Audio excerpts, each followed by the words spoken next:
Good afternoon. Welcome to this live broadcast of the Senate afternoon sitting on this day of the 31st of March, the year 2022. This live broadcast is brought to you by Parliamentary Broadcasting Unit in partnership with Kenya Broadcasting Corporation. On the order paper this afternoon, there are a number of bills that the Senate members are set to go into division. There is the Landlord and Tenant Bill by Honorable Senate Majority Leader. It is a bill that is on the second stage, and its debate will be a resumption of a debate that was interrupted on the Wednesday of 23rd February 2022 in the morning sitting. We also have the Persons with Disability Amendment Bill, Senate Bill number 29 of 2020, that is before the Senate floor of the Senate this afternoon. It is a bill that has been tabled by Honorable Senator Aaron Cheruiyot and Honorable Senator Dr. Isaac Mwaura.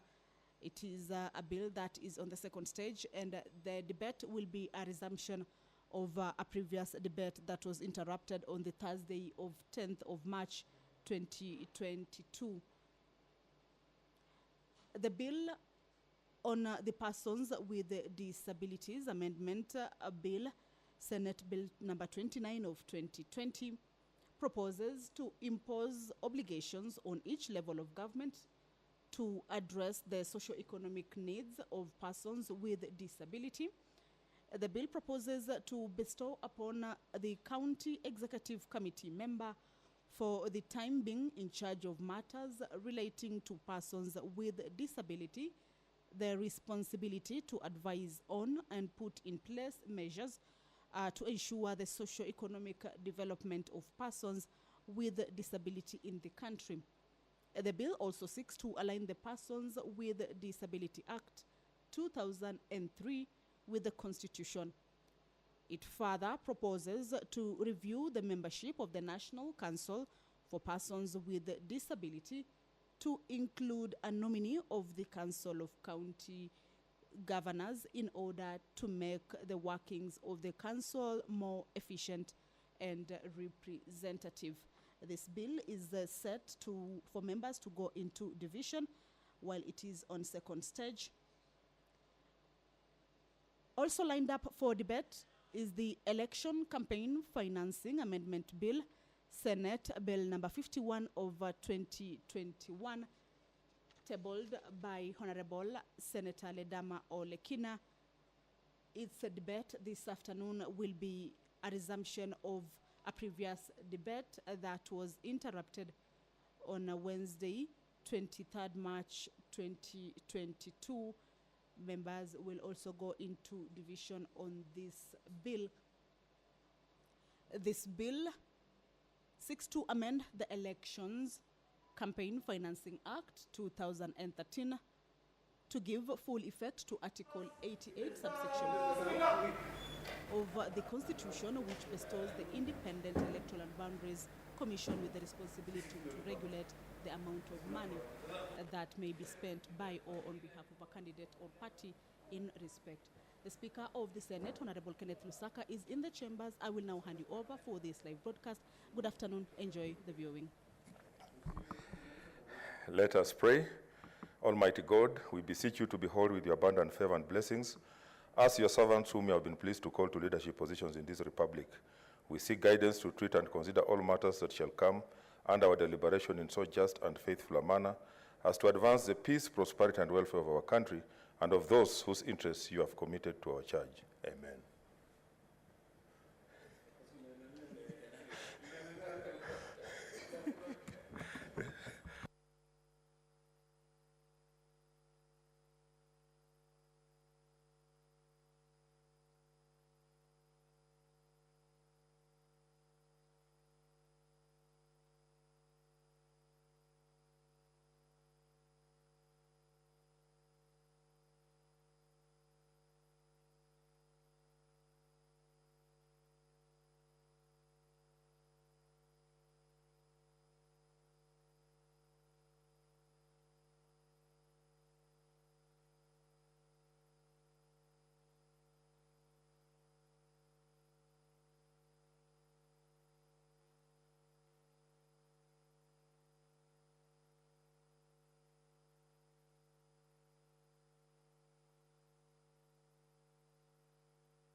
Order number 1, administration of oath. Order number 2, communication from the chair. Order, Leader.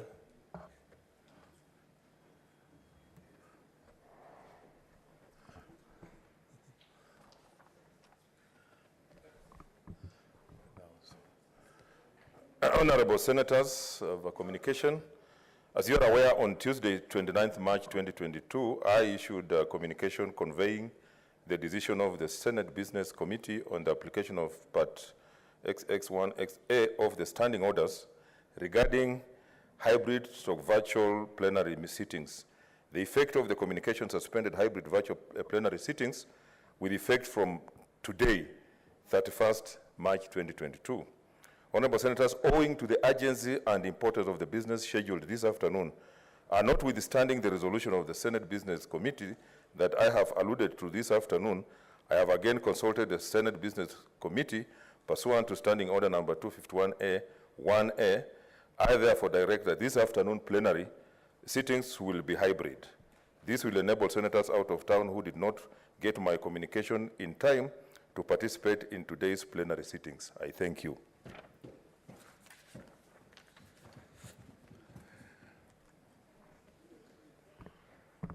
Okay, I have another communication. Take your seat. Take your seat, Senator Ledama.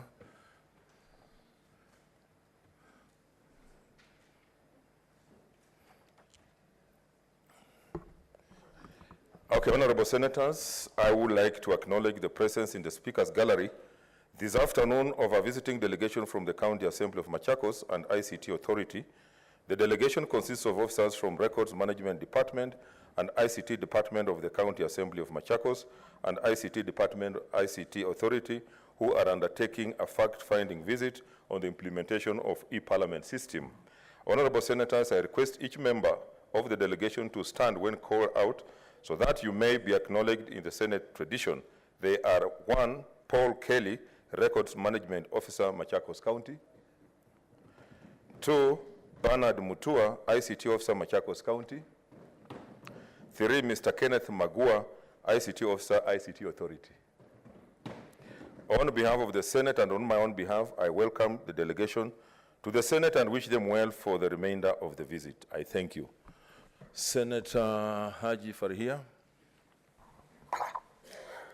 Thank you, Mr. Speaker. I also wish to join you in congratulating the delegation from Machakos for coming here to benchmark with the Senate, because Senate, as we know, is of high standard with a lot of professionals, the highest number of senior councils in Kenya, the house that accommodates them, Mr. Speaker. And I also wish to tell them that they have elected a senator who is a super senator, who does her business very well, tackles the issue of governance of Machakos County very well. So I wish them all the best and urge them to ensure that they campaign for their senator to come back for another term so that she can finish the business that she has started. Thank you very much, Mr. Speaker.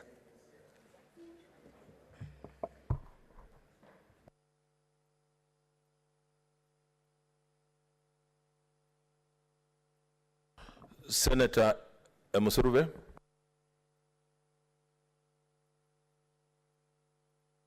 For the opportunity, and I want to thank the delegation from Machakos that has come to benchmark on issues of ICT and benchmarking. Actually, the world has gone e-communication, and it's a good thing for them to do the fact-finding and see how also it can cascade to the county assemblies. And I also want to thank the Senator Machakos for doing a good job in this house. The people of Machakos should know that they really have a senator who represents them very well, and I'm happy that they've found time to come and be with us. Welcome, all of you. Thank you, Speaker. Senator Halake Abshiro. Thank you, Mr. Speaker. Mr. Speaker, allow me to join you in welcoming the Machakos delegation that is here to benchmark on ICT matters. as the Vice Chairperson of the ICT Committee, I'd like to welcome them and to alert them to a few other things other than e-Parliament. While e-Parliament is very, very important and touches on our own work and the work of the assemblies, one of the most important things and one of the most citizen-facing thing is the Universal Service Fund and the projects that Universal Service Fund is supposed to make sure that the counties start implementing. Universal Service Fund, as at of last count, was going to some 10 billion shillings, Mr. Speaker. And these are funds that are given by telecommunications companies as part of the profit for infrastructure in hard-to-reach places. Madam Speaker, Mr. Speaker, I would like to urge the County Assembly and the government of Machakos and other governments, our local governments, to ensure that Universal Service Fund projects are well accounted for, especially at the primary oversight level. We are supposed to have everywhere by now covered by at least the basic 2G communication, and this communication is still not, especially in Isiolo County, places like Gotu, places like Leparwa, places like Com are cut off the... Mr. Speaker, there's too much consultation. Let's consult in low tones so that we can hear what Senator Abshiro is saying. Thank you very much for protecting me, Mr. Speaker. Mr. Speaker, the Universal Service Fund was designed for hard-to-reach infrastructure, and in places like Isiolo, for instance, Mr. Speaker, even the basic 2G does not cover a lot of places. Places like Gotu, places like Com, places like Leparwa, parts of Oldonyiro, and parts of even very close to Isiolo town itself, beyond just in radius of 100 kilometers, we don't have even the basic 2G. So I would encourage them, even as they benchmark with e-Parliament, to also look at accountability and primary oversight of the Universal Service Fund.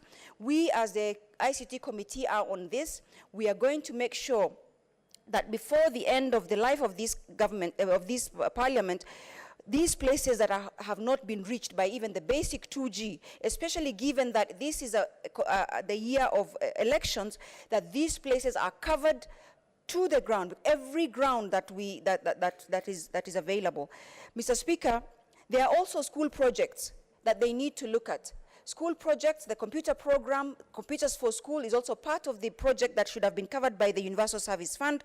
Universal Service Fund is administered by the Communications Authority, and therefore at the local level, the primary oversight should also look at these things and ensure that the things that are facing the citizens are also looked at, even as we benchmark for e-Parliament and other things that are going to be for Parliament. Mr. Speaker, again,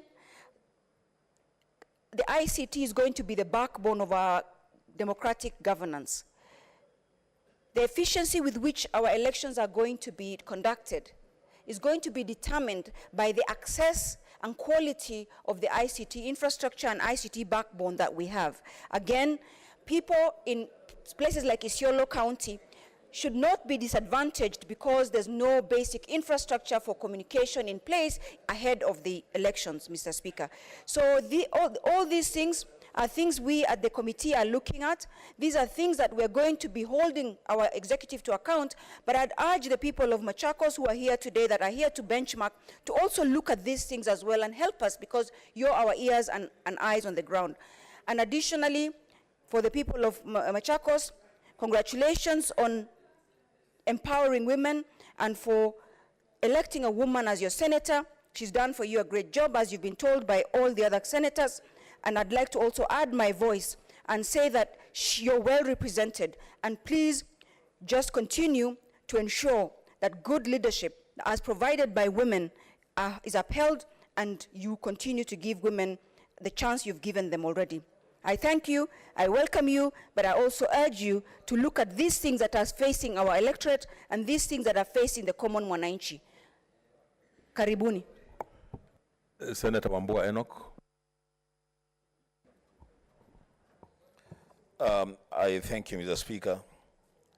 I want to join you and my colleagues in welcoming the delegation from Machakos Mr. Speaker, to thank you for allowing the delegation to visit and sit at the Speaker's gallery, not at the public gallery. Mr. Speaker, we thank you for that honor bestowed on the visiting delegation and the people of the Lower Eastern region.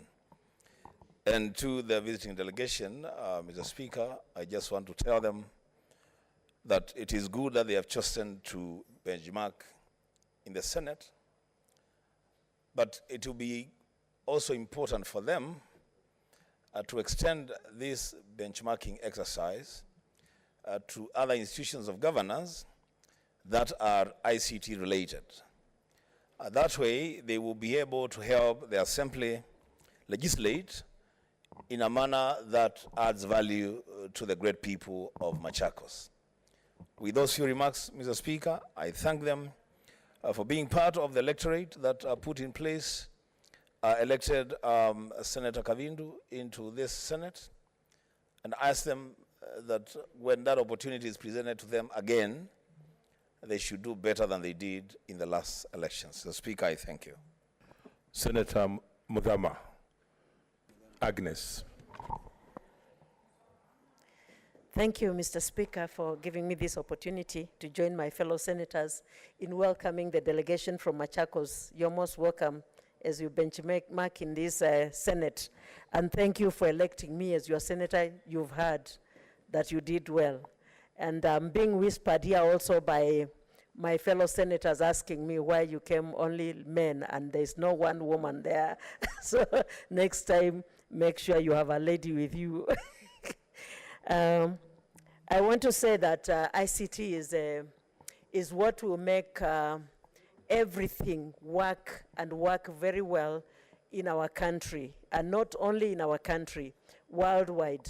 And I want to thank you for coming to benchmark, and as the rest of the senators have said, you better also do it elsewhere where you can also learn something and see what you can go and implement in our good county of Machakos that will benefit our country, our people of Machakos. You are most welcome, and when you go back, pass my regards also. As you continue also with the campaigns, I also ask you to re-elect me to come back in this Senate and continue working for and serving the people of Machakos through the Senate. Thank you, Mr. Speaker. Senator Mazayo.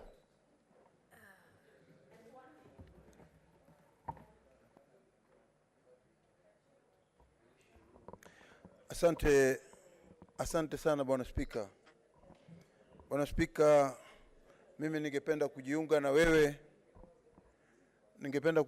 wewe kwa mchana wa leo kwa kuwakaribisha wale wangwana ambao ni wafanyikazi katika jimbo la kaunti ya Machakos. Bwana Spika, kitu cha kwanza nataka kuwakaribisha pia mimi na kuambia kwamba hapa ndio kina cha maelezo ama kina cha ile experience yote ambayo mnahitaji kuijua. Mkija hapa mtatoka mkiwa mmeelimika kisawasawa, na ninatumaini ya kwamba yale yote ambayo mmejifundisha, Bwana Spika, yataenda kwa muda mrefu sana kusaidia watu wa Kilifi County, watu wa Machakos County. Cha mwisho ni kwamba Bwana Spika, nataka kuwapatia kongole watu wa Machakos kwa kuonyesha mfano wa kwamba mwanamke pia anaweza kuchaguliwa akawa kiongozi. Nasema mwanamke kwa sababu ni jinsia ya maumbile ya binadamu. Bwana Spika, Mama Kavindu, kama tunavyoelewa hapa ndani ya Senate, ni mama mshupavu, ni seneta ambaye anajihusisha katika kila hali, na kila akiwa hapa cha muhimu yeye anakuwa anaongea mambo ya Machakos kisawasawa na kutetea kaunti yake ya Machakos. Kwa hiyo mlifanya vizuri sana kumchagua mama mshupavu ambaye anaweza kuwawakilisha ndani ya bunge la Senate kisawasawa. Hivi sasa ikiwa tunaendelea katika mambo ya uchaguzi, ningewauliza watu wa Machakos wenyewe wakiongozwa na nyinyi kama viongozi, wafanyikazi wa huko, wananchi wanaoishi ndani ya Machakos, ya kwamba si jambo la kushtua sana ikiwa mama atapata nafasi katika uchaguzi utakaofuata kuchaguliwa tena. Kwa hiyo mimi nataka kusema tu asanteni sana kwa kuja hapa, na nafikiria yale mambo yote mliojifundisha hapa yatakwenda kwa muda kusaidia kaunti ya Machakos. Asante Bwana Spika. Senator Ledama Orekina.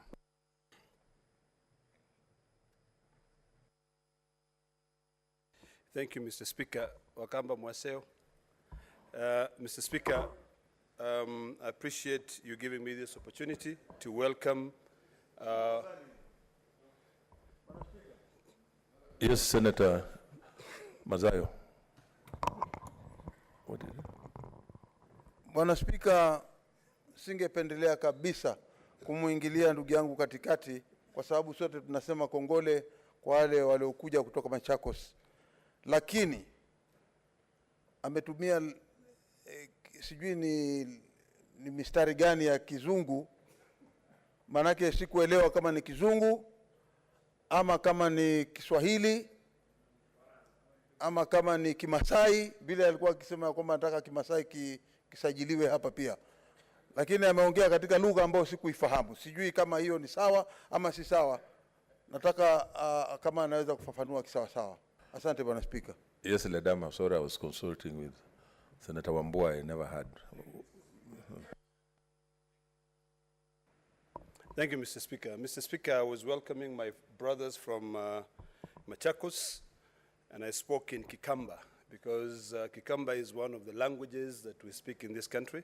And I think with time, we'd be able to appreciate our diversity in this country and stop this issue of neocolonialism. Senator Bogisho, there's an intervention. Yes, on a point of order, Speaker, is the Senator for Narok in order? Is he in order, Mr. Speaker, to use a language that is not allowed as a parliamentary language by our standing orders, Speaker? His order, Senators. He's totally out of order. Standing order number 87-1, proceedings to be, 87, proceedings to be in Kiswahili, English, or Kenyan Sign Language. All proceedings of the Senate shall be conducted in Kiswahili, English, or Kenyan Sign Language. So that is not one of those that you used. So, just withdraw it. There's no need of. Speaker, respectfully, before I withdraw that sentence,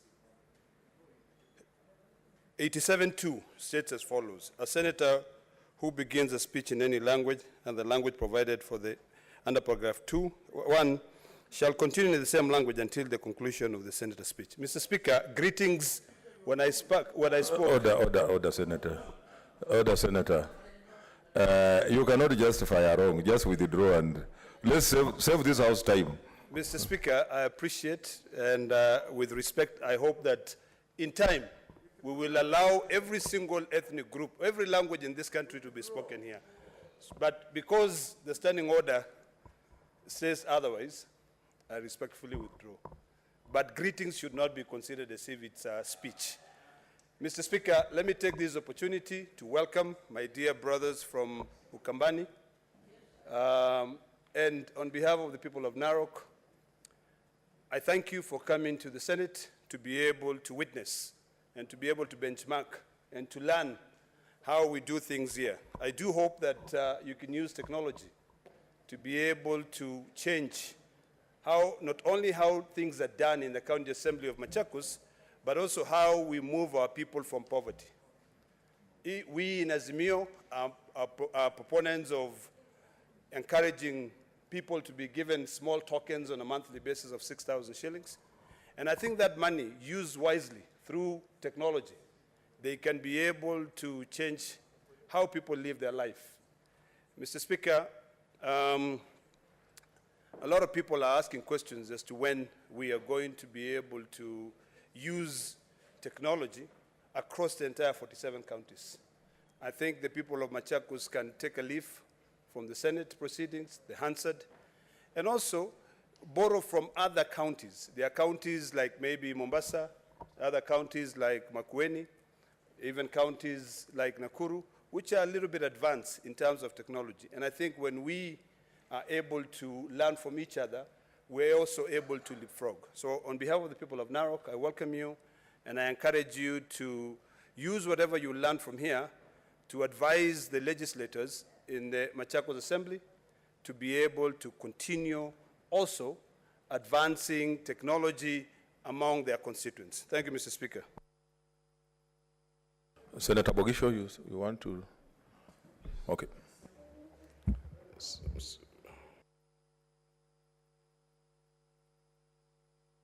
Speaker, just to join my colleagues and yourself, Speaker, in welcoming the delegations from Machakos and ICT.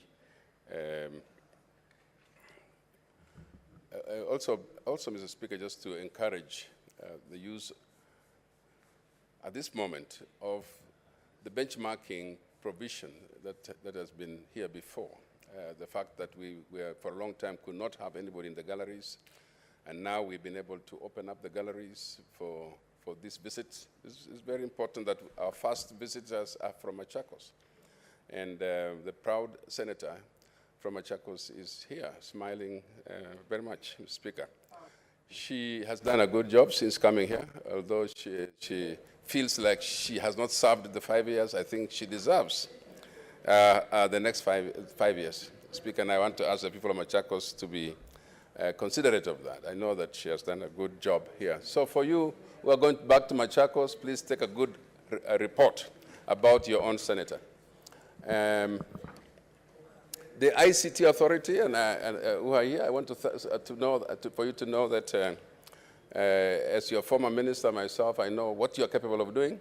I know that this country could be on the cutting edge of technology due to you, and I know that you have a long way to go, but by the time that we get coverage, we get ICT solutions for this country, we ask that you continue to work hard and make this country a hub of ICT. So I want to say welcome, encourage many of you to keep coming to the Senate. This is a place that you can promote a lot of your work by just coming to visit in the Senate and making sure that you give senators the correct information on how far we've gone in terms of ICT development. So I want to say karibu, or thank you, Mr. Speaker. Mr. Speaker, I want to conclude here by saying that today, I want to see, Mr. Speaker, members of senators, Mr. Speaker, from all the counties join in. Mr. Speaker, those of us who are joining in to join in now, because we have business to do. Thank you. Honorable Senators, I wish to draw your attention to the supplementary order paper. That's the one we are using now. So next order. Order number 3, messages. Order number 4, petitions.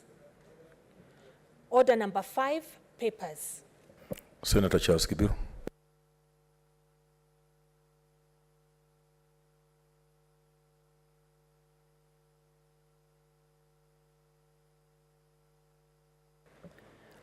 Thank you, Mr. Speaker. Mr. Speaker, sir, I beg to lay the following paper on the table of the Senate today, 31st March 2022. A report of Mediation Committee on the County Government's Grants Bill, Senate Bill number 35 of 2021. Thank you, Mr. Speaker. Next order. Order number 6, notices of motion. Senator Kibiru.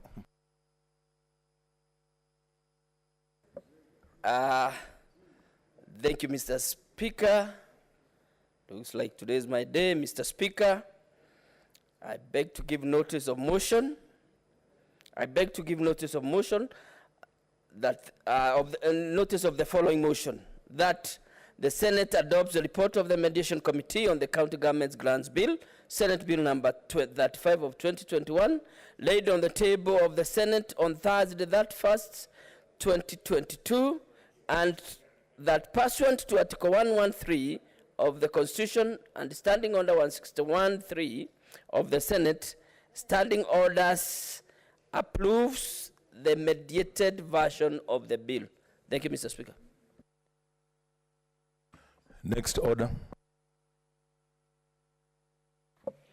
Order number 7, statements.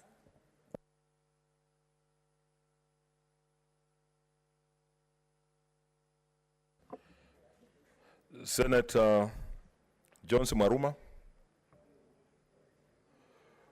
Don't see him, is dropped. Maruma is dropped. Maruma. Senator George Haniri.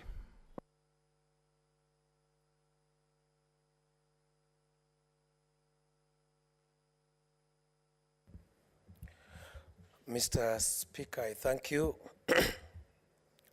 Arise pursuant to the provisions of our standing orders, number 48, paragraph 1, to seek a statement from the Standing Committee on Land, Environment and Natural Resources regarding the obsolete technology used by the Kenya Meteorological Department, that's the Met Department. Mr. Speaker, in the statement, the committee should, number 1, explain why the Met Department has been broadcasting unreliable weather forecasts.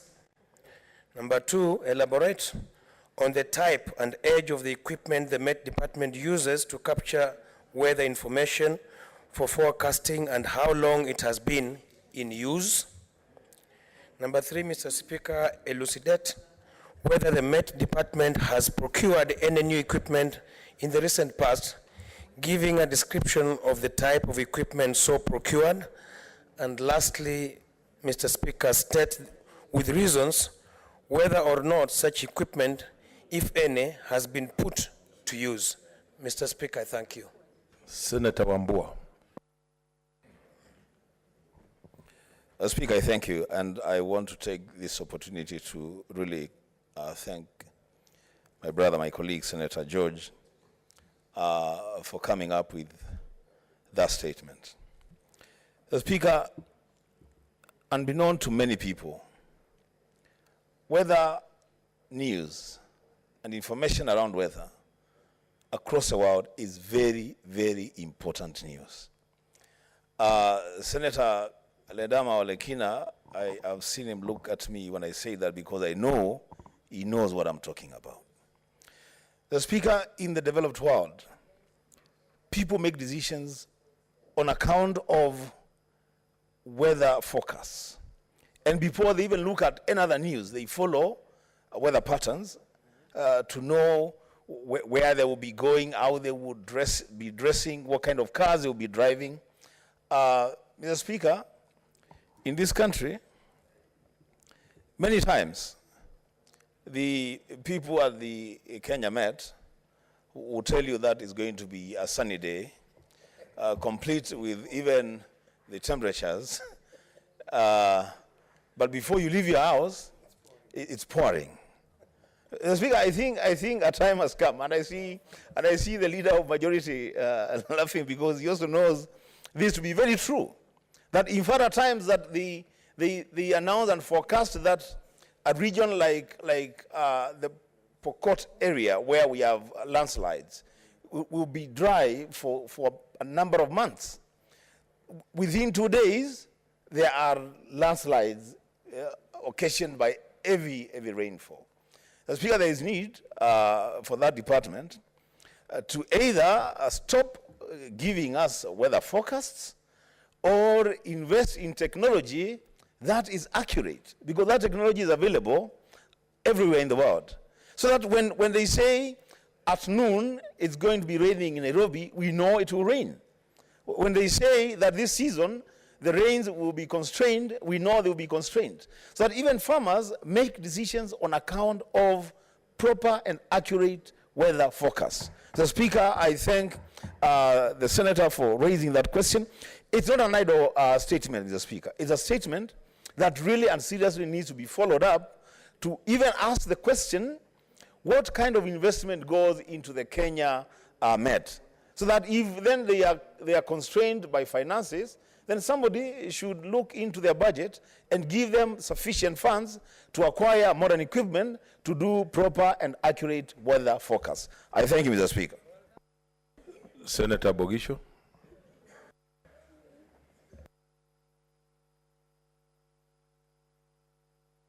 Mr. Speaker, I want to congratulate Senator Haniri for raising a pertinent issue, Speaker, a matter which, if left unnoticed, Speaker, we would not be doing our duty, Speaker, because, I mean, Mr. Speaker, climate and weather and things like that and meteorology is a matter concerning counties, Mr. Speaker.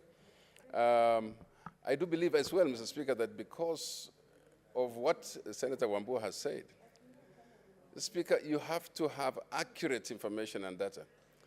Because in today's world, Mr. Speaker, it is possible to predict the weather. It's not, the weather and climate is not just a Kenyan phenomenon. You can predict, if it can be predicted in one part of the world, it can be predicted here, Mr. Speaker. I mean, Mr. Speaker, I think also that I know something a little bit about the institute, the Meteorological Institute of Kenya, which is somewhere on Ngong Road, Speaker. That at one point was a foremost institute in East and Central Africa, Mr. Speaker. Mr. Speaker, that institution has been training meteorologists from many, many countries. And so I do believe, Mr. Speaker, that maybe it is a bit laid back by now. Maybe they don't have the equipment. And so I just want to urge the committee, Speaker, that is being charged with this matter, to go into that institution and find out what the issues that Senator Haniri is raising, Speaker. Find out and come and brief this House. And it is urgent. It should not be one of those things, Speaker, that is that's going to be protracted. It has to be dealt with very urgently. And so I do want to support. Thank you. Senator Hargura. Thank you, Mr. Speaker. Mr. Speaker, I'd like to thank Senator Haniri for coming up with this statement because with the current situation where, because of climate change, the weather patterns have changed completely, the citizens cannot now predict even their own activities in terms of if they are farmers, if they are pastoralists, because the rain patterns have changed. So they require a reliable source of forecasting so that they know how to adjust also. And that is why it's important to have the Kenya Meteorological Department be up to date with the equipment. And because of the situation we're in where they cannot even forecast accurately as it were, then there's need to know what is ailing them. Is it the equipment? Is it the technology? Is it the personnel? So it's better if it's come out clearly so that we can have a robust, reliable meteorological department so that it can assist in these times of changing weather patterns. Thank you. Senator Rose Nyamunga. Thank you, Mr. Speaker, for giving me this opportunity. I think this is a very important and timely statement by Senator Haniri. Mr. Speaker, when we were young, I remember very well that my mother used to plant on the 15th of February every year. And by the following day, there would be rains. My mother did not have any technology, but people knew. They had read the weather pattern in the country. It's very unfortunate what's happening now because 1.5 months ago, that's the beginning, I mean, not 1.5, beginning of this month, many farmers in Kisumu County went to their fields and they planted.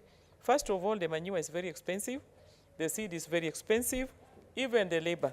But people went ahead and planted, going by the direction that had been given by the meteorology. But unfortunately, they have dried. I mean, the plants which tried to germinate, they have all dried. People are doing their second planting. You know how difficult it is. I think I would urge the department that they should do a much better job. I must say in the last few years, they've been really trying, and they've been very, very fairly accurate. This time, I don't know if they are also in the election mood. I don't know if they're also campaigning. I don't know why it's not falling in place this time. We need to give accurate information to the people of Kenya, to the farmers, so that we don't do double loss the way it has happened this year. I thank you, Mr. Speaker. Senator Olekina.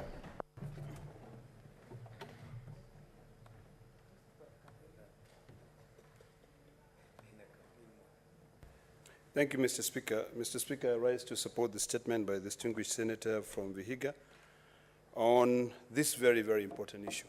Mr. Speaker, all of us here represent farmers. We represent people who work on a daily basis. There are people who walk from their homes to their places of work. And I think it would be important in this age for them to be able to be reliably informed on the weather patterns. Most of us, on a daily basis, look at the internet. You know, we are relying with information coming from abroad in terms of how the weather operates. If you go into Amazon.com, Mr. Speaker, you can be able to find very, very simple gadgets that can be able to help you monitor the weather patterns. But in a country such as this, a country which has got a budget of about several trillion shillings, it is imperative that the ministry in charge invest heavily in terms of technology. When I was growing up, Mr. Speaker, there are so many radio stations which would broadcast weather patterns. I dare say even until today, most radio frequencies have been given to the Ministry of Metropolitan. Instead of Ministry of, is it Meteorological Department, or the ministry that deals with the weather. Mr. Speaker, there is absolutely no reason as to why those frequencies should be used to broadcast other issues instead of monitoring the weather. We used to see planes going all the way up and we'd be told that they are going to monitor the weather. So I think it's imperative that this department respond to this statement that has been raised so that it can be able to assist us. A lot of our farmers are losing millions and millions of shillings because of information which is not reliable.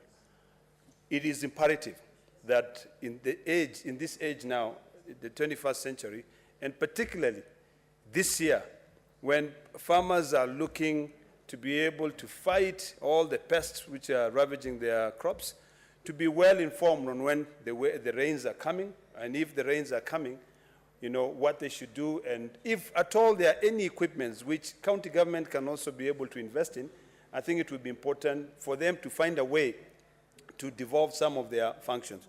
So, Mr. Speaker, I fully support this statement, and I think further,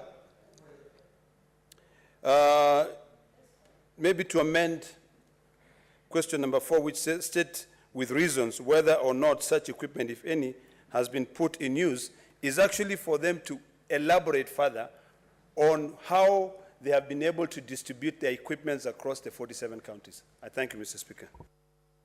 Senator Professor Ongeri.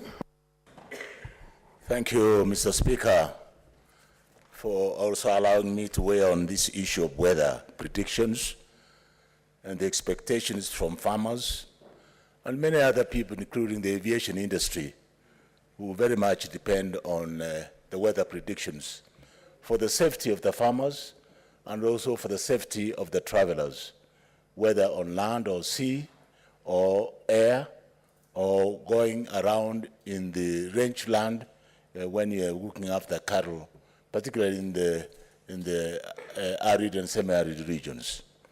I remember, Mr. Speaker, when I was negotiating the Convention for Climate Change in Paris during my tenure as the ambassador for United Nations and Environment and program, it was quite clear that some of the advanced countries, some of the developed nations, had developed instruments that were able to predict to the second on how the weather patterns will behave.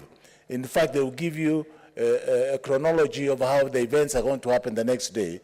And if you care, looked at it and assessed, the next day, it went according to the pattern. But when it came to my country here, Kenya, I found it very difficult. Every time you thought it was a guesswork that they are making. When they say there will be storms today, it's when it turns out to be extremely dry. Now, I know there could have been limitations on the type of equipment, the type of the seismological assessments that determines the movements both of the skies and also of the land movements in order to predict the pattern that the rains or the storms are likely to take. But you know, this is within the domain of science. And I think science now the technology is available, transfer technology. That's why we were partnering with other countries for technology transfer, and it's also in the convention. And I remember that when the ozone story was being propagated by the late Prime Minister, Margaret Thatcher, and I happened to have attended that conference with the late President Moi in London, people laughed off and said that there was no such a thing, that there was ozone depletion, and therefore you're likely to have a catastrophic development of weather patterns all over the world.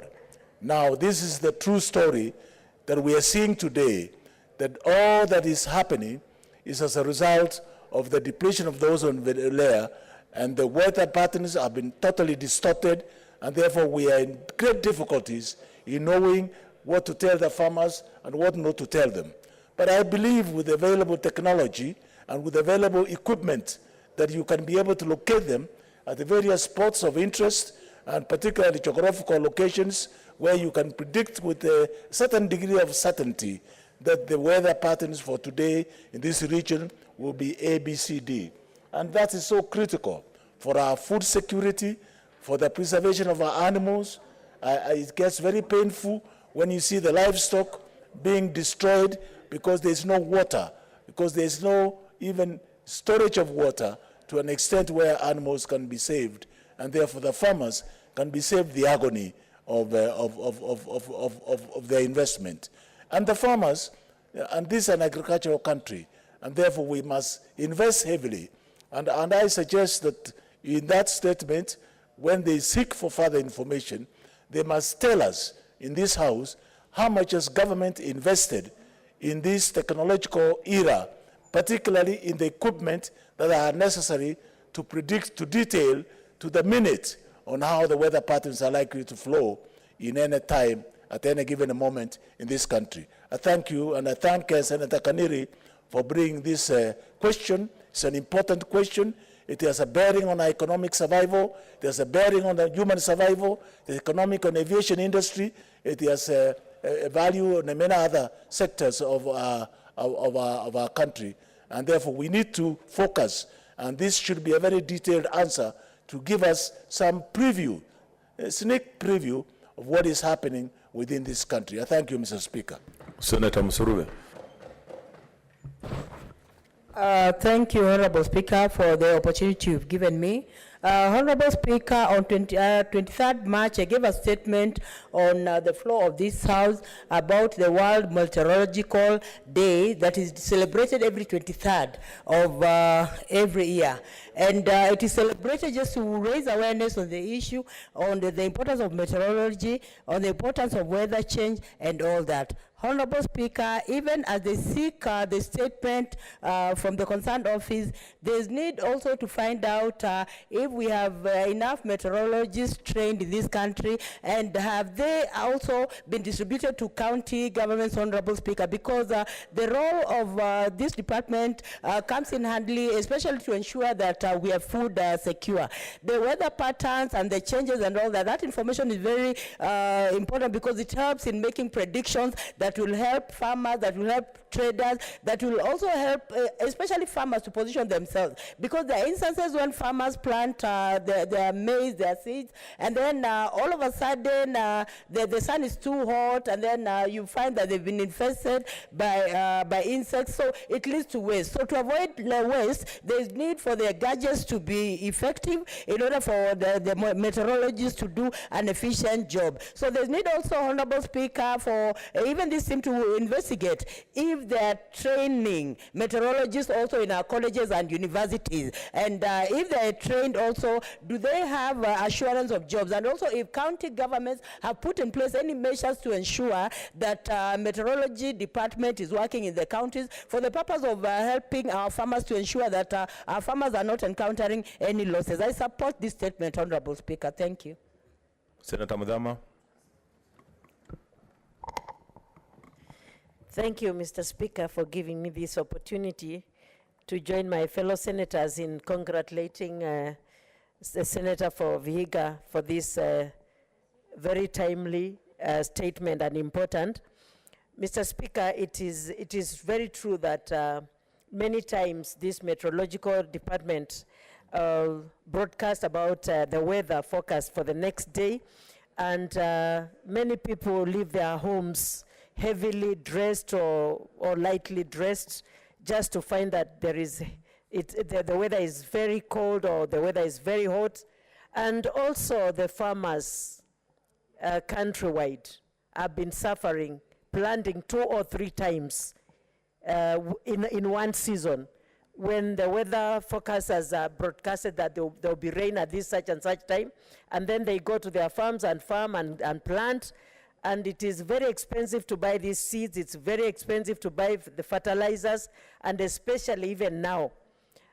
They've suffered a lot. Even the people who are keeping the cattle, they also suffer by lack of grass, because when they broadcast, many of them want to plant for their animals, but there are no rains.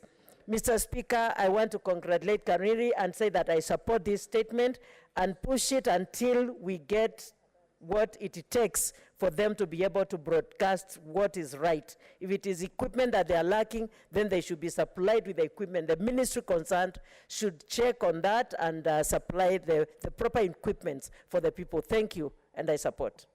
Senator Haraka Abshiro.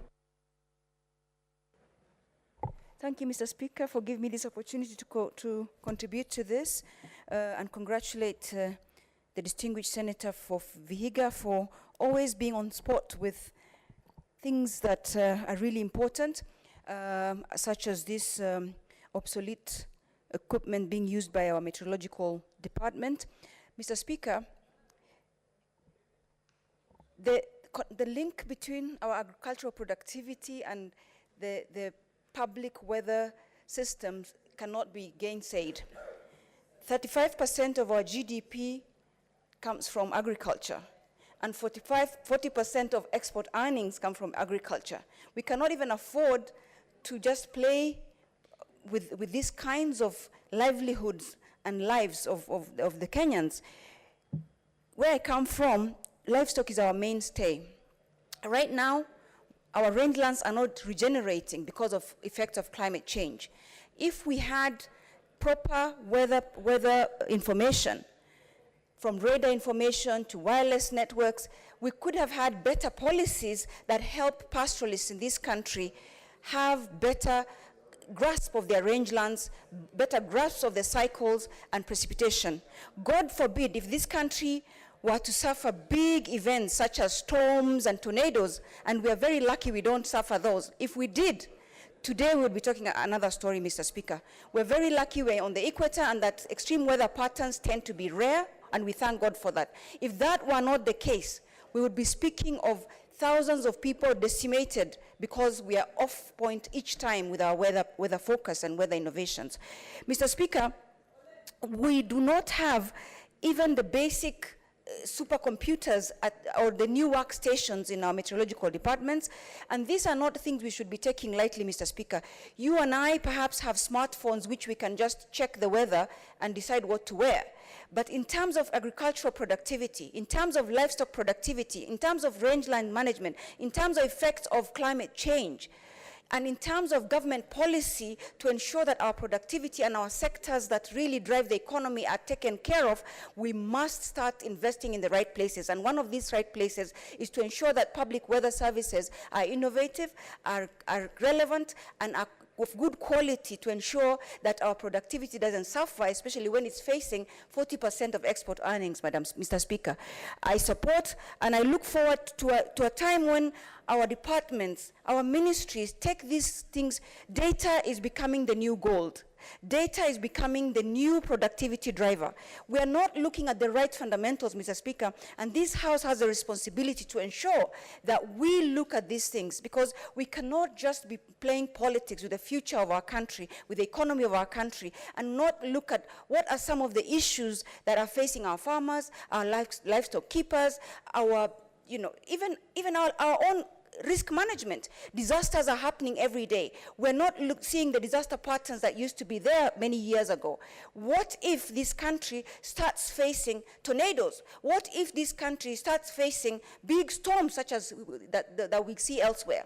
We're lucky this is not the case, but if that were the case, God forbid, we would be decimating and our economy would be on the ground. I support and I look forward to the committee actually getting to the bottom of this and other institutions that actually look at the lives, the livelihoods, and the risks that our country faces. I thank you, and congratulations, Senator Haniri. Senator Cheruiyot. Thank you, Mr. Speaker, for giving me this chance.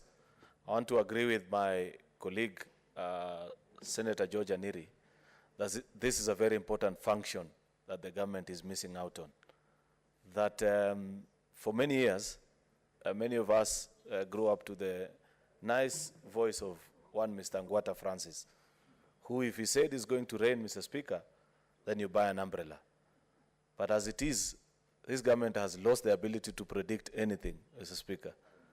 No wonder even BBI is falling the way it is falling in the courts today, because they can never tell the left from the right hand, Mr. Speaker. And that's why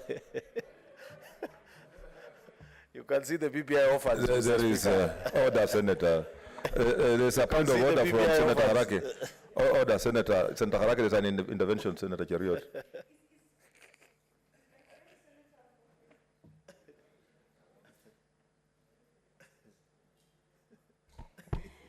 Mr. Speaker, is my colleague in order, Senator for Kericho in order, to start linking this question and this statement to this government of which he is part and parcel of, as opposed to, in fact, we should be asking him the question. I think this is, you should rule him out of order for jumping on blaming the government of which he is actually at the helm of. Yeah, Senator Cheruiyot, stick to to be relevant. No, because there's no relationship between BBI and... No, I was just saying, this government cannot predict anything. And when they are told the right thing, they don't follow. You see now, and you know, Senator Sakaja. Senator Abshiro, Mr. Speaker. There's a point of order. Oh, there's a point of order. Mr. Speaker, is Senator Aaron really in order? You know, Mr. Speaker, death is revered in Africa. The body is not yet cold. The death has just happened. Is he in order, you know, not being sensitive enough to let people start mourning properly before, you know, attacking them immediately? You know, it has just happened. The body has not even been, you know, it's still warm. So please, let's be sensitive to the loss. I take that advice, Mr. Speaker, that marehemu hajasongeshwa hata bado. Anyway, Mr. Speaker, I was just concluding by saying what Senator Haniri is saying is very important, and I think as leaders, because many farmers rely on those predictions to even plan on planting season, harvesting, budgeting for farm inputs, and the likes overall. And this speaks to the whole question of how we've mismanaged our agriculture, because, Mr. Speaker, on many occasions we speak about fertilizer and the rest of the inputs, but we forget that 70 to 80% of our agriculture is rain-fed. Therefore, if you cannot correctly predict when it's going to rain, then it also interferes with your planning and your budgeting as a farmer, Mr. Speaker. Therefore, I hope a Committee of Agriculture, and I know the very able chairman, Senator Njeru Ndwiga, is here with us, can actually put the responsible government institution to task so that we can know where is it that intervention is needed. If it's matters of budget, then we refer to our colleagues in the National Assembly to address this, Mr. Speaker. Otherwise, thank you, and commiserations, and rest in peace, BBI. Thank you, Mr. Speaker. Out of order, Senator Cheruiyot. That you can spare it for the rallies out there, not here. Senator Ndwiga Njeru. Thank you, Mr. Speaker. Mr. Speaker, at the outset, I want to join my colleagues in congratulating Senator George Haniri for bringing this very, very, very important statement to this House. Mr. Speaker, yes, Kenya is, and we pride ourselves as an agricultural country. But, Mr. Speaker, it is very sad that even when we say we are an agricultural country, you check what the measures that we put to support that statement, to support that, that objective are not there. Mr. Speaker, at the moment, when it is matters concerning weather, we rely on, and thank God that the world is what it is today, that we rely on information from other countries, not our own. In fact, Mr. Speaker, when our own weather department tells us that we're going to have more than average rainfall, most of the times you get none of it. But most importantly is that we need to know when that rain will come. Mr. Speaker, now it is very sad that even as we pass bills in this House supporting agriculture, whatever it is, but Mr. Speaker, the planning is so poor that if you cannot plan on, on the parameters that will support that agriculture, Mr. Speaker, all the bills that we pass here and everything else we do is normally in vain. Mr. Speaker, isn't it very sad that in this country you get areas that are sometimes afflicted by bad weather, and we have famine, and we have to sell cows, livestock, and we have to move relief food to more than 3/4 of this country, Mr. Speaker.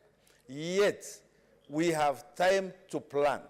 But that time to plan is what I do not know what we use that time for, because in this country we have not adequately planned for proper agriculture. Mr. Speaker, it is very sad right now that if I do not know what is going to be happening next year and the other years, currently, Mr. Speaker, because of a small issue in Ukraine and Russia, fertilizer, you cannot get enough fertilizer in this country, and what gets here is so expensive that poor farmers will not be able to get to their fields and plant the food that we need in this country. Because fertilizer is unaffordable. It is, Mr. Speaker. And farmers, you cannot ask farmers to buy a bag of fertilizer for 6,000 shillings, and I expect them to produce food for this country. And the market value for that food, Mr. Speaker, you know what it is. Even if you were to compensate that farmer after they have planted, then the consumer price of whatever, of that product won't be impossible. So this country will be sinking in a labyrinth of inflation if we do not check what it is, if we do not have proper plans. I mean, Speaker, those plans are what we do not have. I am happy Senator Kaniri has brought this issue here. Let us examine whether our meteorological department cannot give us forecasts which can help us to plan that we will have rains, we will have droughts, so that the country can plan. And if you do not have that, then, Mr. Speaker, you cannot call yourself a country. Mr. Speaker, this post-independence, we never used to import wheat. We never used to import wheat. We never even used to import maize. Today, Mr. Speaker, that is what we are doing. Some people will tell you it's because of population explosion, but that is not true, Mr. Speaker. We knew that population was going to increase, and we needed to plan accordingly so that as population increases, there's enough food in the country to feed Kenyans. Mr. Speaker, I support the statement by Senator Kaniri, and I do know, as a committee as your committee of agriculture, Mr. Speaker, most of the bills that we bring to this House, and most of the programs which we have funded in the last 5 years Mr. Speaker, the problem has been on implementation, that you don't get implementation because the Ministry of Agriculture is busy politicking and doing other useless things instead of concentrating on what really they are meant for. Mr. Speaker, agriculture is a devolved function, and Kenyans in their wisdom, devolved agriculture. But Mr. Speaker, now agriculture has become, instead of us focusing on what it was, and we don't need to reinvent the wheel. Most of these programs have been there. What we need now is to look at the institutions, and the most important institution is the meteorological institution. Let us make sure that whatever weather forecasts we get are correct, and that's what they are. Mr. Speaker, if you travel to Europe like most of you have, you know, if you check on weather, if you are told that in the next 2 hours it's going to rain, there will be in the next 2 hours. If you're told tomorrow there will be snow, there will be snow. If you are told next week it's going to be sunshine throughout, that's what it will be. In this country, Mr. Speaker, it is impossible to predict even when to plant. Even when to plant. Farmers will plant because they have gotten information that is not verifiable. And after they have planted, then there is no rain. Then rains come after another 2 weeks, Mr. Speaker. How can we then pride ourselves that we are an agricultural country when we are unable to do basic planning? I thank you, Mr. Speaker.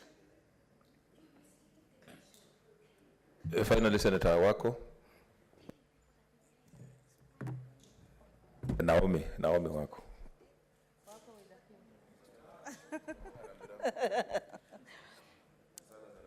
Thank you, Mr. Speaker. I want to add my voice to this very important petition. As one of the people who come from northern part of Kenya, and you know, currently we are going through a very tough and rough time because of the drought that is there, which if proper predictions would have been done, things would have been different on the ground. Mr. Speaker, the meteorological department people would have guided us properly, and even now, sometimes when they say it will be too hot, you realize that the opposite happens. So if they can be keen enough and clear enough and guide people throughout even the week, then that can help Kenyans to plan well, even here in Nairobi, because people are being inconvenienced in many ways, and farmers are suffering as a result of that. Sometimes they are advised to plant and work very hard, and unfortunately, they are not able even to harvest anything. And sometimes we are alerted of the floods and everything, but unfortunately, even receiving 5% of the rains is not there. So we need people who can be careful in passing that information to our citizens so that we can reduce the sufferings of the people who are on the ground. As I finish, we also celebrate what has just happened, and BBI, bye-bye. Thank you.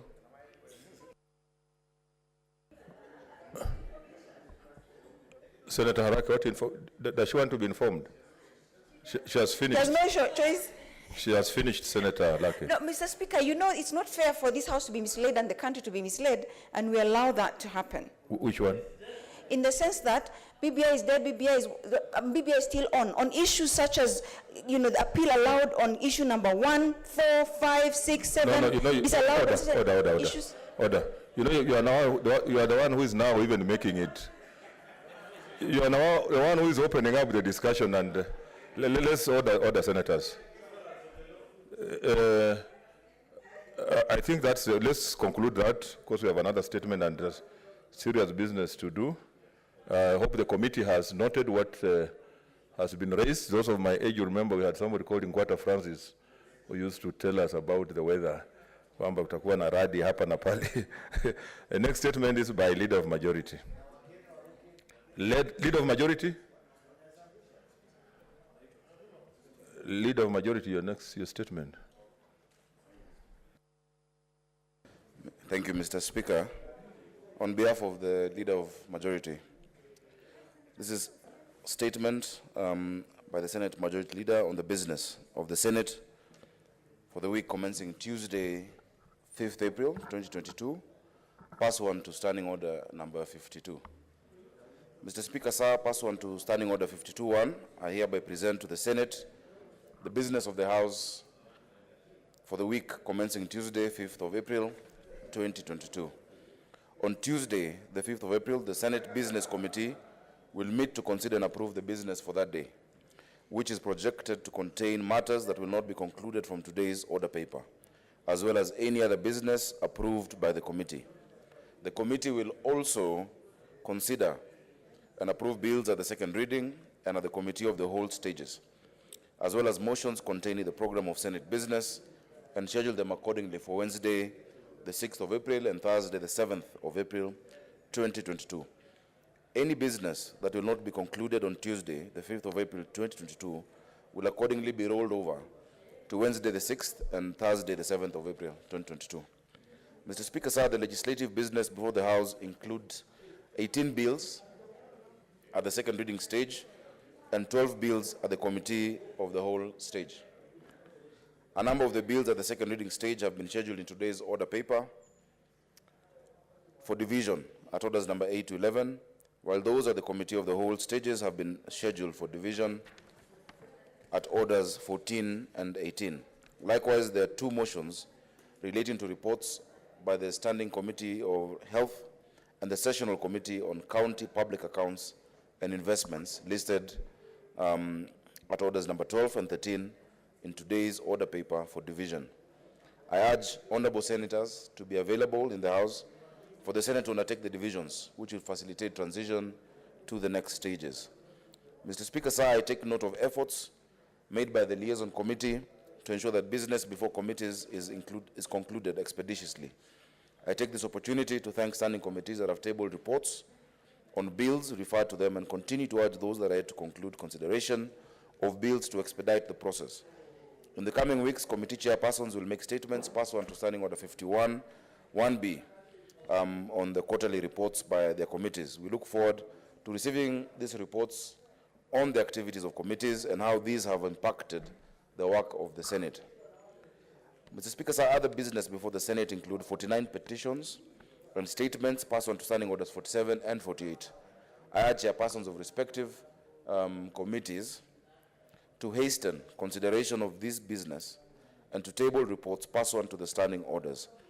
However, before the Senate proceeds on recess on the 7th of April, 2022, pursuant to the Senate calendar, there is a need for a resolution on the matter of the County Grants Bill, Senate Bill number 35 of 2021, and the Division of Revenue Bill.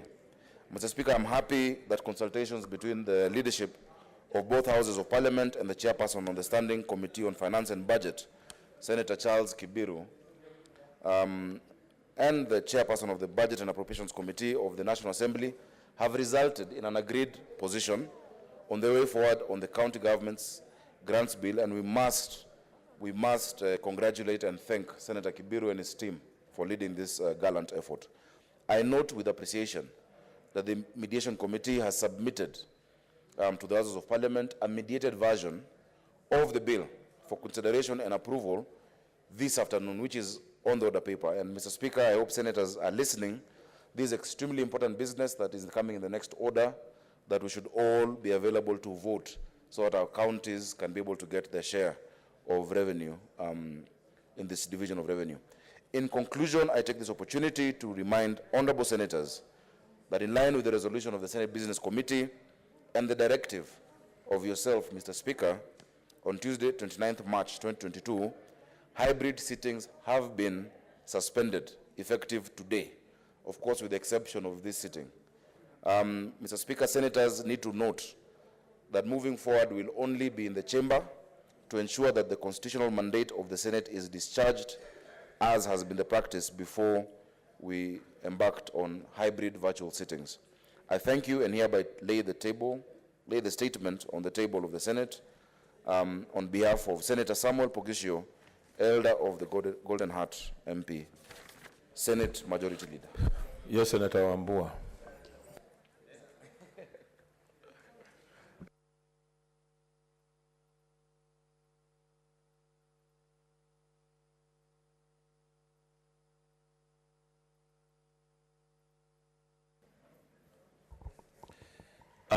I thank you, Mr. Speaker, for indulging me. I seek to be very, very brief. Mr. Speaker, I have 4 statements that I sought from different committees, and they are at different levels of processing. And Mr. Speaker, seeing as it were that we are just almost coming to the end of our session, I want to kindly, Mr. Speaker, through your office, to ask the following chairman of committees to seriously consider concluding business on these statements so that the people on whose behalf I sought the statements can be better served. Mr. Speaker, the Committee on Labor, ably led by Senator Sakaja, they know that they have 2 issues. There is the issue of the honorarium to councillors, which was processed and concluded. And we are receiving calls from all over the country, from councillors all over the country, asking whether that money now has been factored in this budget or not. And they have a lot of hope that this time round, at least they will get the honorarium. So the Committee on Labor, though I know they process and complete the business, but now that we don't have an implementation committee, I really plead with the committee that they follow up so that these councillors can get their money. The second one, sued in labor, and Senator Sakaja knows it, the issue of the wrongful dismissal of Munyala Malombe from Kenyatta National Hospital. Let's consult in low tones. Order. Senators, let's consult in low tones. I thank you, the Speaker. I see Senator Cheriot is holding a different kamukunji. Order, senators. Order, please. Thank you, Mr. Speaker. I believe there are councillors from Kericho who really want to be taken care of on this issue. It's an important matter, really. Please.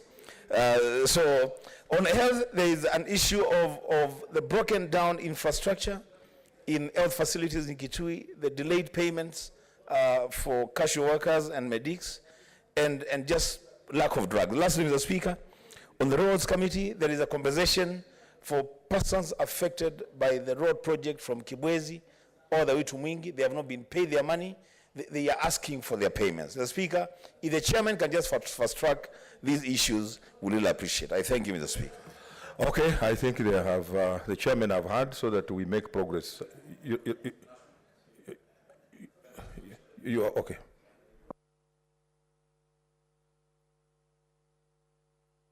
Mr. Speaker, I want to thank Senator Wambua, very, very diligent representative of the people of Kitui. The first matter that he raised is a very important matter to us, and that is on the one of honorarium to councillors. Mr. Speaker, we put up a very strong fight, and we had various sessions with the former councillors who at that point were around 12,000, and the numbers have gone down since then because they're dying. We agreed with the National Treasury, and I want to thank CS Ukuri Atani, CS Wamalwa, who would even come to my office for those meetings, and CS Chelugui, who was very empathetic. The amount we were able to secure for the councillors was coming to 250,000 shillings. Mr. Speaker, we appealed that they can consider it an increment. And we even asked the President, and I personally asked him, to host all these former councillors, to acknowledge that they're the fathers of devolution, that we stand on their shoulders, to even give them a certificate of recognition for the work that they have done, and increase that amount. Appreciating these councillors, Mr. Speaker, would go a long way. If they weren't preoccupied with this issue that has happened today, they would realize that would also help them in many other respects. I would still urge them to do that with the councillors. Mr. Speaker, we have scheduled a meeting for next week in follow-up with the CS of Treasury to see that it has been incorporated in the budget estimates, that all our former councillors are able to get that one-off honorarium, and that it is boosted a bit more, because they really have given service to our country at a time when we didn't have proper devolution. On the second matter, I note we had gotten a response from Kenyatta Hospital, or I think of the ministry. It was not satisfactory. I'll follow it up. Mr. Malombe has been in touch as well with myself. I'll follow it up, and I apologize. Normally, my committee is extremely efficient.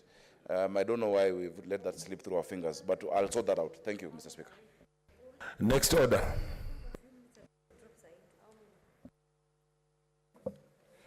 Order number 8, motion, adoption of report of the Mediation Committee on the County Government's Grants Bill, Senate Bills number 35 of 2021. Chair, Senator Kibiru.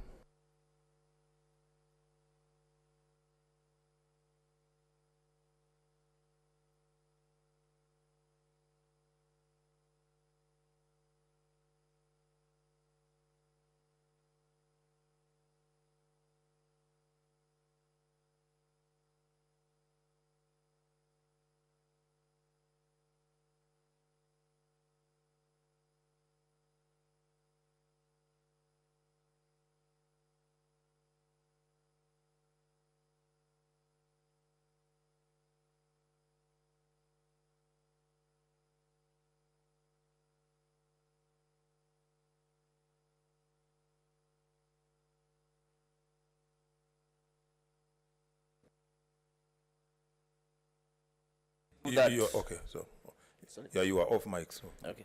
Mr. Speaker, sir, I beg to move that the Senate adopts the report of the Mediation Committee on the County Government's Grants Bill, Senate Bill number 35 of 2021, laid on the table of the Senate on Thursday, 31st March 2022, and that pursuant to Article 113 of the Constitution and Standing Order 161.3 of the Senate Standing Orders, approves the mediated version of the bill. Mr. Speaker, it was only yesterday afternoon when I did promise the House that we are going to, we have negotiated, or we have agreed that we will be able to conclude the mediation process.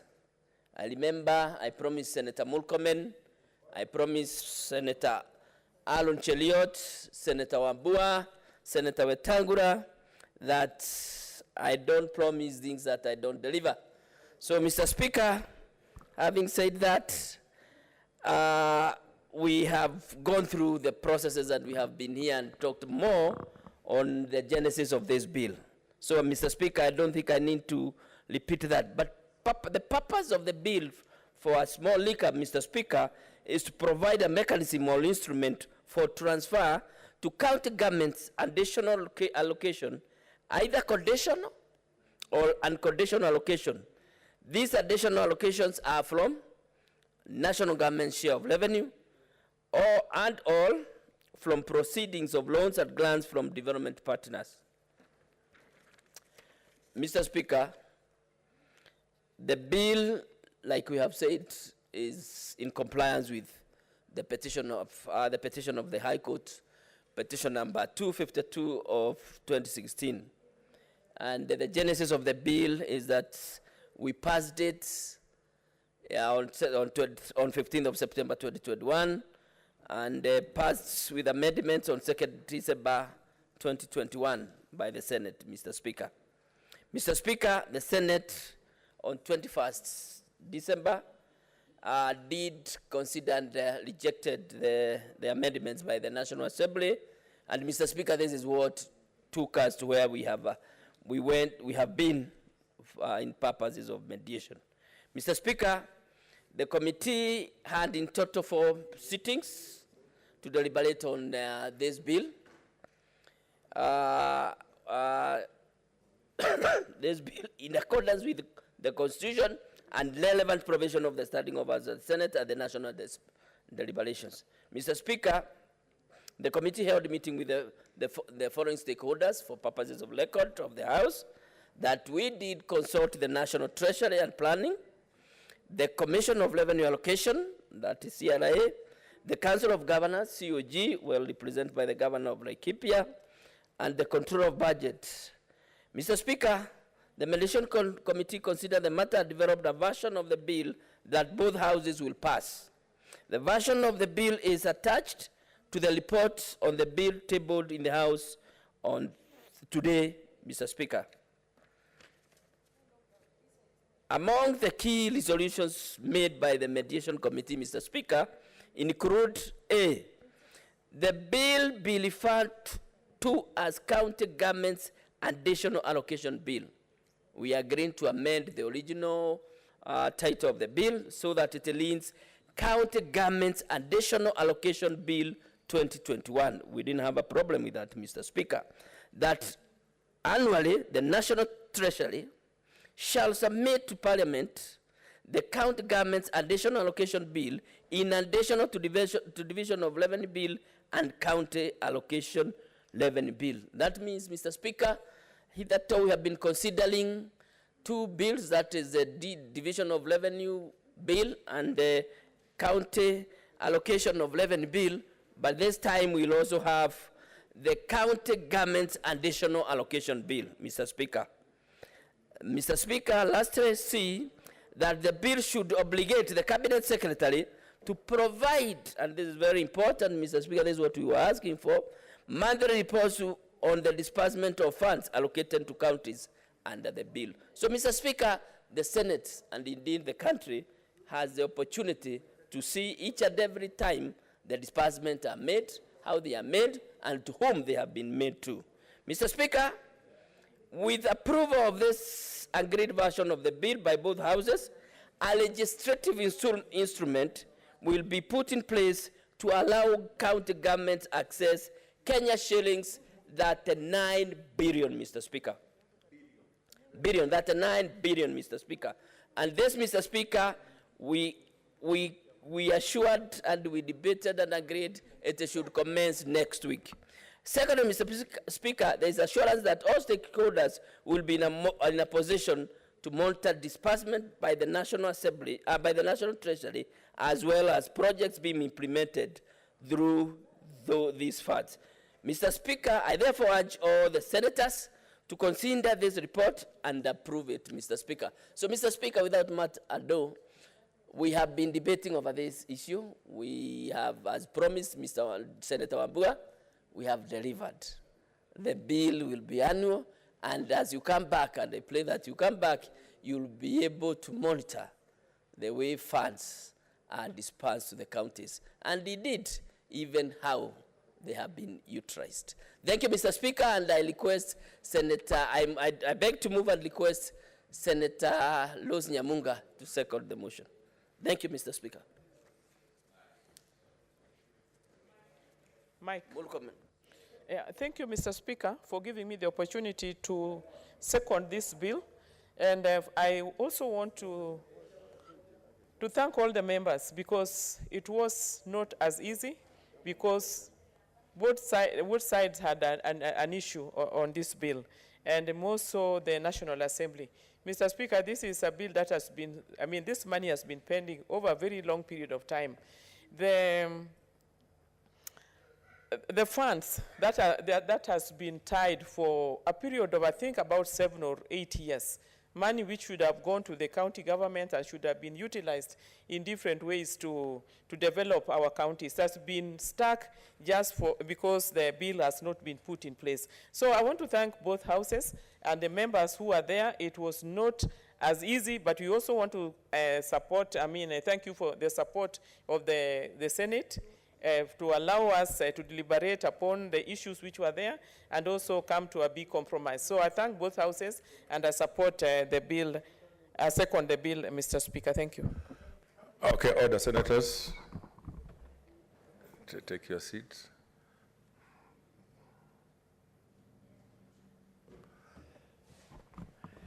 Okay, so I propose the question, which is that the Senate adopts the report of the Mediation Committee on the County Government Grants Bill, Senate Bill number 35 of 2021, laid on the table of the Senate on Thursday, 31st March 2022, and that pursuant to Article 113 of the Constitution And Standing Order 161.3 of the Senate, Standing Orders, approves the mediated version of the bill.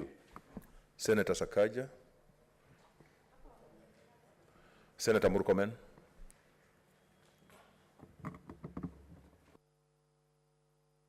Mr. Speaker, I want to thank the Chair of Finance, Senator Kibiru, whom we yesterday had a lot of arguments about whether we should proceed with division of revenue before this bill or not.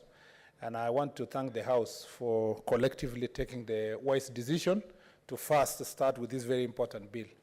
We've been grappling with the question of grants, Mr. Speaker, to county governments. And from 2013, this House, nearly all senators had complained about the equitable distribution of grants from national government to counties. And Mr. Speaker, innovatively and slowly, first of all through a court decision, but eventually by the intervention of the committee, we've come up with a very important bill. Two things are important about this bill, Mr. Speaker. The contents make sure that we are now able, that Senate, first of all, that the contents make sure that Senate and National Assembly will play a role in equitable distribution of the resources, but also that we will play a role in oversight, and clear oversight with parameters being set, so that, Mr. Speaker, you cannot find yourself in a situation, for those of us who have served in County Public Accounts Committee, when you summon county governments, you want to ask them about grants and from both development partners and national government. It's been very difficult, Mr. Speaker, because they hang on the provision of the Constitution only and say there is no legislative framework that can make sure that we can hold them accountable, Mr. Speaker. Mr. Speaker, the other thing is that we've won a great deal that, Mr. Speaker, just like the division of revenue, these grants will be brought to the House annually, Mr. Speaker, for appropriation and proper transfer to county governments. This is very good, Mr. Speaker. And like we were saying yesterday, even our colleagues who are going to serve in the county governments, Mr. Speaker, and those of us who remain here to provide support and accountability, this will really help in ensuring that counties can budget, knowing that if you're going to receive grants for development of Siaya Town, Mr. Speaker, for example, you do not need to appropriate for, again, county funds for the same projects that are going to be done in the areas that you are going to develop. This gives a lot of certainty in terms of planning and in terms of application of resources. Last, Mr. Speaker, I want to thank Senator Kibiru in person because of his leadership in this very important committee. I have never doubted, Mr. Speaker, his capacity and capability since he came to this House. And since he's exiting, I want the people of Kirinyaga to know that they have a very competent citizen who has served very well in this House. I do not know how they will rate him in the other position, but in this one, Mr. Speaker, he has done his work in a very commendable manner, and we will forever remember his services to this nation through his presence in this House.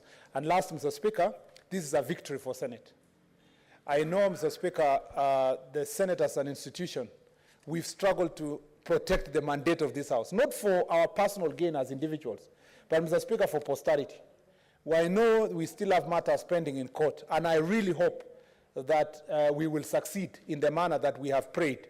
And since it's pending in court, I will not say further than that. But, Mr. Speaker, two victories today. One, this bill, Mr. Speaker. Number two, Mr. Speaker, is the falling of BBI. And I say this, Mr. Speaker, with a very excited heart. There is no senator here, of all the 68 senators, who is not excited that, Mr. Speaker, the Senate proposed by BBI was a complete water down of the mandate of this House. If BBI had passed, Mr. Speaker, I want to say it here, and people of Elgeyo Marakwet listening, I would have never wanted to serve under the kind of Senate that was being proposed by BBI. So personally, I don't want to talk about other provisions of the BBI bill, but as a person who wants to continue serving in this Senate, provide oversight, fight for counties, Mr. Speaker, BBI was going to be a complete downgrading of the Senate, Mr. Speaker. And I am glad that it was declared null and void, even if we posture publicly as though we are sad that BBI failed for our friends who are on the other side. I am sure inside their hearts, they are rejoicing, Mr. Speaker, that when they come to serve in the next Senate, it will not be a water-down Senate. Mr. Speaker, I beg to support. Senator Orengo.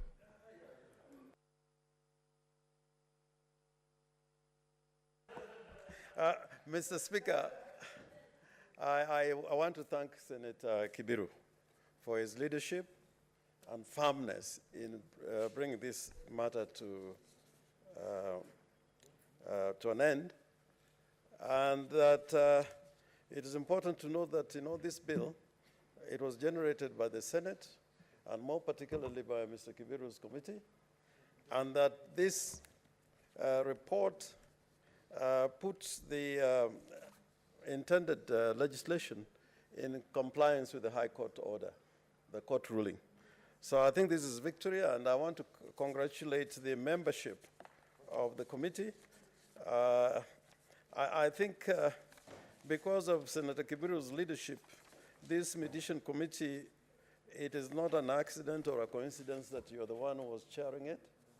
And I want to thank the vice chairperson, Honorable Kanini Kega, because I remember when you were holding meetings with Honorable Kanini Kega, I walked into the meeting and he gave his word. So I want to thank the membership of the committee coming from the National Assembly. I also want to congratulate our members in that committee.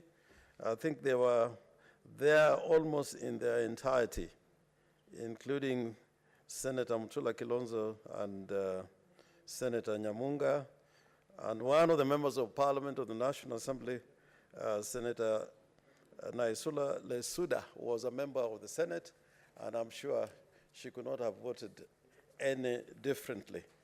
Now, I just want to emphasize two things which have been said by the previous speaker, that this bill is important for the Senate for purposes of accountability and oversight. If funds are going to counties, the Senate must have a role in questions of oversight and accountability. And it is important that the National Assembly does not arrogate responsibilities of the Senate on funds that are devolved. And therefore, Mr. Speaker, we don't want to take a lot of time on this one because it's a victory for the Senate. It was our own bill. Only to add, because the Senator for Elgeyo Marakwet mentioned something about the BBI. I think he is completely ignorant what was going on in court. The elephant was in the room in the BBI proceedings was the doctrine of basic structure. And the Supreme Court unanimously overturned the decision of the High Court and the Court of Appeal on that major issue that was before the courts, both in the High Court, the Court of Appeal, and the Supreme Court. So it is a victory, and everybody would want to claim victory, but I think is victory for the rule of law and constitutionalism. I thank you, Mr. Speaker. Senator Cheriot.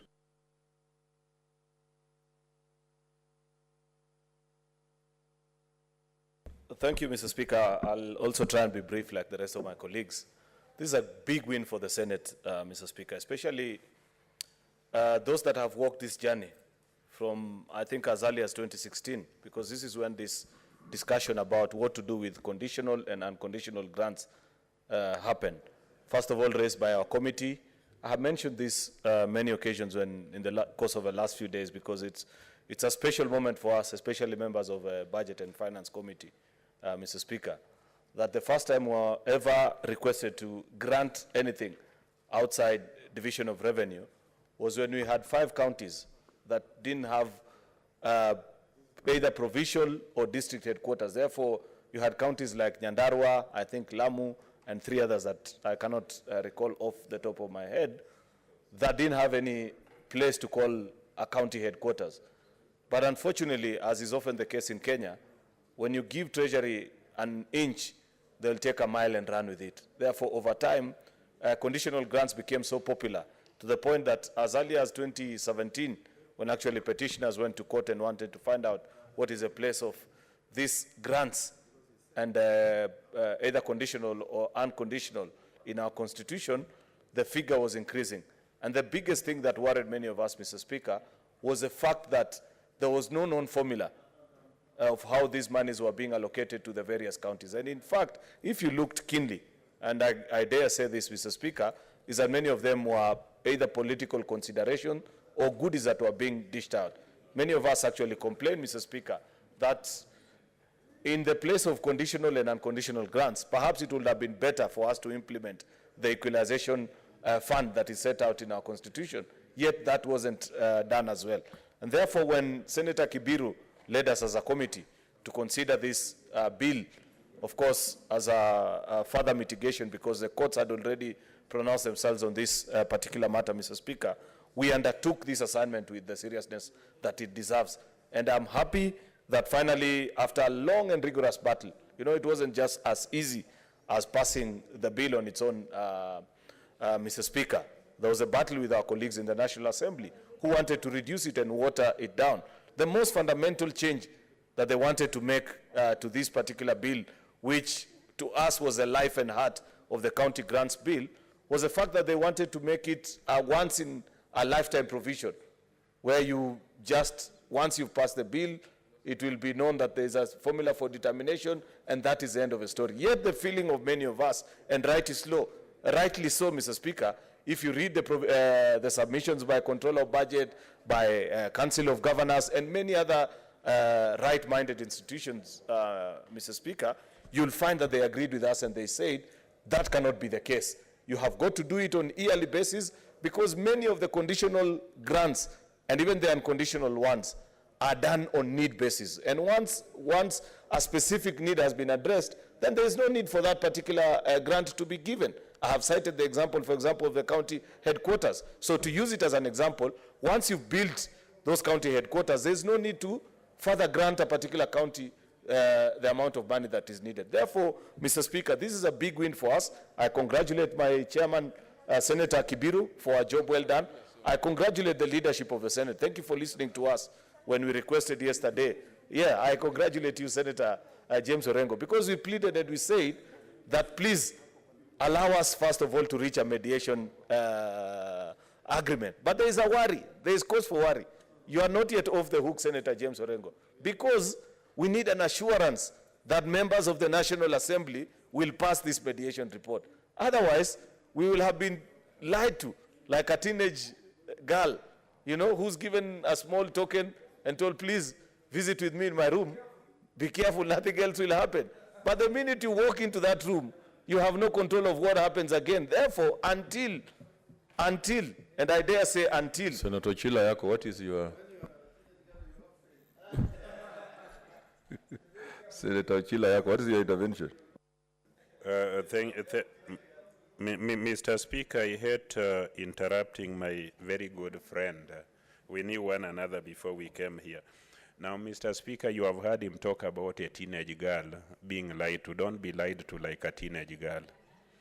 Isn't that insensitive to teenage girls? Because lying, you can also lie to small boys and do bad things to them. So would I be in order to ask him to use a more,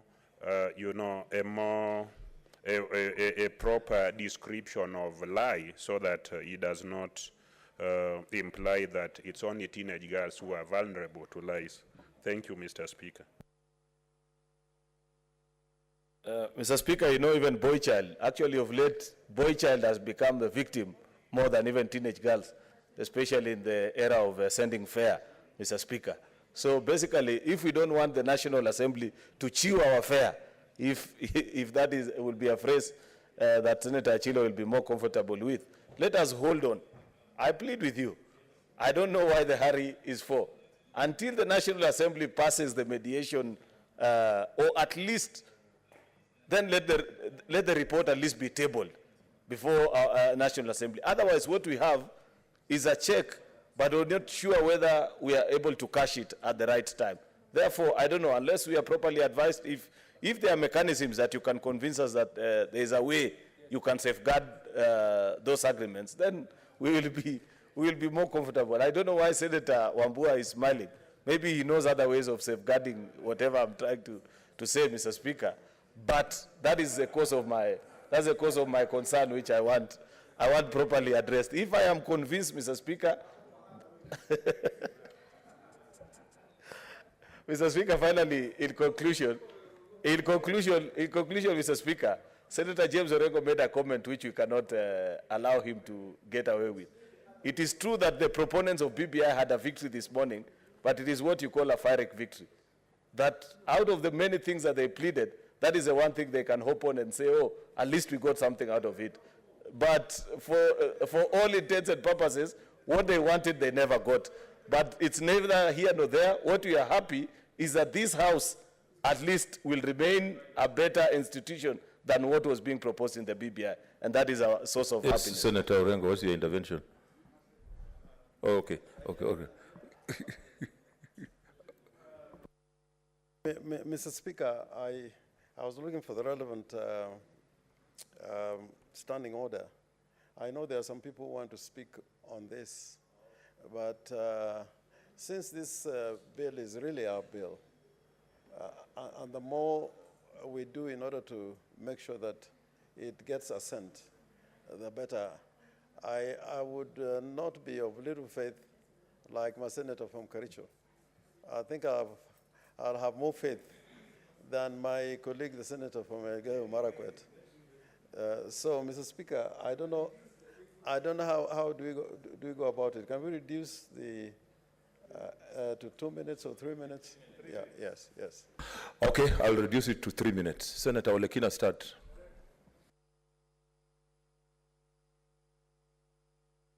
Thank you, Mr. Speaker. Mr. Speaker, I rise to support this amended version of the County Government Grants Bill.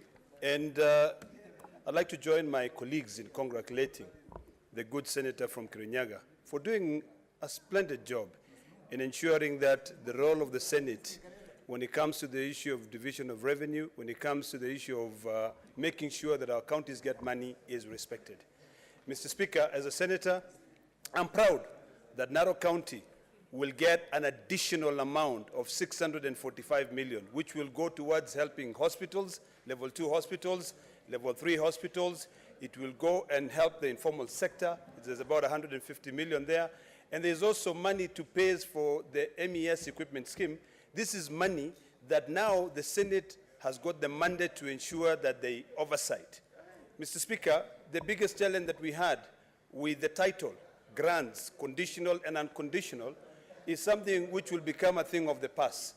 I remember when Senator Wamatangi had summoned governors to come and explain how they spend the money in the road sector, the governors went to court and they said that they did not have a mandate to be able to, the Senate did not have a mandate to go and ask the governors how they spent the conditional grants which were given to them for the roads. But now, having changed the title of this to additional grants, this helps the Senate continue oversighting on every resource which is sent to the county governments.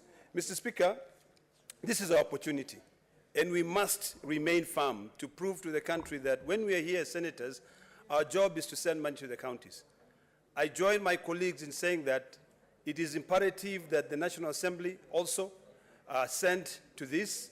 They should pass the mediated version so that at least we see this money going. It will be really, really sad, Mr. Speaker, if the money which has been given to us as loans, grants, is sent back to the donors. We know that the amount of money which the national government is sending as additional grants, but now additional revenue, is about only 9 billion. So the 30 billion is from loans and grants from donor agencies. So that money can help a little child in Mandera. And Mr. Speaker, as I conclude, most counties, even in the northern part, the only thing that you can say, you can actually see having been developed is through the money from grants. Because most of the shareable revenue, Mr. Speaker, goes to some questionable contracts. You know, this is the same in all 47 counties. But at least with these ones, because there are conditions and there are requirements that they must submit in the quarterly reports, this one helps the counties. I thank you, Mr. Speaker. Senator Wambua. I thank you, Mr. Speaker, to join my colleagues in congratulating Chairman Senator Kibiro and his team. It's a big day for us in the Senate. As Senator Olekina said, the Speaker shall be remembered that last year we had a very ugly encounter with governors when we attempted to ask questions about how they were using Kenya Urban Support Program funds for roads. Now they will have nowhere to hide, because what has happened by the passage of this bill is that now we will be able to question into the expenditure of additional grants to counties. The Speaker, I'm very happy as a senator of the great people of Kitui County that today we are going to be okaying disbursement of an additional over 600 million Kenya shillings to Kitui County, around 150 million from national government, and slightly over 500 million from development partners. The Speaker, it should be noted that we shall follow up on the expenditure of this money to ensure that this money is used for the intended purposes. Secondly, Mr. Speaker, I also want to take this opportunity to really throw some caution to my colleagues that yes, we are going to be dealing with the grants bill today. The Speaker, once beaten, twice shy. We stood our ground from the day before yesterday until today, and we are seeing good results. We should not relent. We should ensure that, yes, we will pass this grants bill. We shall wait for the National Assembly to pass the grants bill. Then on Tuesday, we can pass the division of revenue bill. Speaker, we cannot be shortchanged any further. And when the Senate stands together on issues of revenue and funds to counties, good things happen to our counties. On this one, Mr. Speaker, I urge my colleagues that yes, let us pass this grants bill with celebration and wait for the National Assembly to pass the same bill. Then on Tuesday, we can pass the division of revenue bill. I thank you, Mr. Speaker. Senator Professor Ongeri. Thank you, Mr. Speaker, for allowing me to also contribute on this very important grants bill, which has come before this August House, and thank Senator Kibiru, the chair of that committee, for ably chairing this meeting.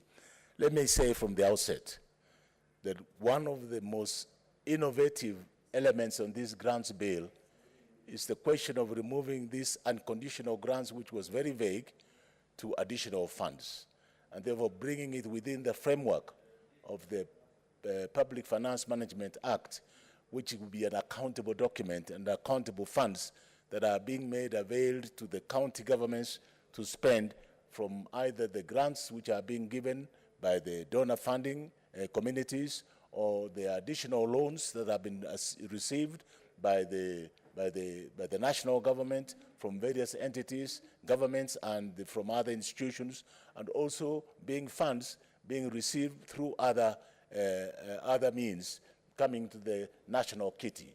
Now, this has been put together into one annual outfit instead of this perpetual law, which did not have the requisite framework of dispersing these funds. And I'm happy and I'm proud that the Kisii County, with these arrangements for 2021-2022, they are going to get an additional 850 million Kenya shillings, and again on the medical equipment, another additional 153 million, making it almost 193 or a billion Kenya shillings. This big money that is going to come to the county government of Kisii. And I believe that this money, good enough, that it can be able properly budgeted for under the normal annual budgeting process and annual allocation process, it should be able to create a far-reaching impact in the services and activities being carried out in the county government.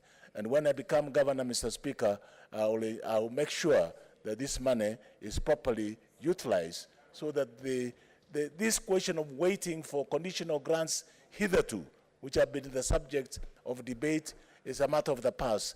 And therefore, we know that it's an annual allocation.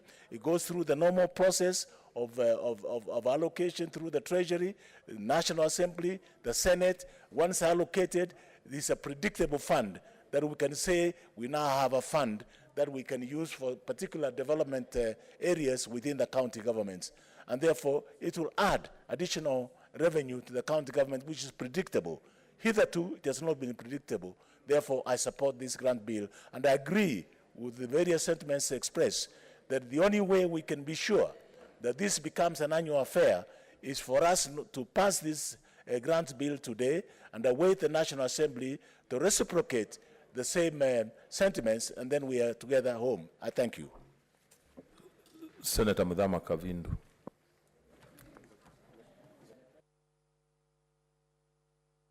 Thank you, Mr. Speaker, for giving me this opportunity to first of all congratulate the Chair for Finance, Senator Kibiru, for this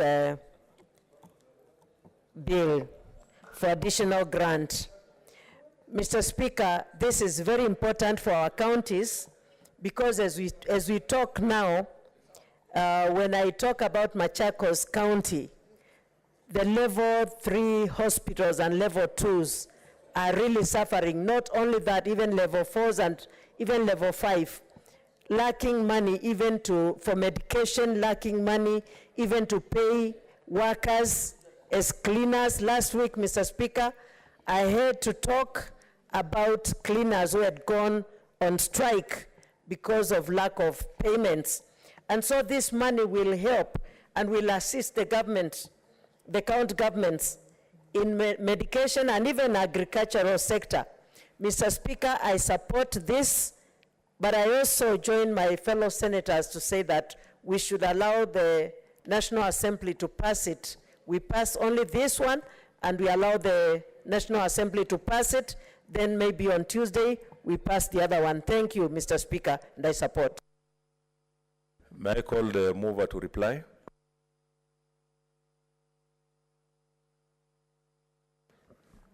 Thank you, Mr. Speaker.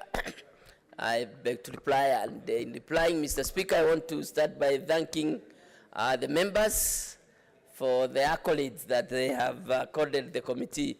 And in particular, today, Mr. Speaker, I think my name has been mentioned by every other senator, and it is a good send-off, Mr. Speaker. Having said that, senators, we have no ones to thank you for standing with the committee and for agreeing that we need to have this bill passed in favor of the Senate. Mr. Speaker, as we progress, I want just to persuade senators, kindly let us vote and pass this bill, this bill, so that it can be accented tomorrow, because the National Assembly did promise us that they are going to deal with it. Now, we will have done our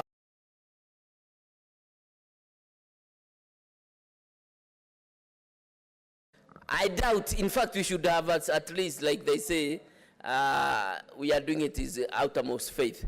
Mr. Speaker, I have heard people say that we don't pass the dollar, the division of revenue bill until the National Assembly have passed the grants bill. Mr. Speaker, I think that is, we are stretching ourselves too much, and I want to really request the senators, like we agreed yesterday, let us, we have gotten the report, let us vote for the two bills, Mr. Speaker. Thank you, Mr. Speaker. I beg to reply. Okay, order, senators. Honorable senators, I now put the question, which is that the Senate adopts the report of the Mediation Committee on the County Government's Grant Bill, Senate Bill, Bills number 35 of 2021, laid on the table of the Senate on Thursday, 31st March 2022, and are pursuant to Article 113 of the Constitution and Standing Order 161.3 of the Senate Standing Orders, approves the mediated version of the bill. I now direct that the bell be rung for 2 minutes.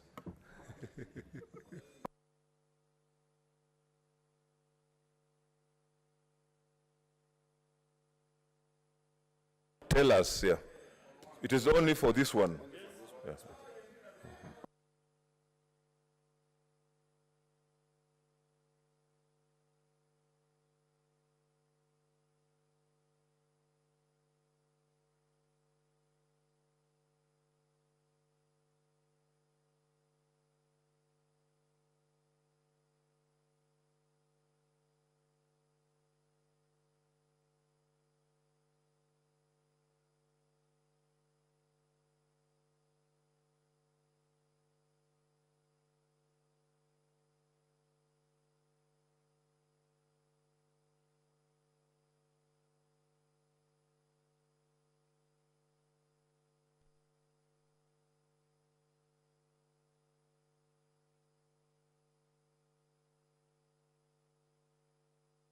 Tell us.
Yeah, honorable senators, can we have some order?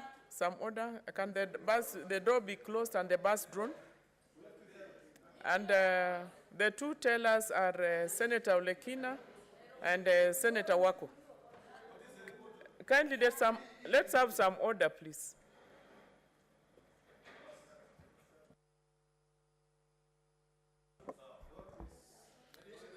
Yes, I think we should be able to start, and it will be by roll call. Yes. Senator Adan Dulo Fatuma, Isiolo County. I vote yes. Senator Ali Abdullahi Ibrahim, Wajir County. I vote for the mediation, yes. Senator Boy Issa Juma, Kwale County. I vote yes.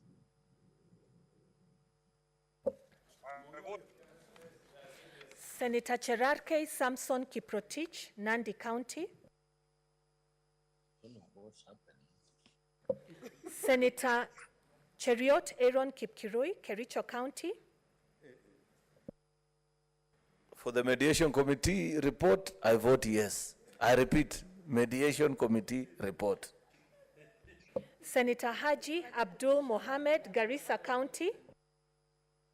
Madam Speaker, I vote yes.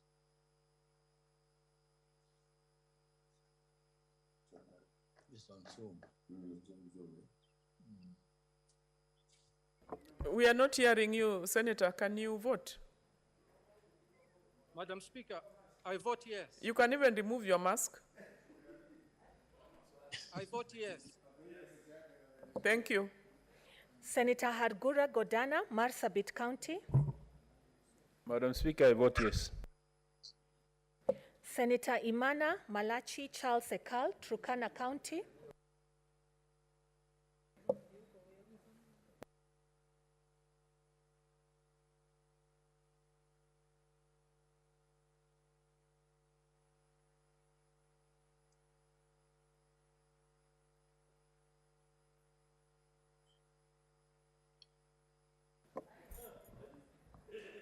Senator, can you vote?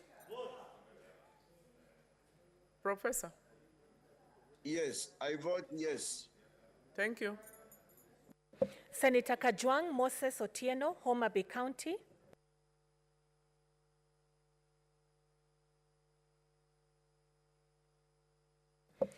Senator Kamar Margaret Jepkoech, Uasin Gishu County. Madam Speaker, I vote yes.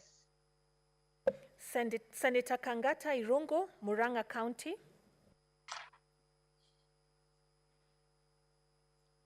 They'll come to me then. Okay.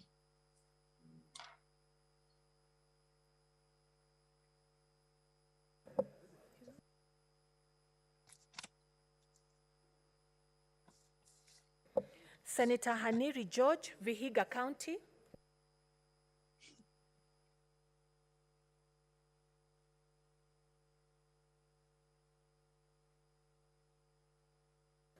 Senator Kibiru Charles Rubenson, Kirinyaga County. Myself, I vote. On behalf of Kirinyaga, I vote yes. Senator Kihika Susan Wakarura, Nakuru County. Senator Kimani Wamatangi Paul, Kiambu County. Senator Kindiki Kithure, Tharaka Nithi County. Senator Kirinyaga Ephraim Mwangi Maina, Nyeri County. Madam Speaker, I vote yes. Senator Langat Christopher Andrew, Bomet County.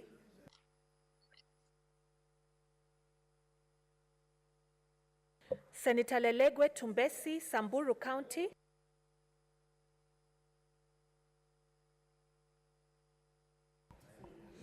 Madam Speaker, I vote yes. Senator Linturi Franklin Mithika, Meru County.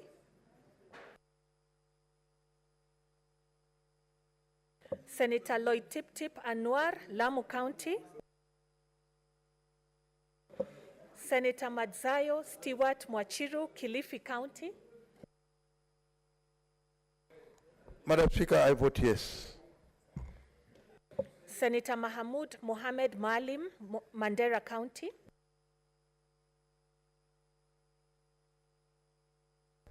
Mr. Speaker, I vote yes. Senator Malala Cleophas Wahungu, Kakamega County.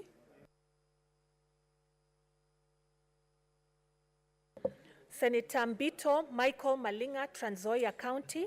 No, their account. Yes, sir. Madam Speaker, I vote yes. Yeah, I was going to say, probably, I probably won't be able to purchase it.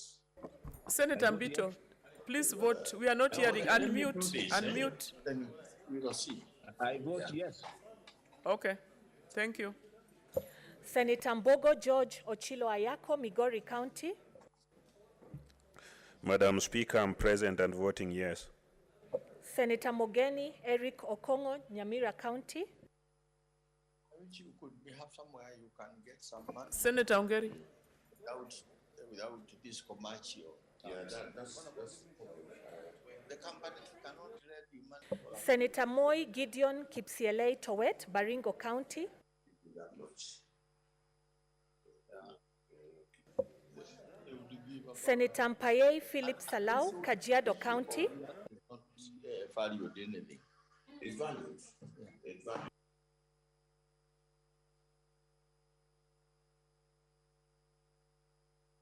If I was able to sell it. Okay. Senator Murkomen Onesimus Kipchumba, Elgeyo Marakwet County.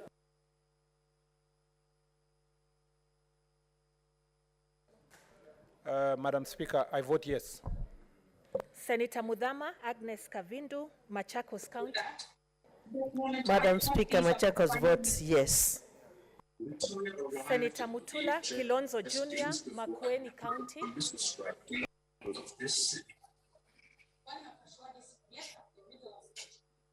I got out of the bus and literally walked 10 meters.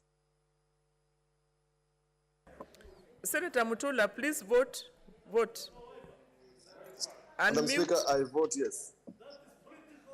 Senator Mwangi Paul Githiomi, Nyandarua County. Senator Mwaruma Jones Mwashushe, Taita Taveta County.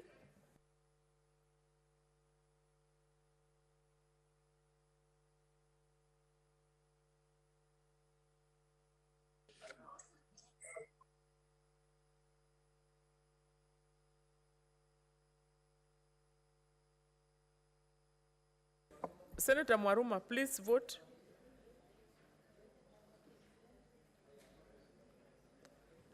Senator Mwaruma, please unmute. Okay, we'll come back to him. Senator Mwinyi Haji.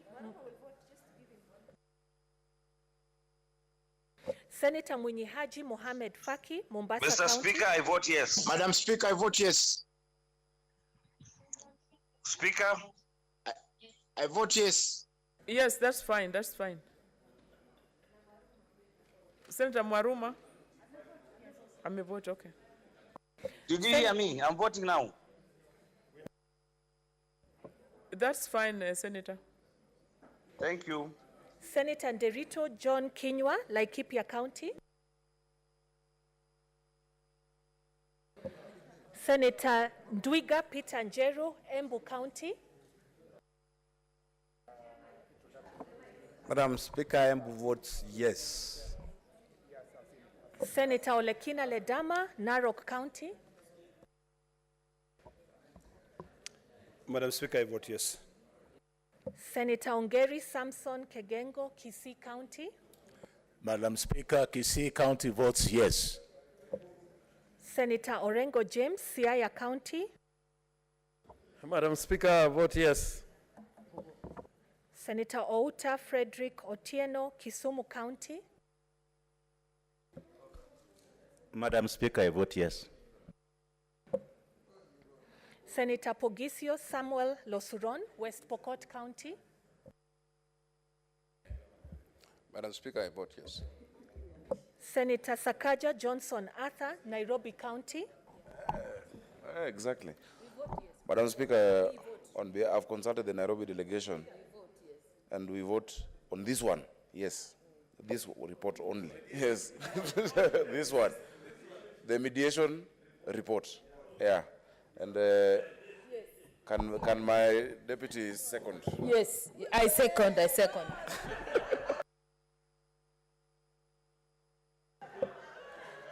Senator Wako Sitswila Amos, Busia County. Senator Wambua Enoch Keo, Kitui County. Madam Speaker, on a point of order, I am worried about what went on record as far as Nairobi delegation was concerned, because the leader of the delegation was saying this one, pointing at Senator Manga. So I don't know whether it was a choice between the bill and the Senator Manga. So that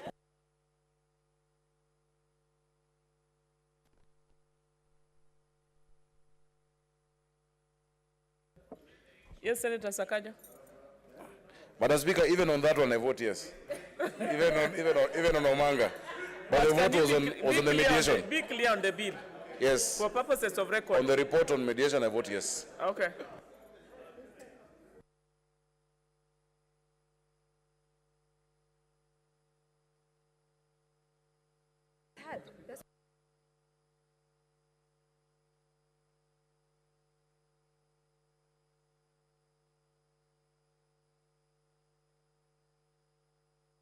Honorable Senators, kindly, can we have some order? Can we take our seats?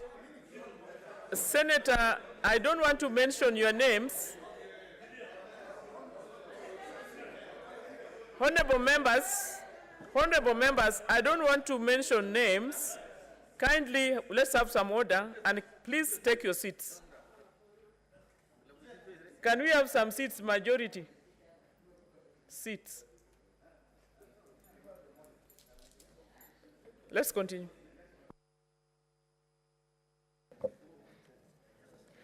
Senator Wambua Enoch Keo, Kitui County. Madam Speaker, for and on behalf of the great people of Kitui County and on the report of the Mediation Committee on County Government's Grants Bill, Senate Bill number 35 of 2021, I vote yes. Senator Wario Golich Juma, Tana River County. Senator Wetangula Moses Masika, Bungoma County.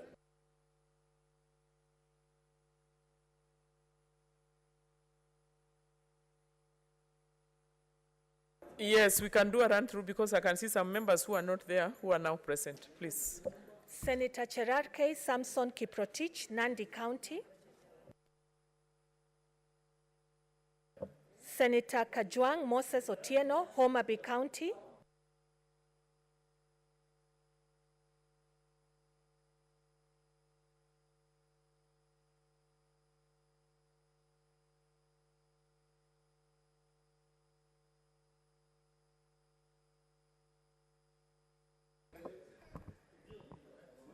Can we have Senator Kajwang is online? I vote yes. We are not seeing your face. Oh. That's not Madam Kajwang. Speaker, Can we have Senator Kajwang vote, please?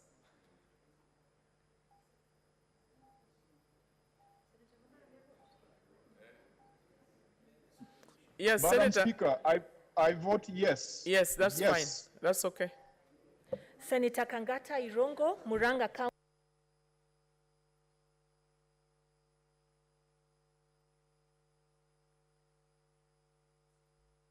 Senator Haniri George, Vihiga County.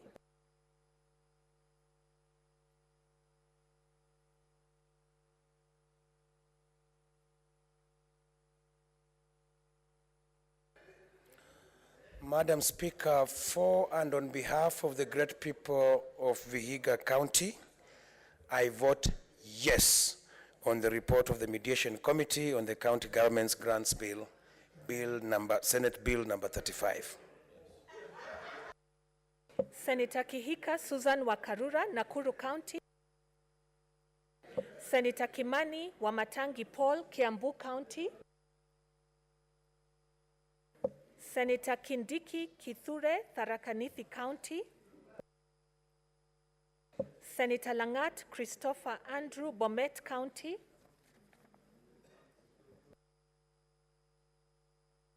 Senator Linturi Franklin Mithika, Meru County.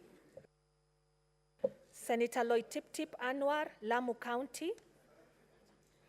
Senator Malala Cleophas Wahungu, Kakamega County. Senator Mogeni Eric Okongo, Nyamira County. Senator Moi Gideon Kipsielei Towet, Baringo County. I vote yes. Senator Mpaye Philip Salau, Kajiado County.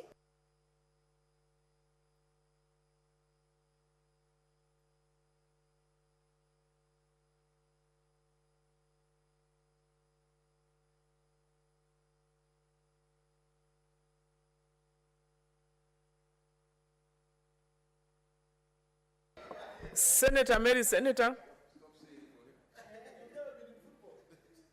Can we have Senator Mary, Senator, please?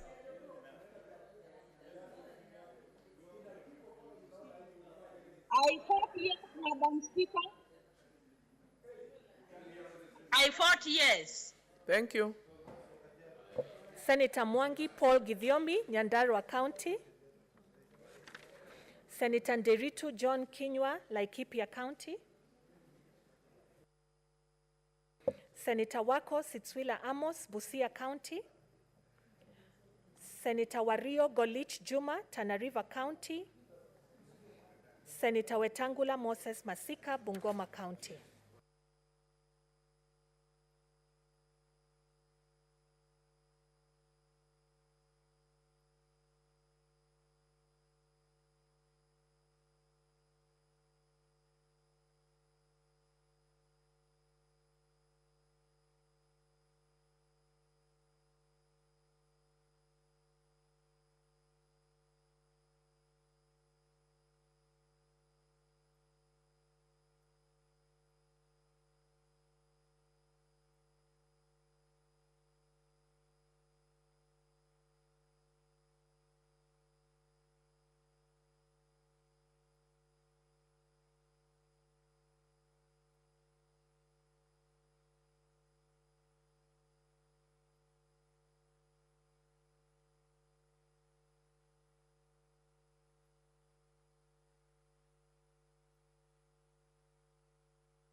Honorable Senators, the results are as follows.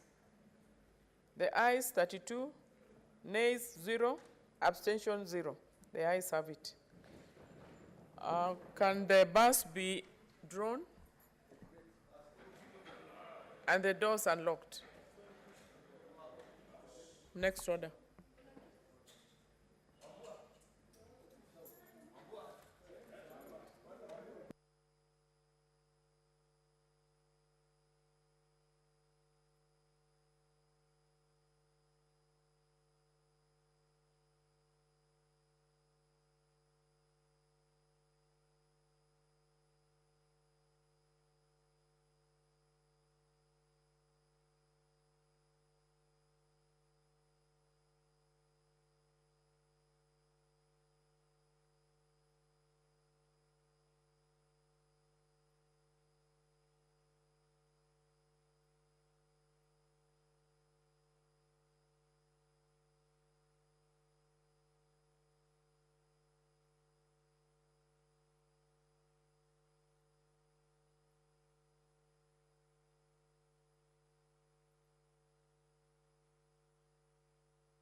Honorable Senators, we are going to defer order number 9, number 10, order number 11, order number 12, order number 13, order number 14, order number 15, order number 16, order number 17, order number 18, up to order number 19, to be listed for the next sitting.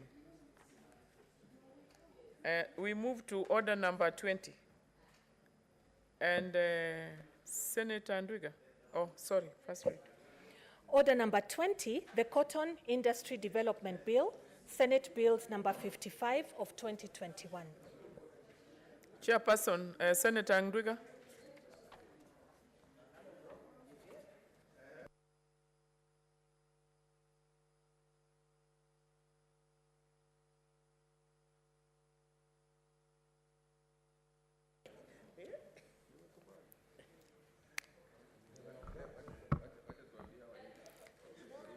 Thank you. Thank you, Madam Speaker.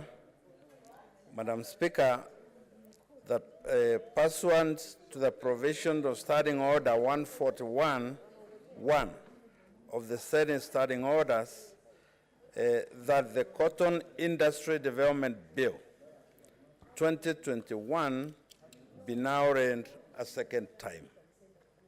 Madam Speaker, let me begin by thanking the Senate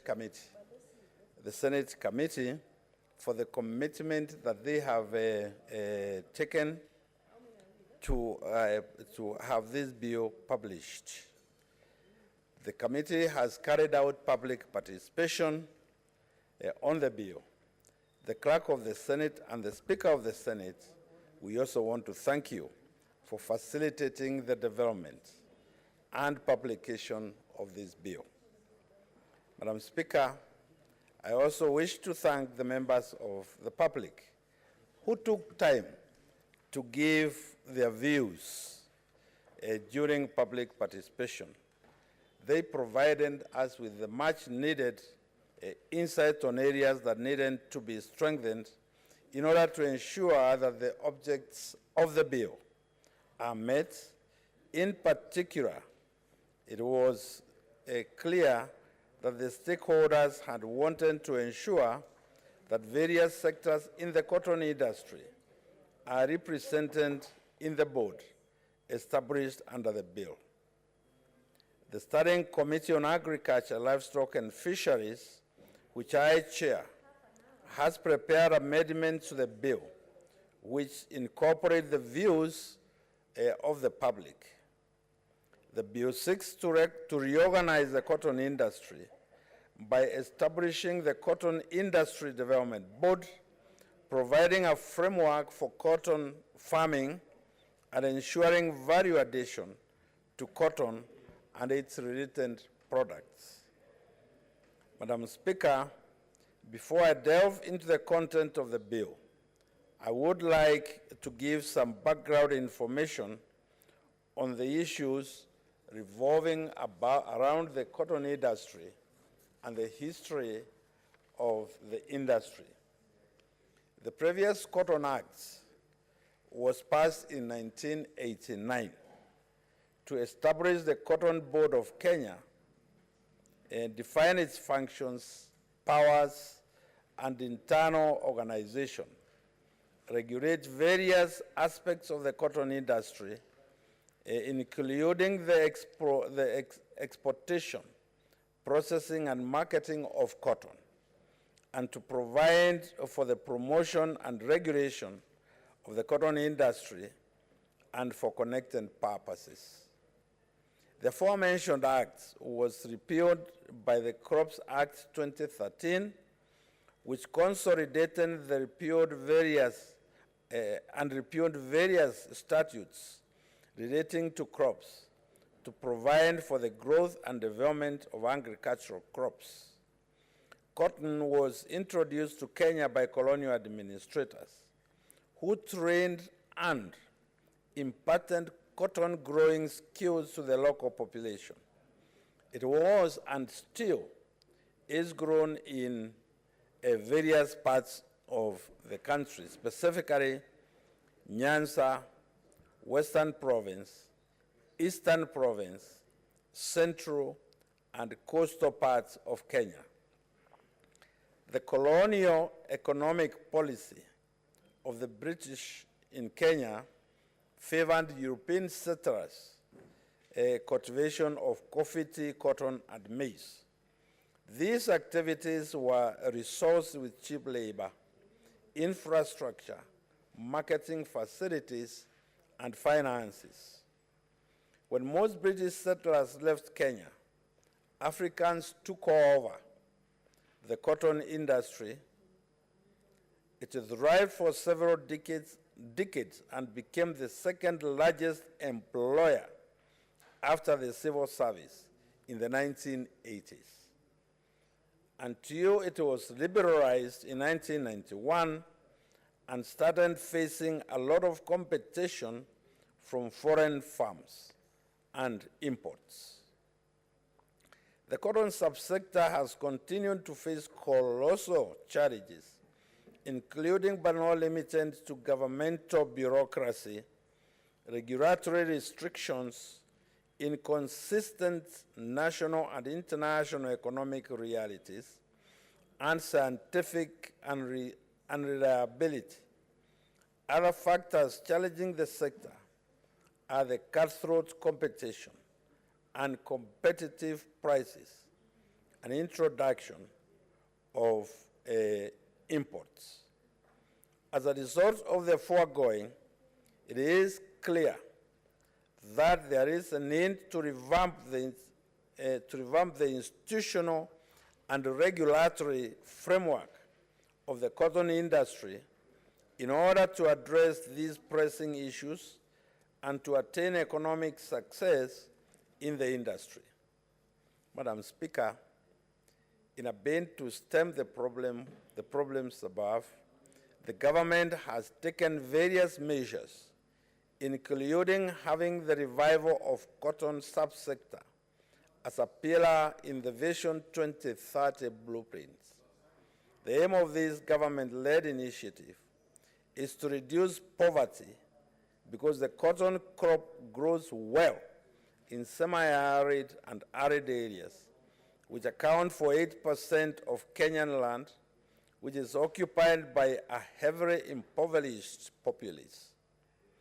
Unfortunately, these measures have not been able to revive the cotton industry and restore it as the economic giant that it was in the previous times.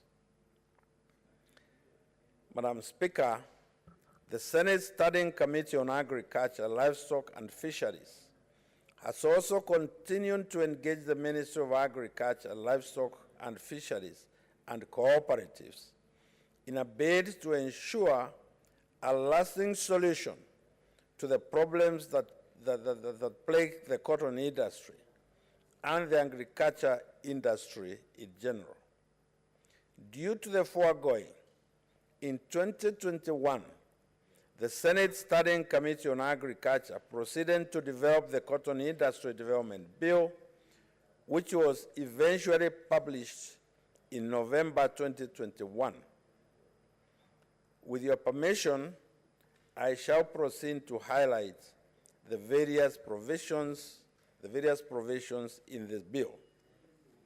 Clause 4, Madam Speaker, of the bill establishes the Cotton Industry Development Board, which, with the headquarters of the board being in Nairobi City County, and given the power to establish branches in other parts of the country. Clause 6 of the bill provides that the management of the board shall vest in a board of directors consisting of a chairperson appointed by the principal secretary responsible for agriculture, the principal secretary responsible for trade, 6 persons representing cotton farmers, 1 from the 6 regions specified in the first schedule, nominated by the farmers cooperative societies with the largest membership in the respective counties, 2 persons of opposite gender representing cotton farmers nominated by the Council of County Governors and the Chief Executive Officer. Madam Speaker, Clause 23 of the bill requires county governments to maintain an up-to-date register of cotton growers, cotton cooperative societies, and other associations. It also requires counties to implement the policies, standards, and strategies by the national governments and guidelines on corporate governance in cotton growers' institutions. Additionally, counties are required to facilitate the production of cotton in the respective county by implementing and expanding the planting and replanting program of cotton in strategic areas identified as having the most potential and facilitate the rehabilitation and fertilization of existing cotton. Counties are also legally obliged to offer extension services on cotton production and primary processing, and to promote the organization of cotton farmers, cooperatives, associations, and organizations, and provide them with credits and financing support. Provide training, extension service programs. Further, counties are required to collaborate with relevant institutions so as to promote access to credits and other financial services, formulate and adopt a general program Senator Ndigwa. of development. Ndigwa, Yes? are you reading or you are moving the No, bill? no, I'm picking the points and going on. From where I sit, it's like you are reading verbatim. Okay, Madam Speaker. I stand guided. Madam Speaker, counties are required to collaborate with relevant institutions, Ministry of Agriculture and other institutions, so that they can move. We can have increased production of cotton, and so that we can revive value-adding facilities and institutions in the country. Madam Speaker, clause 24 of the bill provides for registration of a person or entity carrying out business of cotton growers. Now this, Madam Speaker, is a responsibility that has been given to the county government for them to license growers, to license processors, ginneries and ginners, and so forth. Madam Speaker, the anticipation here is that we shall have counties which produce cotton, having the capacity to move ahead and process the produced cotton through ginning and into proper value addition. Madam Speaker, you will know that this country has signed protocols with countries like America. We have the AGOA protocol, which, Madam Speaker, is never utilized clearly by this country. That most cotton products produced in this country, like, for example, the EPZ in Athi River, most of the cotton is important from outside this country. And Madam Speaker, if you have checked, because I have, the numbers of young Kenyans who are employed by the export processing zones, who concentrate or who specialize on cotton and cotton products, that number is huge.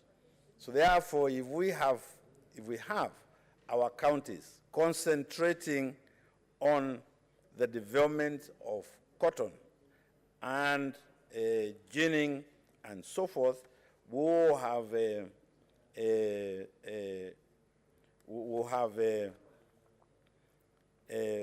job creation activities and facilities throughout our countries.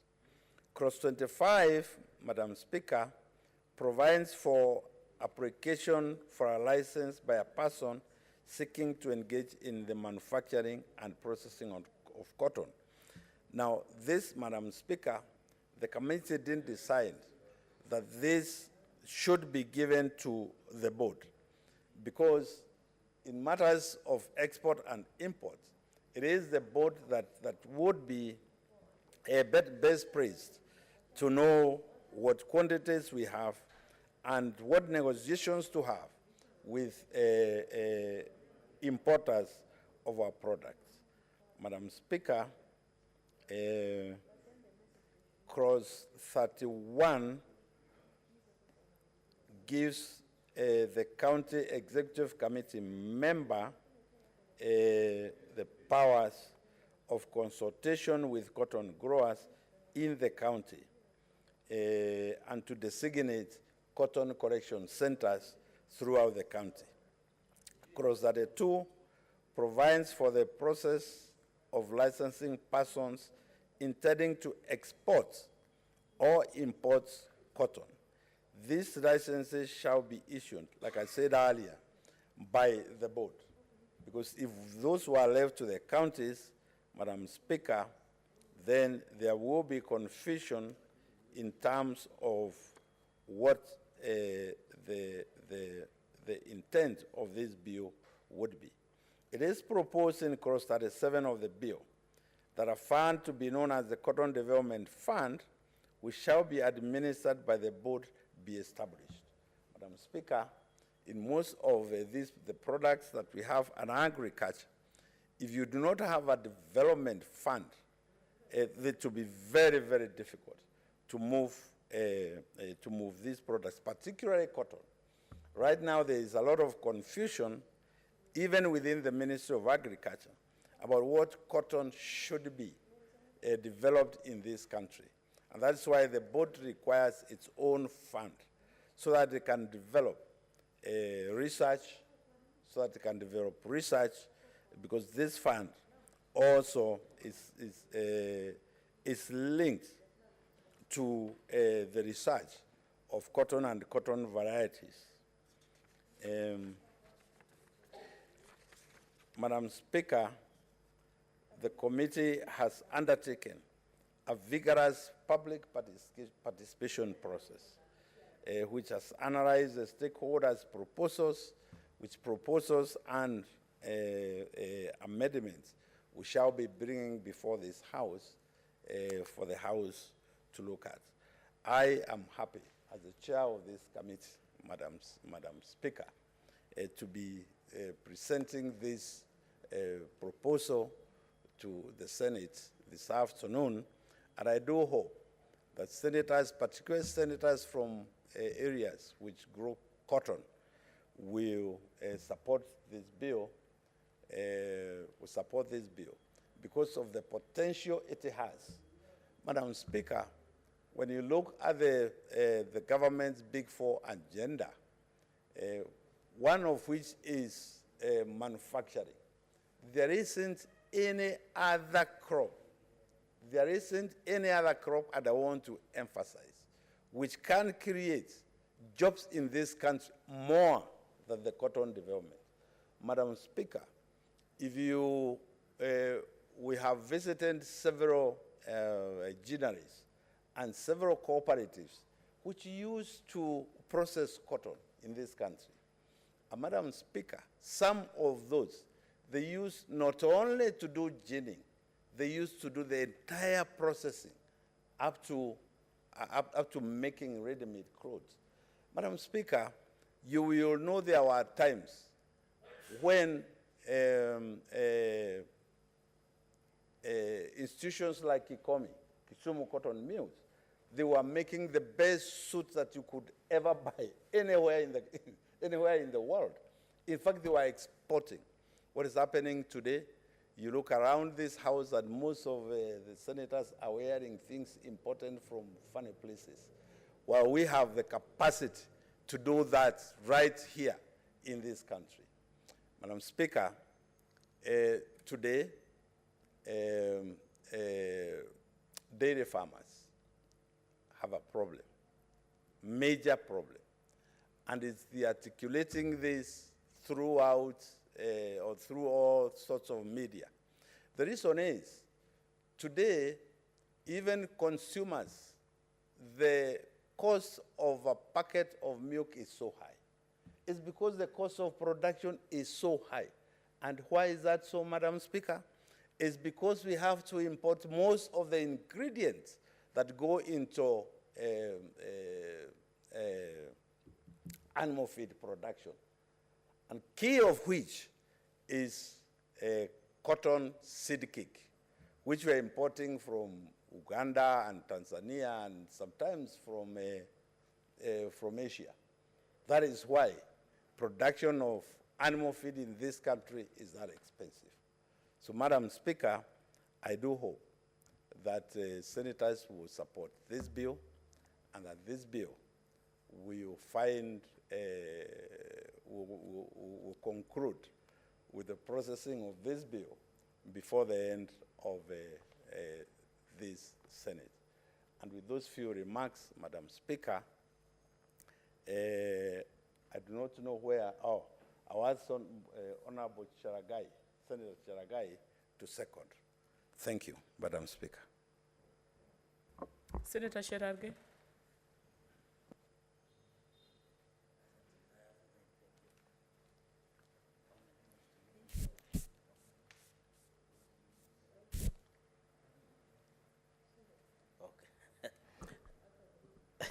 Thank you,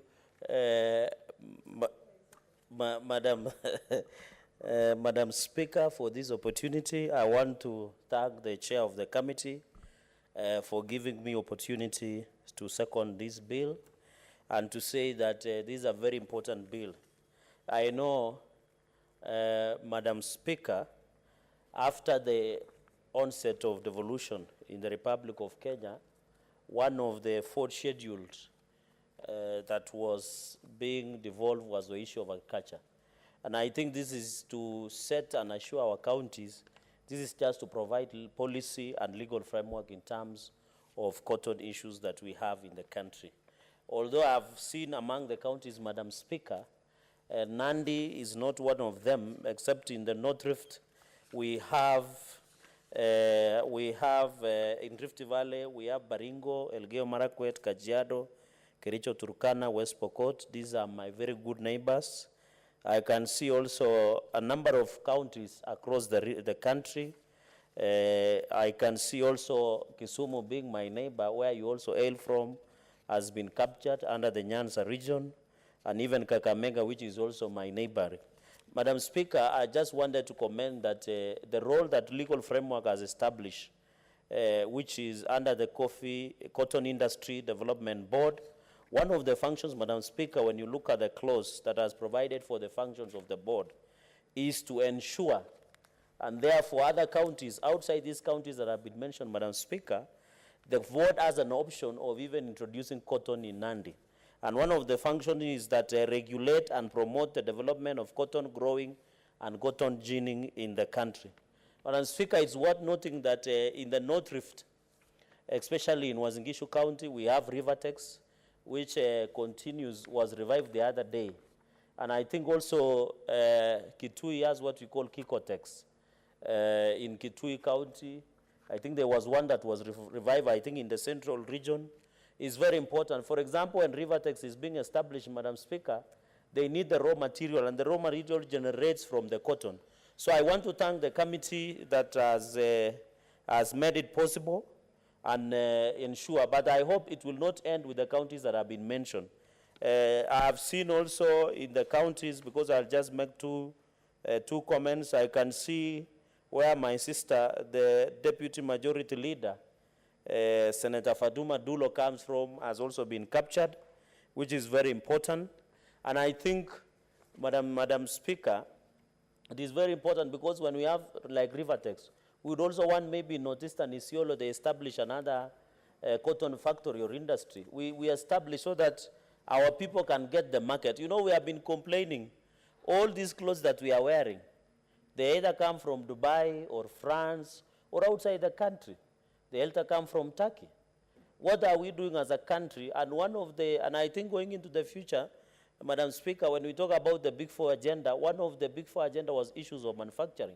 And therefore, when we have like Rivertex and many other textile industries, Madam Speaker, and we also want to see Kisumu establishing their textile industry, and the source of the raw material will be cotton, Madam Speaker, is very important because we would also, you know, the other day we wanted to establish what we call national dress. But unfortunately, Madam Speaker, we do not have that capacity. And therefore, that is why even I know, Madam Speaker, that most of the people who deal with Mitumba industry will find this as a threat to their, when we talk about promotion of ensuring that we have cotton in place, that is the raw material for the textile industry.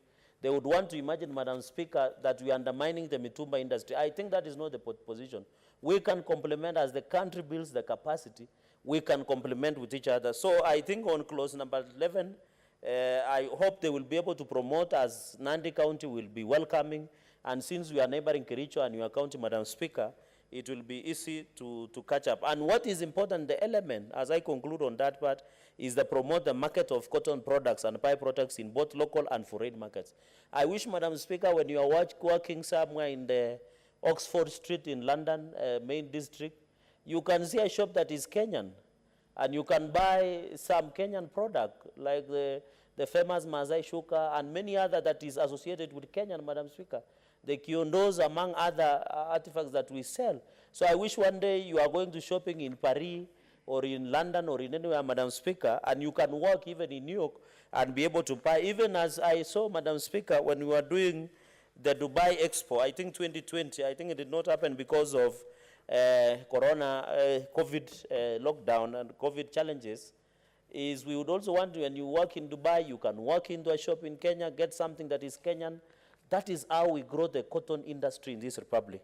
Quickly, Madam Speaker, my third point is on the role of county governments.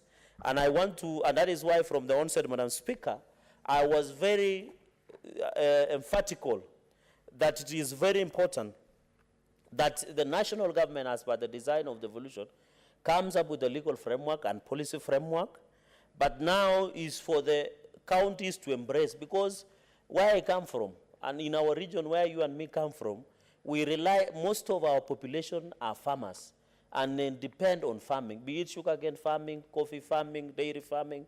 How do we diversify? You know, Madam Speaker, better than me, although we share the nucleus of Chemelil and also Kibos and many others, you know that sugarcane has been facing rough time.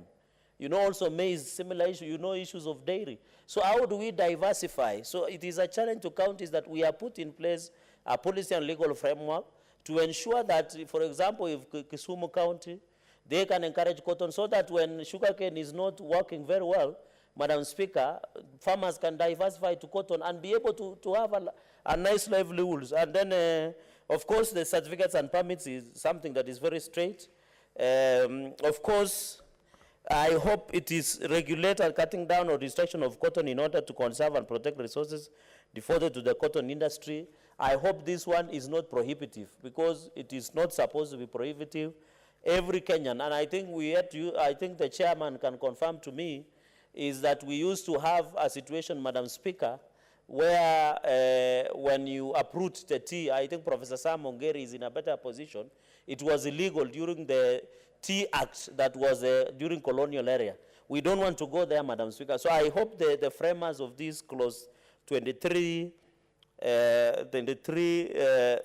part 23, clause 23D, in regulating the cutting or destruction of cotton, I hope it is not prohibitive, because we also, as we encourage, Madam Speaker, diversification, if a farmer, for example, in Isiolo, where they are now growing cotton, for example, where Senator Fatuma Dulo comes from, if today they decide they want to do dairy farming or camel farming, they should not be prohibited from doing that.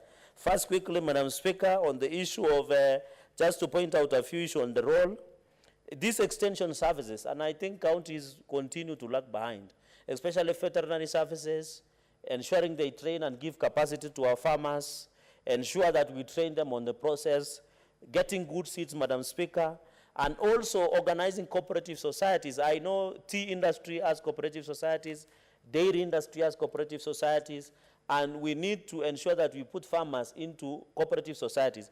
You know what I mean, Madam Speaker, although I was quickly passing through that, is some of the nominees to this board of the Cotton Industry Development Bill, some of them are representatives of the cooperative societies that deal with cotton that come from the largest cooperative society in Kenya.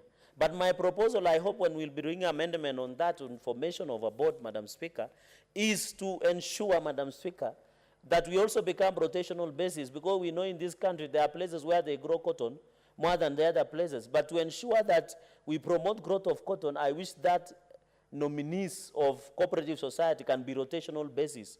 Like that if there are 6, for example, Madam Speaker, we can reserve maybe 3 for the Mount Kenya region or central region and northeastern and eastern region.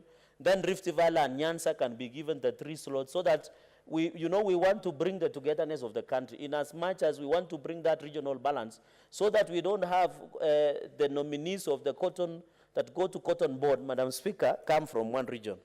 Another one is the final one, inspect farms, gineries, and value addition industries located within their respective counties. Madam Speaker, is very important, and monitor and report instances of pests, and I think this is control issues, extension services, Madam Speaker. And therefore, finally, clause 24, this registration process, this is my last point, Madam Speaker. A county government shall not charge a fee for registration of an applicant. And the name of the cotton grower, I think, Madam Speaker, it is very important that we register this important, but it should not be prohibitive. I think our people should not be disturbed, Madam Speaker. It should be a straightforward matter, that the registration process should be seamless. For example, we had a problem with this, Madam Speaker, and this is one of my, because I have 2 points, then I conclude. The location, size, and parcel number of land on which business or that of its members is located. you know where I come from, Madam Speaker, and I suspect it could also be true in your region. Sometimes you go and lease land. You might not own land. Maybe I want to farm sugarcane near Nyando, where you come from. But I am not the owner of the land. Can I be able to lease? So I hope it will be restrictive in terms of, so that there are many young people. The reason I'm saying this, Madam Speaker, with all due respect, is there are so many young people who do not own the title, but they would want to lease and do cotton farming. I think this provision should be including not even ownership, even possession should be provided for in this, Madam Speaker, because when you say the location, size, and parcel number of the land which the business or that of its members is located, I think we'd say whether possession or in ownership, it will be very important. Madam Speaker, so the registration should be seamless. I agree that there should be no,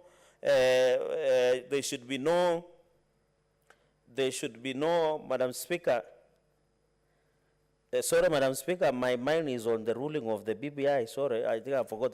A court shall not charge a fee. That's what I was forgetting, Madam Speaker. You know, the BBI ruling has taken our imaginations. So, Madam Speaker, shall not charge, and I think it is very important. Just the way we were doing to border. You remember there was the issue of 5,000 through NTSA, Madam Speaker. So, Madam Speaker, it is important that they should not pay any fee. And I agree with the provision of the law. It will assist the local people, the hustlers, the people who are still struggling, and the farmers in the village, and the people who are doing startups in farming can have that opportunity, Madam Speaker. And then, a person shall not engage in manufacture or processing of cotton unless such person has applied for or obtained license in accordance with the Act. And I think it is very important that this function has been given to counties, and I hope they will be able, because, Madam Speaker, we have seen cases where investors have been discouraged. I hope the process of establishing, because, Madam Speaker, for example, Kisumu County government, they might need to establish, for example, a factory. When you do the PQ, they might need 500 million. But is it practical to allocate 500 million in a financial year to that project? They might need PPPs, private partnership engagement. They might need investors. So the issuance of licensing should be seamless and very straightforward. And I think many people are blame us in this region that it is our bureaucracy that has destroyed us. Because they have been comparing that when you go to Rwanda, Madam Speaker, you are able, Madam Speaker, to acquire the licensing within the shortest time possible. And unless we will bring to one-stop shop in terms of access of licensing within establishment of factories, Madam Speaker, we went with you to your county boss. You saw for yourself, thank God you were part of us who went when we were under the Agriculture Committee.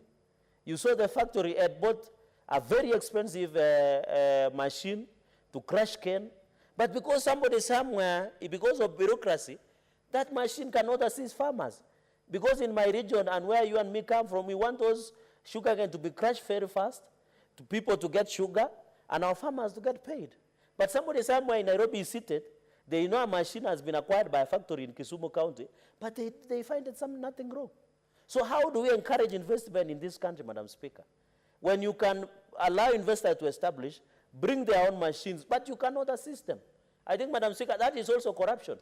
I don't know what other thing can you say about corruption. I don't know what the definition of corruption is. So I think, Madam Speaker, we should encourage that we should stop bureaucracy in terms of issuing licensing, Madam Speaker. And I want to say, the power under Clause 26 that the county executive has been given is too powerful. They say absolute power corrupts absolutely, Madam Speaker. And therefore, the refusal or denial of a license should be subjected to a board. Should have a board. You can say even the subcommittee of county executive of a county government should review the refusal or acceptance of a license so that you don't give absolute power to a CC in charge of agriculture, and it will become a very big problem. And I think, of course, in revocation, Madam Speaker, the principles of natural justice must apply and ensure that they are in place. Madam Speaker, I thought I would speak long like the way our judges have spoken today, but now, renewal of a license, I think I'll just run through the remaining part, because apart from debating, Madam Speaker, and I think it is important as a House, I know our colleagues might want to prosecute other things or not, but even as we debate, Madam Speaker, there are many farmers from your county who grow cotton that are very keen. And some of them have even called me and they really want to know the contents of the bill. So sometimes this engagement we do, and we thank the Parliamentary Broadcasting Unit, specifically the Senate Business Committee and your office, for ensuring that the proceedings are always live so that our people can understand. And even as we go to election, you know, many people don't understand the role of the Senate and Parliament. But when you put live proceedings the way we are doing, it will allow. So, Madam Speaker, quickly on the financial provisions, I think, of course, it is important so that this issue can funding. I don't know what the National Assembly will say on money bill, but of course, when it reaches there, they will say, I think this Cotton Development Fund is important. It will assist in the growth, sustainable, promotion, marketing of the cotton within and outside the country. Madam Speaker, and of course, the audit is a standard procedure. We need the Auditor General. And then, of course, finally, Madam Speaker, on the final aspect, others can be allowed, but now the County Assembly has a role. Because when you look at clause 43, that was my final thought, each county government may enact county-specific legislation, and they have been given how to approach it. The registration process, the renewal, the determination of application, and therefore, I hope our county assemblies, Madam Speaker, as they establish this specific legislation, be it Kisumu County Assembly or Nandi County Assembly, they must ensure that the specific legislation they pass on this bill must be a way to protect from bureaucracy and ensure that investors and anybody who wants to establish the cotton factory or establish promotion of growth, marketing, and diversification of growing cotton within our regions are seamless, Madam Speaker. And therefore, on the issue of penalty, I think we need to exceed at least but an offense. I hope the offense is not uprooting your cotton, Madam Speaker. So, Madam Speaker, I think it is very important. I've seen Council of Governors have a role. They have 2 nominees of opposite gender. I wish they could be given more. I have seen the farmers have 6 nominees, which is very important for the board. So all said and done, Madam Speaker, these are some of the specific legislation that it can define the legacy of the second Senate. And even as we push other agendas outside there, Madam Speaker, it is important to put the necessary legal framework to assist our people. Even if we want to do anything, we want to get elected, we want to whether it is bottom-up economic model or through rural economy, Madam Speaker, these are the laws that needs to be put in place so that those dreams that we need to be actualized, Madam Speaker, will be, and I hope, Madam Speaker, as some of us go for re-election, especially I will be defending my seat as the Senator of Nandi, Madam Speaker, is that these are some of the legacies that will come to follow up in the second. And I hope to see you. I know my brother, my senior brother, and my churchmate, Senator Professor Ongeri, is going for the top seat in as a governor of Kisii, and we wish him well. I hope, Professor, when God blesses you to be the governor, please, we want to see the implementation of this law. So that when, Madam Speaker, I know you will continue being the Speaker, in the third, you will also give us, when we do Senate visit, for example, Senate Mashinani, where Professor will be the governor, God willing, we should be able to show us that in the second Senate, when we were debating on this bill, one of my achievements as the governor, I have ensured that the County Assembly have enacted the law, and we are now diversifying apart from growing tea and dairy farming in Kisii and many other, including coffee. Madam Speaker, with those many remarks, we are happy today that the Supreme Court has spoken. All of us accept the decision of the Supreme Court. Let Kenyans move forward. But what is important is that Constitution can be amended, and the process has been provided. I think those issues has been addressed in terms of jurisprudential value and many others. But let us accept, I think when that matter is rested there, let us focus now on rebuilding Kenya and moving forward. At least there are lessons that have been learned in terms of amendment of the Constitution. Madam Speaker, with those very, very many remarks, allow me to second and call upon my colleagues to support this bill for the betterment and improvement of devolution. I thank you, Madam Speaker. Honorable Senators, I now propose that The Cotton Industry Development Bill, Senate Bills number 55 of 2021, be now read a second time.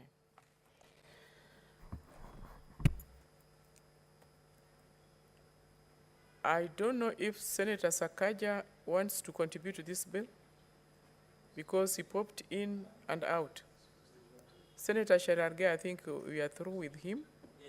Senator Samson Ongeri.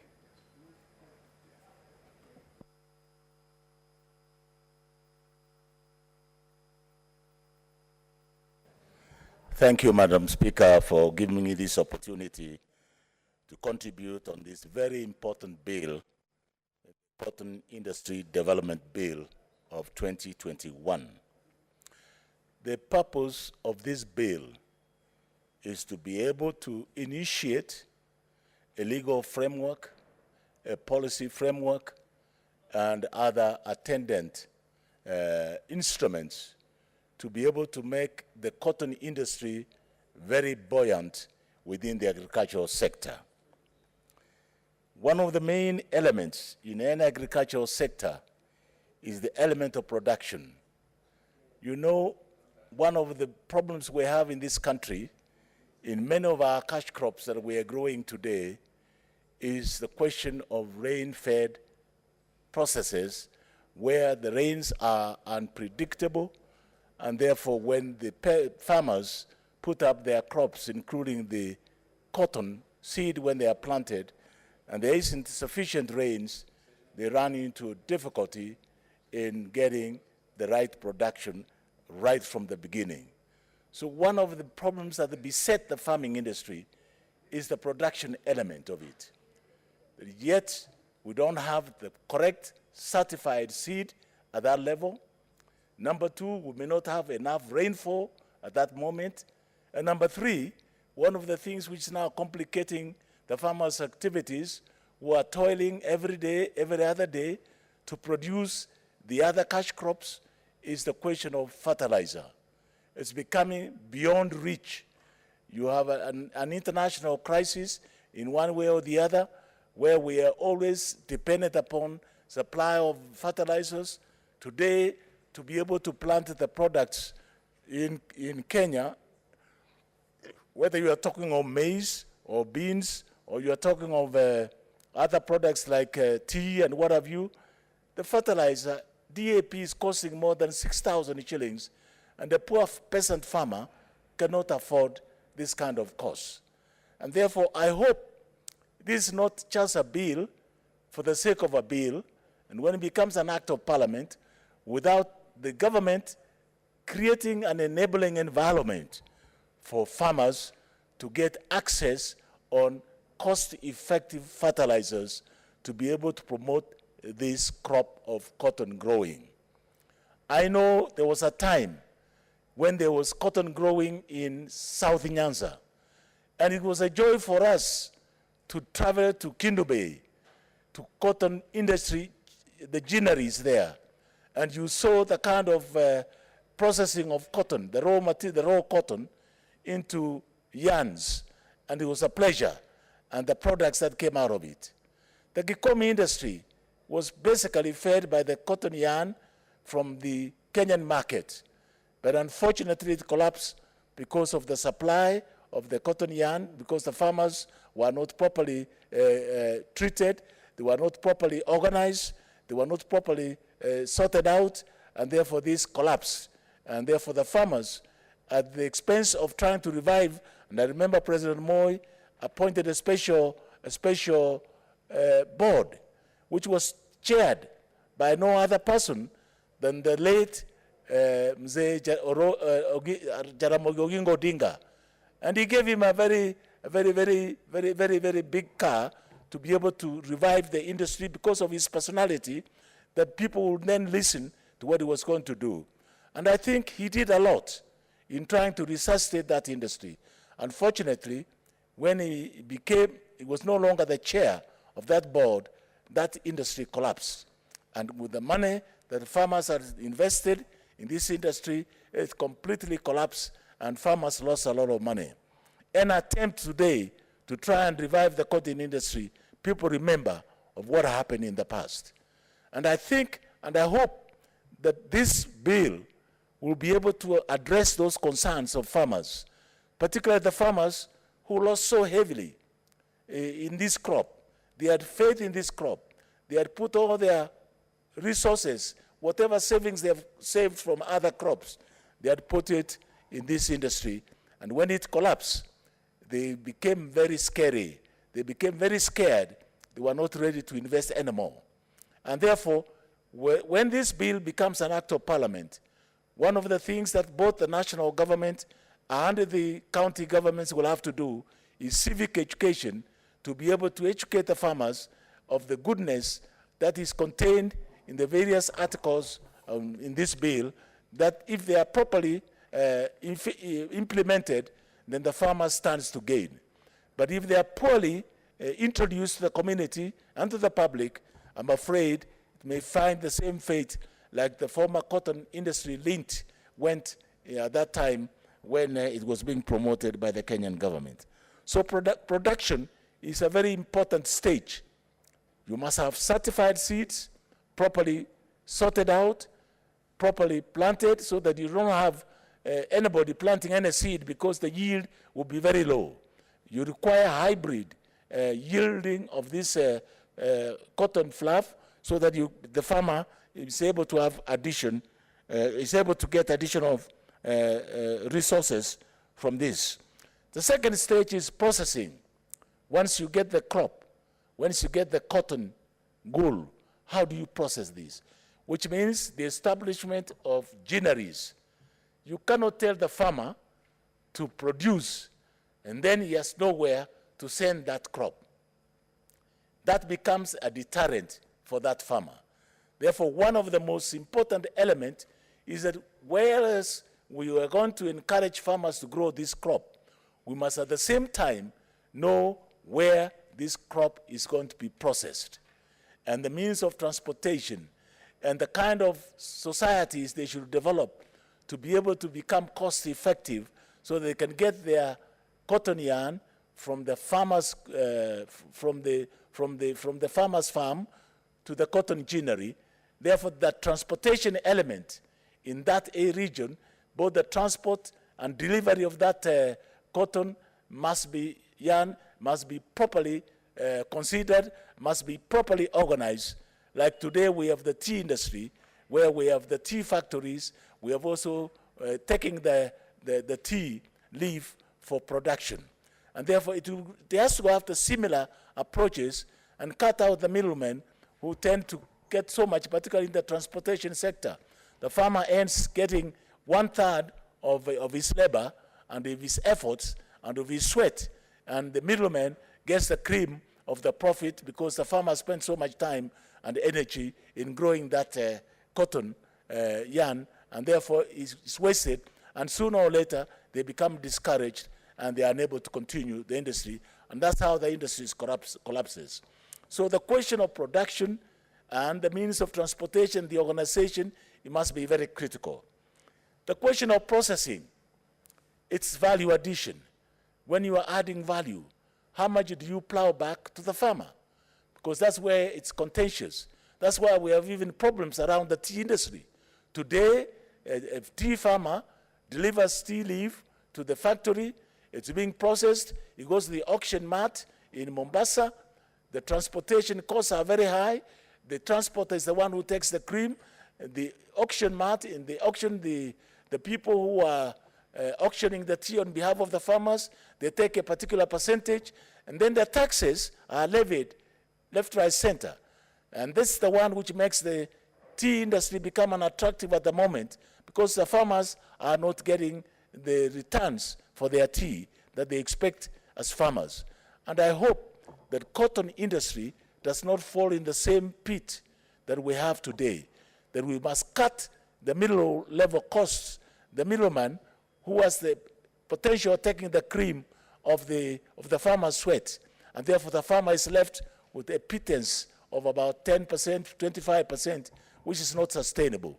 And therefore, when getting into this industry, we must be very careful to ensure that that element, how this cotton, the raw material, is transported to the factories, to to the granaries, the method of transportation, which must be cost effective and therefore do not take away what the farmer expects to get as an earning. And in the value addition, the farmer must be given a particular percentage because that's his sweat. Without the farmer, they will not be able to reach the granary in the first place. And therefore, whatever profits they're making, they must be able to appropriate a reasonable amount of money to go to the farmer so the farmer gets the element of that sweat. There is the third stage of distribution. Once this value addition has been added, how do you distribute this commodity? What are the marketing channels? Of course, when you talk of distribution of cotton in Kenya and its products, you're talking about marketing. And marketing must be created. We must create the domestic markets and the channels for the domestic markets. We must also create the international markets for the production of excess cotton which is grown in this country. And therefore, the development of the industry and the creation of Cotton Industry Development Board is a welcome sign, with a proviso that they must look at those elements I've already explained, because if we don't do so, we are doomed to fail.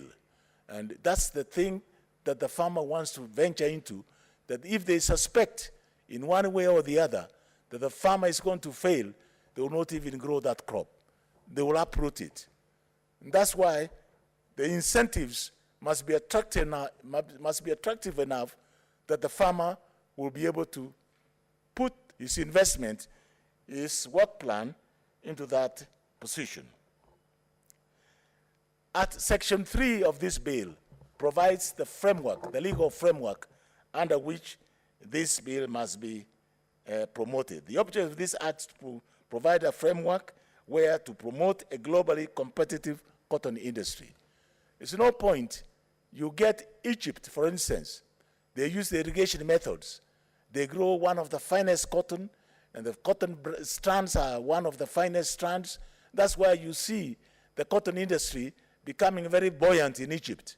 That's why you see, when you look at the apparels coming from Egypt, apparels coming from some of these cotton growing areas are one of the most beautiful productions that you can ever get for shirting materials, for suiting materials, for school uniform materials, and everything else.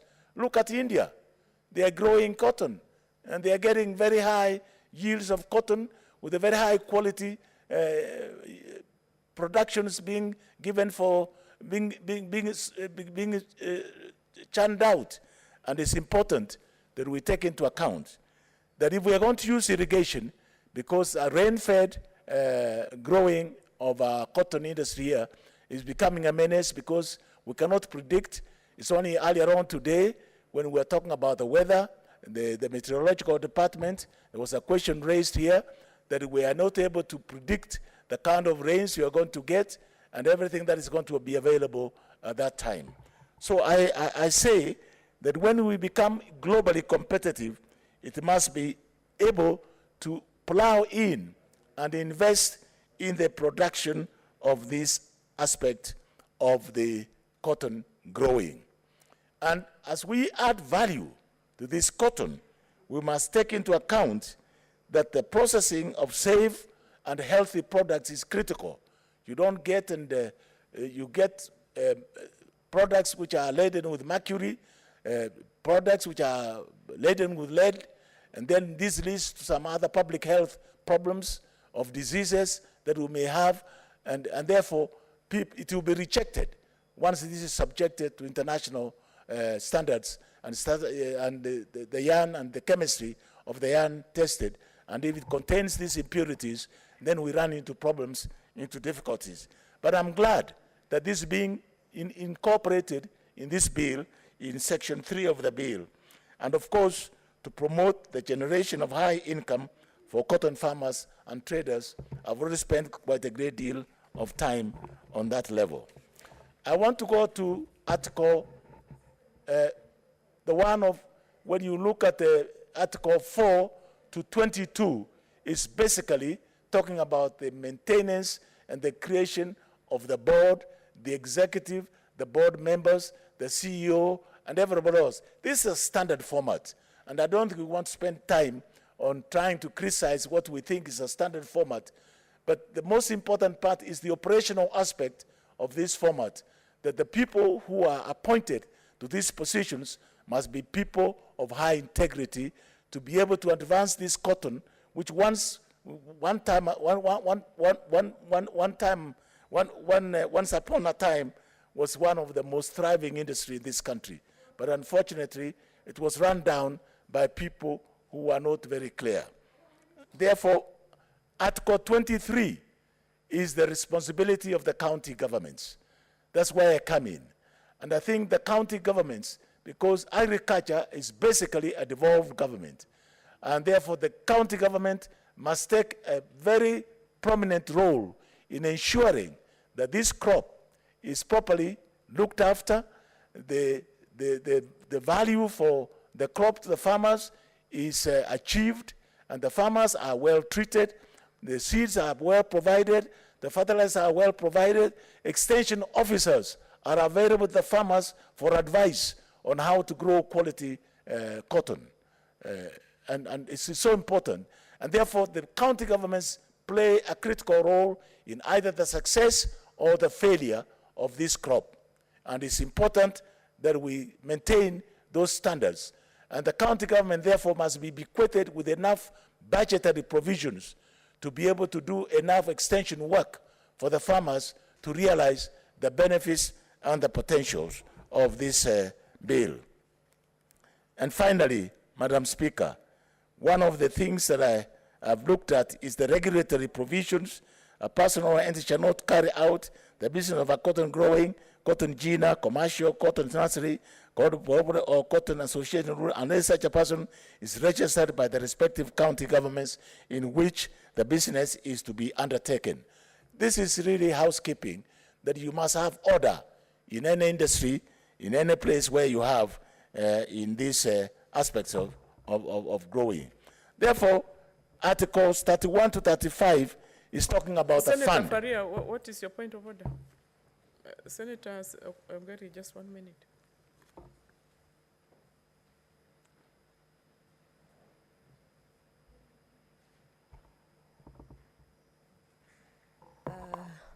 Madam Speaker, pursuant to standing orders number 31(3)A and 31(4), I beg to move that the Senate resolve to extend its sitting until the conclusion of business listed number 21, and request Senator Musuruve to second.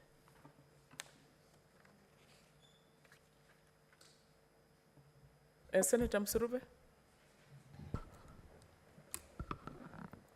Thank you, Honorable Speaker. I second that we extend the House until we dispense of the matters that we have in our business today. Thank you. Honorable Senators, I propose that pursuant to standing orders number 31(3)A and 31(4), I beg, no, it's not that one.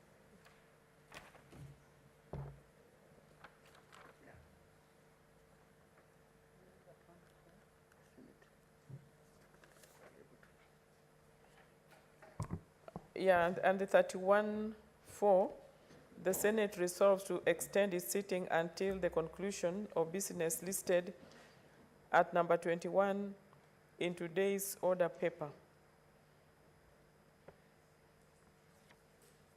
I put the question that pursuant to standing orders number 31(3)A and 31(4), Senate resolves to extend the sitting until the conclusion of business listed at number 21 in today's order paper. Those are of the opinion say aye. Aye. And those of the contrary opinion say nay. The ayes have it. Senator Ongeri, you can proceed. Yes, thank you, Madam Speaker. Now the microphone is even much better. Thank you for that intervention. I was struggling. So clauses 31 to 35 sets out the financial provisions of the board and how the money is being appropriated to the board. And I believe, because being a national function, it will have to come from the national treasury for the provisions for the running of this board, which is a very important board.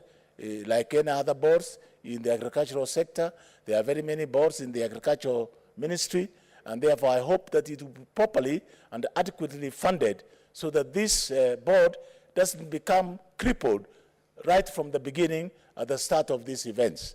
So I suggest, Mr. Speaker, that this, if there is no enough funding,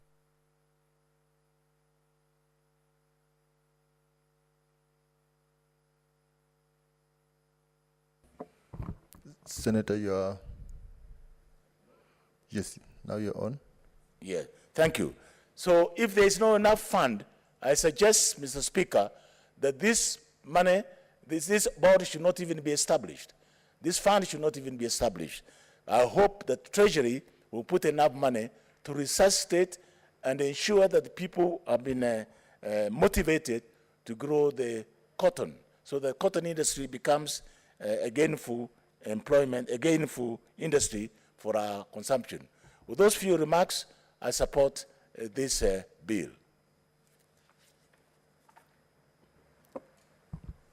Senator Haji Faria Ali.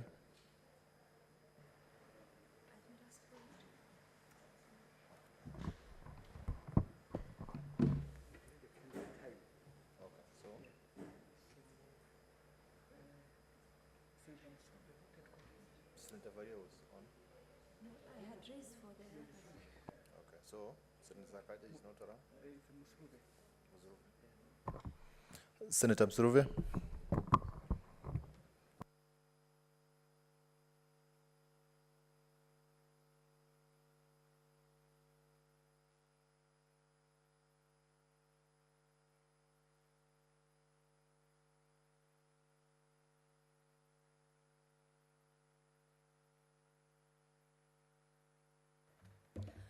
Honorable Speaker, thank you for giving me this opportunity to support this bill by Senator Dwiga. And this bill is very important, Honorable Speaker, especially given the fact that Kenya is predominantly an agricultural country, and we need to diversify and see how to encourage our farmers. And Honorable Speaker, it is very clear that as Kenya, we signed international treaties that actually affirmed that we were going to support agriculture. And one of the treaties that Kenya signed was the Maputo Declaration, and during that actually said that about 10% of national revenue will go to farming. So I want to say, Honorable Speaker, that when it comes to farming, when it comes to agriculture, Kenya is bound by international laws. And if we are bound by international laws, Honorable Speaker, we, as a Senate, we have to ensure that we deliver the international commitments that we made with regard to supporting our farmers, Honorable Speaker. Honorable Speaker, when I was growing up, when I was a young girl, I remember my mother, and thanks to this old lady who has been very active from her early years, was working in a cotton industry at one point, Maridadi Fabrics. And sometimes when we were young, I would go visiting there, and I could see a lot of, work going on. And the process she got end of the month helped us, when we were growing up. She was able to support in payment of fees, together with her husband, Mr. Inima. Honorable Speaker, I want to say that we need to see how to revive the cotton industry, Honorable Speaker, because when you look at the cotton industry, it is a win-win situation, an industry that is a win-win situation for everyone, because the industry is able to employ skilled personnel, semi-skilled personnel, and even those who don't have skills at all, Honorable Speaker. One of the things that we are looking at as a country is creation of employment. And when the cotton industry is revived, Honorable Speaker, it will be a win-win situation for all people in this country, because the illiterate and the literate as well will get employment, Honorable Speaker. Honorable Speaker, I remember there was also an industry that was doing very well, a manufacturing industry, Kikomi, that was predominantly, cotton-based. And it had employed so many people, Honorable Speaker. And Honorable Speaker, we must ensure that as a country, when we are reviving this industry, we are actually ensuring that we defend, this bill. And I hope this bill will see light at the end of the tunnel. Because this bill is very clear in the what it is proposing. One of the things it is proposing is the production of cotton. And production of cotton means that we own the cotton that we are going to produce. We don't have to buy from elsewhere. We don't have to import. It will be raw material that is Kenyan-based. And apart from production, Honorable Speaker, the bill proposes also processing of cotton. Honorable Speaker, we have seen, products that are made in Kenya, that are grown in Kenya, that are not processed in Kenya. They're processed abroad, like for example, coffee. When it comes back, it is very expensive, and even the farmer who planted that coffee is not even able to afford buying the processed coffee. But this bill is very clear that apart from production of cotton, we'll have the processing of cotton, we'll have marketing of cotton, and distribution of cotton and its products, Honorable Speaker. This is a very rich bill that is fully fledged. A bill that is ensuring that it is protecting the farmers against middlemen. A bill that is ensuring that the farmer will get, value for his sweat, Honorable Speaker. There are many times when you find farmers doing a lot of work, but when it comes to, benefiting from their work, other people benefit, middlemen benefit, and so on, and brokers also benefit. But according to this bill, if this bill is really followed to the latter, it will imply that the cotton farmers will have value for their money, Honorable Speaker. Honorable Speaker, if this bill, follows the way it is like, then it means we won't have to export. We won't have to import cotton. In any case, we'll be exporting what we have, Honorable Speaker. And many times I've gone abroad. I've seen, many people out of Kenya liking the Kenyan product, the real cotton, and so on, Honorable Speaker. And even the byproducts of cotton. When you look at the byproducts of cotton, the byproducts of cotton are also handy. We are looking at making curtains in the house. We are looking at fishing nets. We are looking at very many things that come as a result of cotton, Honorable Speaker. Even the clothes we wear, Honorable Speaker. Even the underwear people, wear, Honorable Speaker. You'll find that the clothes that are made of cotton are more expensive than other materials, Honorable Speaker. So I want to say, Honorable Speaker, that I'm defending this bill because I know that if it is executed and sees light at the end of the tunnel, then we will benefit as a country, Honorable Speaker. And Honorable Speaker, we must be alive to the fact also that one of the big four agenda we have is that of manufacturing. So if we are able to manufacture our own cotton, if we are able to manufacture our own clothes, if we are able to manufacture our own things, Honorable Speaker, that are made of cotton, then it will be a plus for this country, Honorable Speaker. We have to see to it, Honorable Speaker, that we are not always consumers of products, Honorable Speaker. We should not always be ready to import, Honorable Speaker. Many times I've seen people importing, from China and other countries, products of other countries, and this boosts the economy of those countries. But if we are able to produce our own, then it means, Honorable Speaker, it will be a win-win situation for us, Honorable Speaker, because we'll have farmers coming on board. Farmers also will be paid for the work they're doing. We'll also have people being employed. We'll have machine operators being employed, Honorable Speaker, from this cotton industry. We'll have drivers, Honorable Speaker, being employed from this cotton industry. We'll also have accountants being employed, Honorable Speaker, from this cotton industry. We'll have sweepers being employed, Honorable Speaker, and all cadres of people, Honorable Speaker. And this should be a win-win situation for our country, Honorable Speaker. And one thing I like about also this bill, Honorable Speaker, it gives status to the industry. That when it comes to the board will be composed of people who have an education, people who have actually read and are well informed, Honorable Speaker. So it will also give status to to the cotton farming, Honorable Speaker. When it comes to the cotton industry, it needs to be a big manufacturing industry that is a big employer.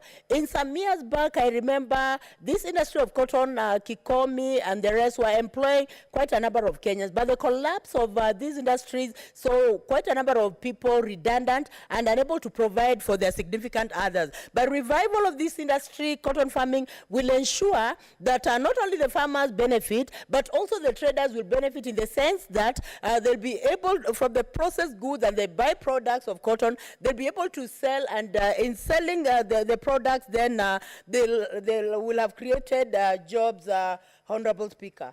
Honorable Speaker, when it comes to this bill, there is need to ensure also, Honorable Speaker, that the objects of the bill are followed to the latter, because when this bill comes into force, then globally Kenya will become a competitive market. We will compete globally, and when we go out of this country, we realize that people really love the Kenyan products. And also, Honorable Speaker, we must be happy about our own. When we buy our own products, then we are making Kenya. When we buy cotton, clothes made of cotton from Kenya, then we are building Kenya. We must be proud of our own, Honorable Speaker, and we must really be egocentric when it comes to the issues of protecting our own, economically, financially, and all that, Honorable Speaker. So I want to say, Honorable Speaker, when it comes to the objects of this bill, they are well-meaning, that we want to be competitive in terms of the global market.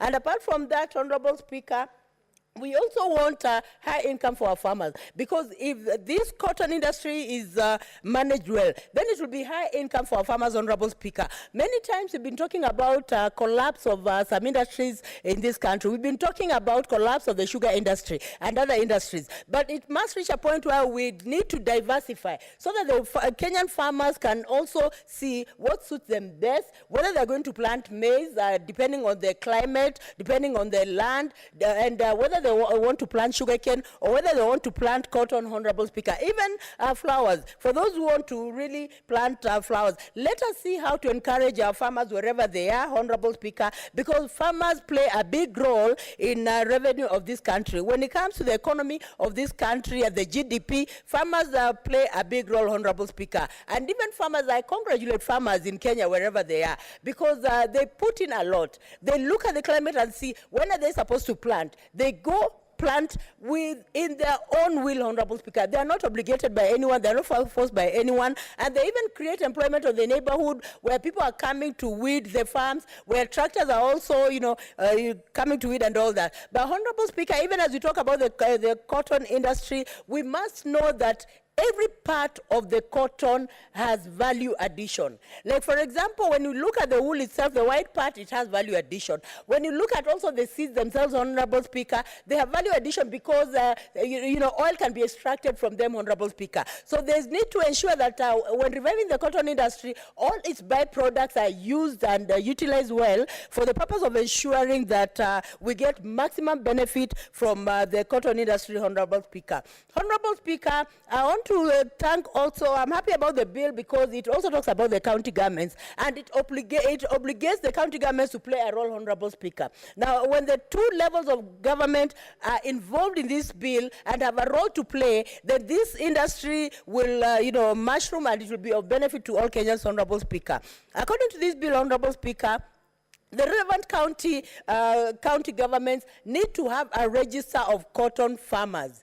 And it is important that they have a register of cotton farmers, in their county. And apart from the cotton farmers, they need to ensure that even those who are dealing in businesses that have to do with cotton are also registered, Honorable Speaker. Because if they're registered and they're licensed, then there's going to be sobriety in the industry, Honorable Speaker. We'll not have a situation where, middlemen are coming to exploit farmers. And I want to say, Honorable Speaker, that county governments must ensure that they're protecting the cotton farmers, Honorable Speaker. so that if there are cotton farmers in the counties, they're identified. When it comes to taking the harvested cotton, then it should be weighed, and the farmer is also compensated, Honorable Speaker, for his work. And even the extracts of the cotton, the seeds themselves, they can be used to extract oil, they can be used for beauty products and all that. The farmer also needs to gain from that, Honorable Speaker, because many times farmers are exploited out of the hard work that they do, and we find just joyriders and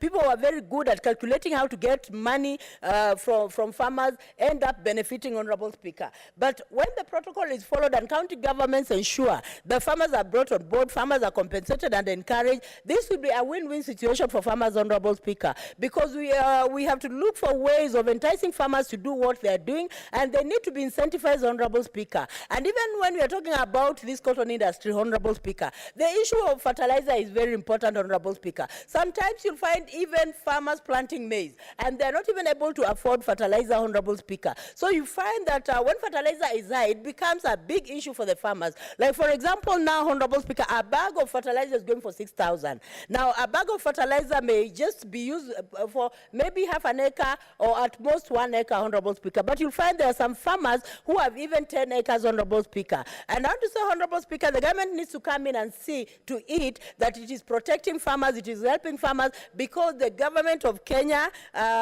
which I really love, is among the countries that actually signed and ratified the Maputo Declaration that affirmed that 10% of the national revenue will go to farming. So if 10% of the national revenue is going to farming, Honorable Speaker, then it means that when this money is disbursed to counties, then county executives need to ensure that they're bringing farming on board. And Honorable Speaker, even when they're bringing farmers on board, there is need for county executives to ensure that when they're coming up with the development plan for the year, the development plan for the county for the year, they must also have a slot for farmers, so that even farmers are involved in that development in the development plan, Honorable Speaker. And even when it comes to the counties, Honorable Speaker, there's need for an advisory board for cotton farming, so that the advisory board can also advise the executives on how to make the cotton industry, enticing, how to make it work, how to make it productive, Honorable Speaker,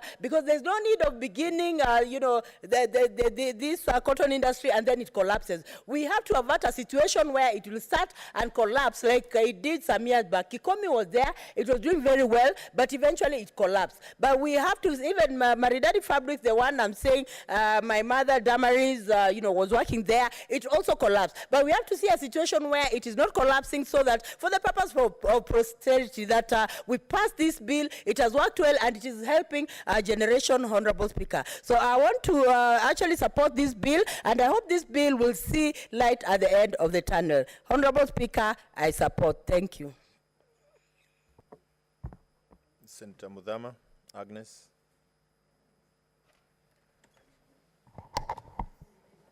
Thank you, Mr. Speaker, for this opportunity for me to be able to do my contribution to this bill for cotton industry. Mr. Speaker, some years ago, I remember this cotton industry was revived, and within a very short time, it collapsed again. And Mr. Speaker, I want to say that according to me, maybe there were other reasons, but farmers were not very well paid. So for this industry to peak and to move on and to continue very well, we must look at the farmers to facilitate them so that they can continue farming. Farming is not cheap, it is expensive, and you'll find, Mr. Speaker, that the people who go in between the farmer and the industry, or the people who sell the things, the people who benefit more than the farmers. And so we must encourage farmers so that we can continue very well, even providing food for this country. We must look at the well-being of the farmers and facilitate them, and especially give them the seeds and fertilizers, and encourage them with the prices of their produce, farm produce, so that they can continue very well. Mr. Speaker, I want to support this bill, and I want to say that when this industry is revived, even people will have work and will earn money for their living, will be able to support their families. We continue hearing that there is lack of work in our country, jobs, but there is a lot that can be done to enable many to get their jobs, and this cotton industry is one of them. There was also sisal industry in this country, especially when I was growing up, during the colonial periods and even after colonial period, there was sisal which was being harvested very well in this country, and that industry died and collapsed and died just like that. If this cotton industry can be revived and the sisal industry can also be revived, and any other kind of farming, even coffee. You know, majority of the people stopped farming, coffee farming, because of bad prices for the coffee. So if the farmers can be checked and their produce is given good prices, they can be motivated to be able to do the farming very well without being discouraged. Mr. Speaker, I support this bill, and I say that the key people to revive this are the farmers, if they can be fully supported. No matter what kind of farming, even livestock farming should be supported. Any kind of farming, even those who produce maize, beans, whatever, they should be supported so that they can produce enough for our people. Thank you, Mr. Speaker, and I support. Senator George Ochila Ayako.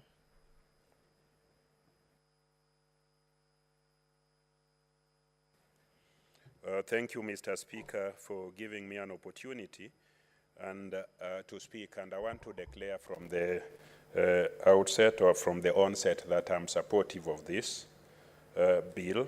Now, Mr. Speaker, agriculture is the past, the present, and the future. And without agriculture, then we become a sinning nation. Remember, in all narratives of creation, God created the earth meaning soil, water, and ourselves, and also the environment. So it means that God's gift to us are the raw materials that are used in agriculture. As a nation, we have immense potential that is untapped in terms of agriculture.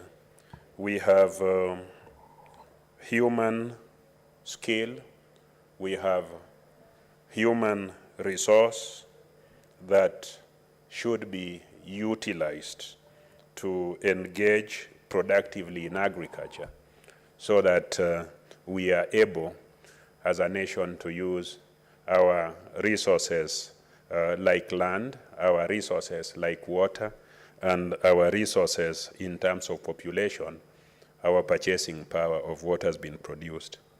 So when we are talking about cotton, cotton, for young people of today, they do not even know how the crop looks like.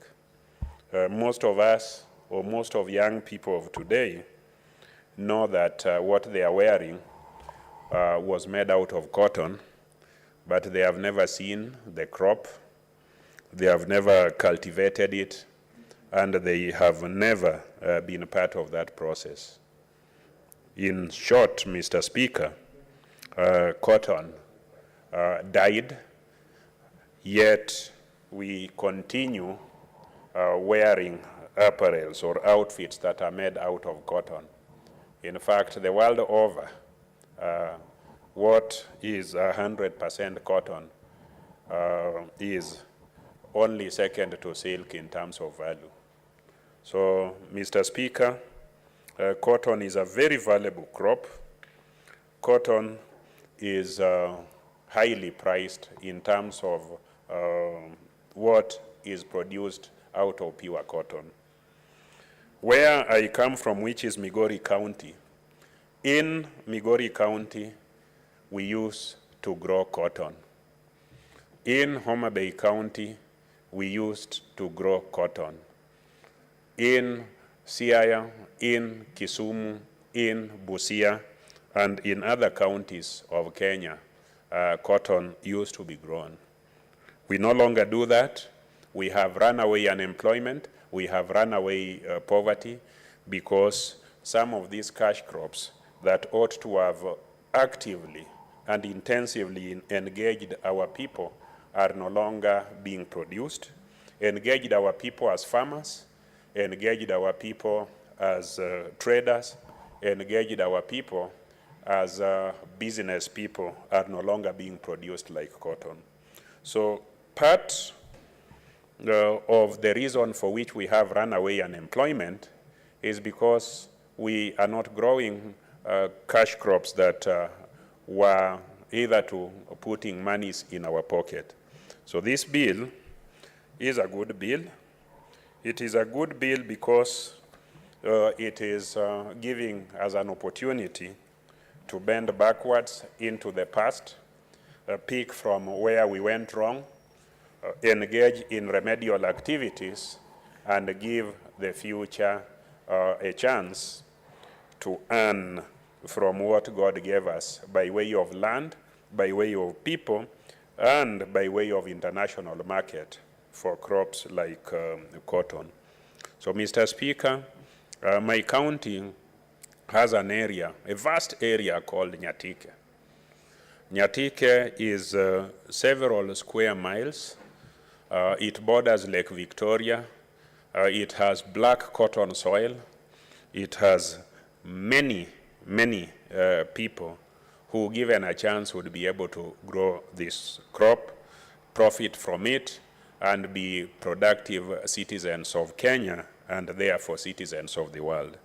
So I welcome the proposition in this bill that we need to relook at as a house of law, as a house that allocates resources, matters cotton, so that we fix the legal issues.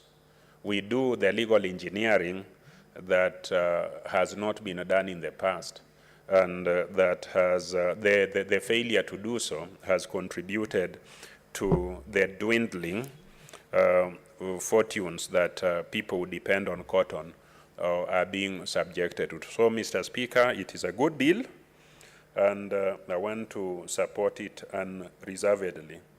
Those who understand agriculture, agriculture is about two things. Agriculture is about production, and agriculture is about market. What a county government should do, and a national government should do, is to enhance the capacity, to enhance the ability, to create an enabling environment so that productivity is made possible or increased among the people who want to engage in that activity. So for cotton, the county governments and the national government must ensure that the cotton farmers have access to the best quality of seeds. They have access to the best fertilizers and the best extension services workers, so that they, after receiving services from those people or institutions, are able to produce high quality and high quantities of cotton.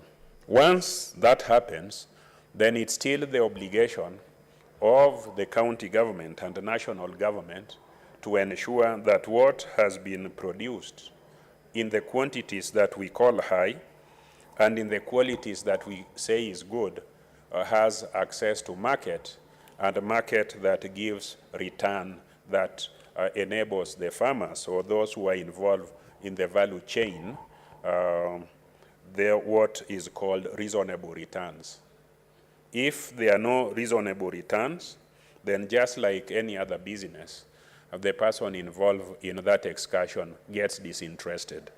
So what needs to be done, and has not been done in the past, is to give the cotton growers, is to give the cotton farmers and the associated industries access to markets, access to markets that would pay handsomely, that would pay beautifully. If I say handsomely, some people might think that I am not appreciating the feminine gender, but that pays beautifully for the output that the farmers give when it comes to crops. Once that is done, then the engagement becomes self-sustaining.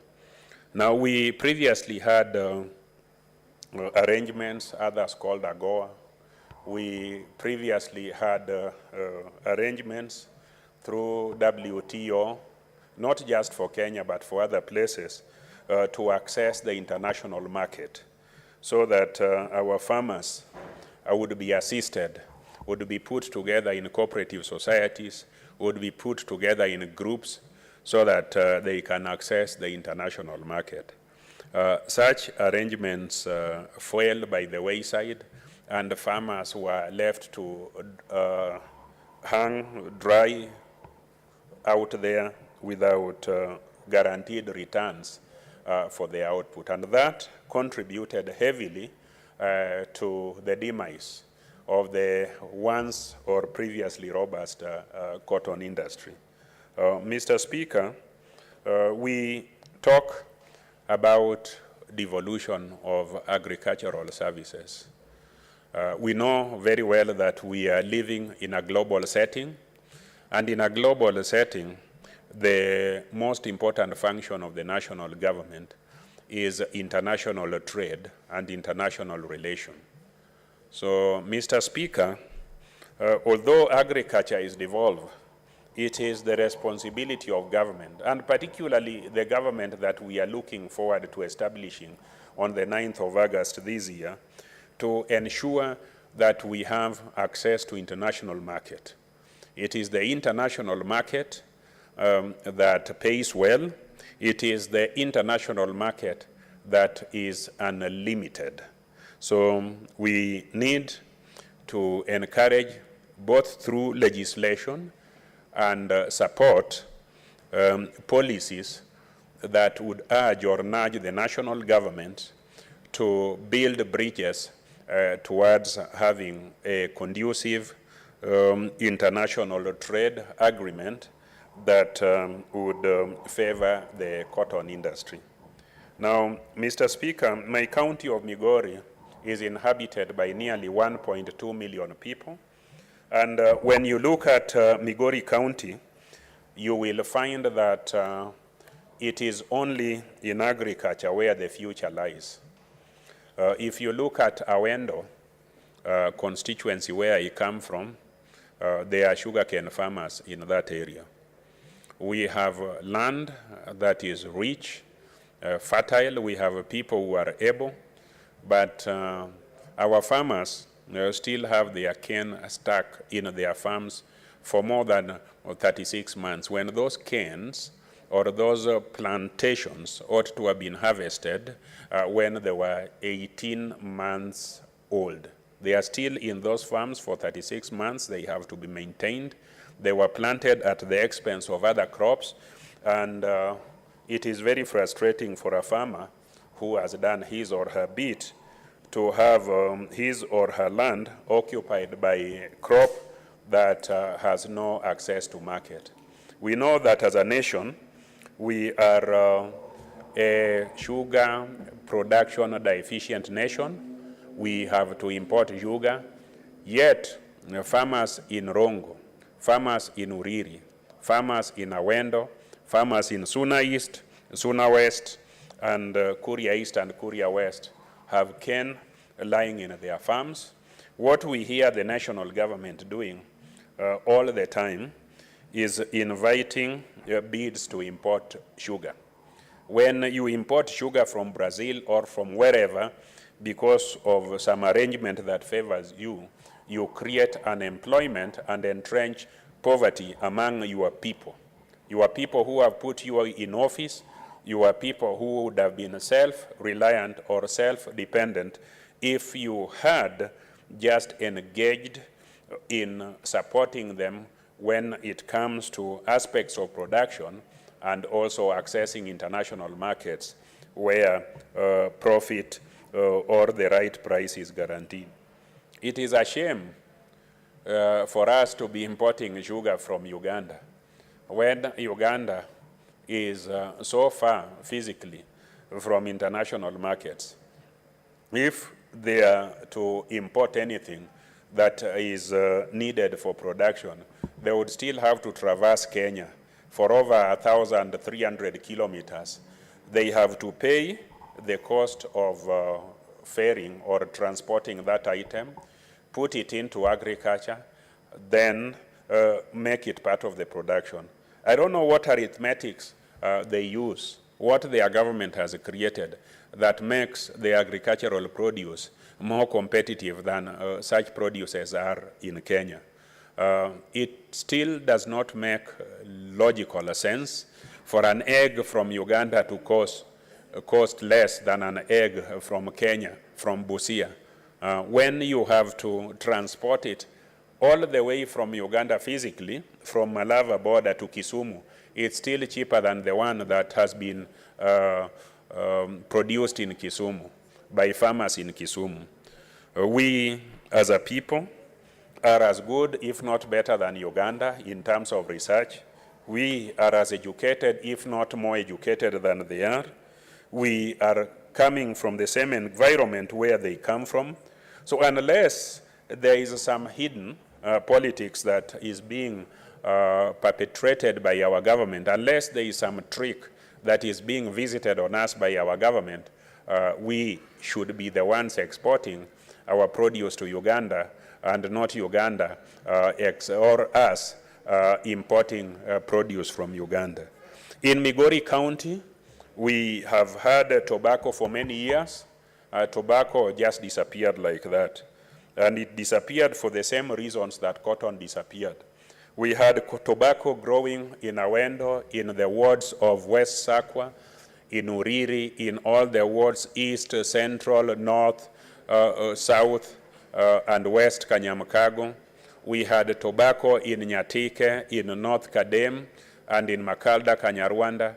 We had tobacco in Suna East, tobacco in Suna West, tobacco in Kuria East and Kuria West. We no longer have such crops, and we have done nothing, both as a county government and the national government, to introduce another cash crop. In the absence of all this cash crop, I think a time has come when we must walk the talk of returning cotton and its profitability to our region and our people. So this piece of legislation is a good step. It's the right step in the right direction of engaging our people in the production of cotton. It's the right thing to do in engaging our people in terms of creating jobs in the agricultural sector. What we need to move to as a process after returning cotton growing and profitability is the value addition. We need now to have our young people utilize the cotton that has been grown locally. They should design clothes. We should have manufacturing. We should have designing of clothes and other cotton fabrics by our local people. It's shameful that our government is more than 60 years old. We still give accolade to designers from places we have never known. People still wear Tommy Hilfiger and other characters that we do not know whether they come from Embu or Migori County. We will never meet them. We celebrate people we don't know. It is time we got our young people. We interested our young people first by producing cotton. Secondly, by encouraging value addition so that we have agri-based industries which will employ them, then by encouraging them to be local designers so that our young persons in Kenya will proudly wear what has been designed locally. I hear some slogan here, Buy Kenya, Build Kenya. This should be extended to cotton. It should be extended to sugar growing and milling. It should be extended to fish. I think it is even sad that we buy fish that is farmed in China. We are not even buying fish that is farmed in Meru or in Nyeri or in Kiambu. We buy fish in China. It travels several thousands of miles to Kenya. It is probably stale. We still buy it. We don't even encourage our own production of fish. We don't brand it. And this also goes to areas like coffee and tea. I think agriculture is the giant that if woken up, if we were to wake up that giant as a nation, we may not have to jump over one another to come and live in small houses in Nairobi. We would live in big mansions, like if you go to New Jersey, if you go to Montpellier in France, in northern France, you will see the large estates of crops that they have under their houses. This would bring development to rural areas. It would also increase our national revenue and would generally engage us in productive activities. Mr. Speaker, I support this bill unreservedly, and I encourage those who are seeking presidency.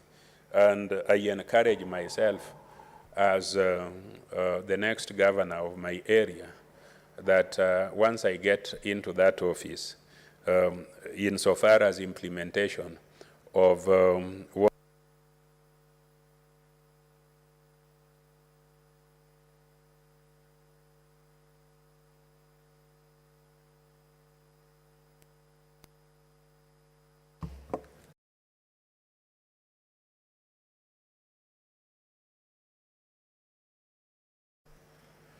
I therefore call upon the mover to reply.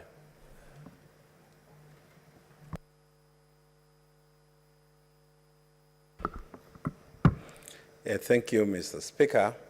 Mr. Speaker, I'd like first of all to thank my colleagues, the senators who have contributed to this bill and who've given support to this bill. Mr. Speaker, from what the senators have said in their contribution, it is apparent that this bill is long overdue. It's long overdue. That the cotton industry is a giant that ought to have awoken this country many years ago. Mr. Speaker, I quite agree with the senator from Migori, that Migori used to be a major cotton producing area, major. And they used to have, and I know, Southern Nyanza had 4 ginneries. 4 ginneries. Now none exists today, and it's because the production of cotton disappeared after the liberalization of the agricultural sector, which killed agriculture in this country. Mr. Speaker, as I thank the senators who have contributed, I would wish also to appeal to those who are going to become governors and to our county governments, that this is the time to develop cotton, to support cotton industry. And Mr. Speaker, you will remember in the olden days, matters value addition, we never used to sell, we never used to dispose of raw cotton. Indeed, every section of this country had their own manufacturing sector. In Western Kenya, we had the likes of Kikomi, we had Rivertex, we had Mountex around the Mount Kenya area, including, Mr. Speaker, where you come from, Samburu, there was, the Mountex was in Nanyuki. That's where cotton products were being processed. So, Mr. Speaker, it is really regrettable that all these years since the collapse of all these industries, that no initiative has ever been initiated to revive the cotton industry in this country. The cotton industry today,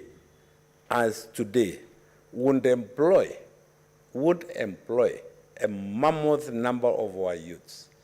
And apart from employing the youth in the industries which will be created, it will also be an avenue for cotton industries, for cotton industries, textile cottage industries.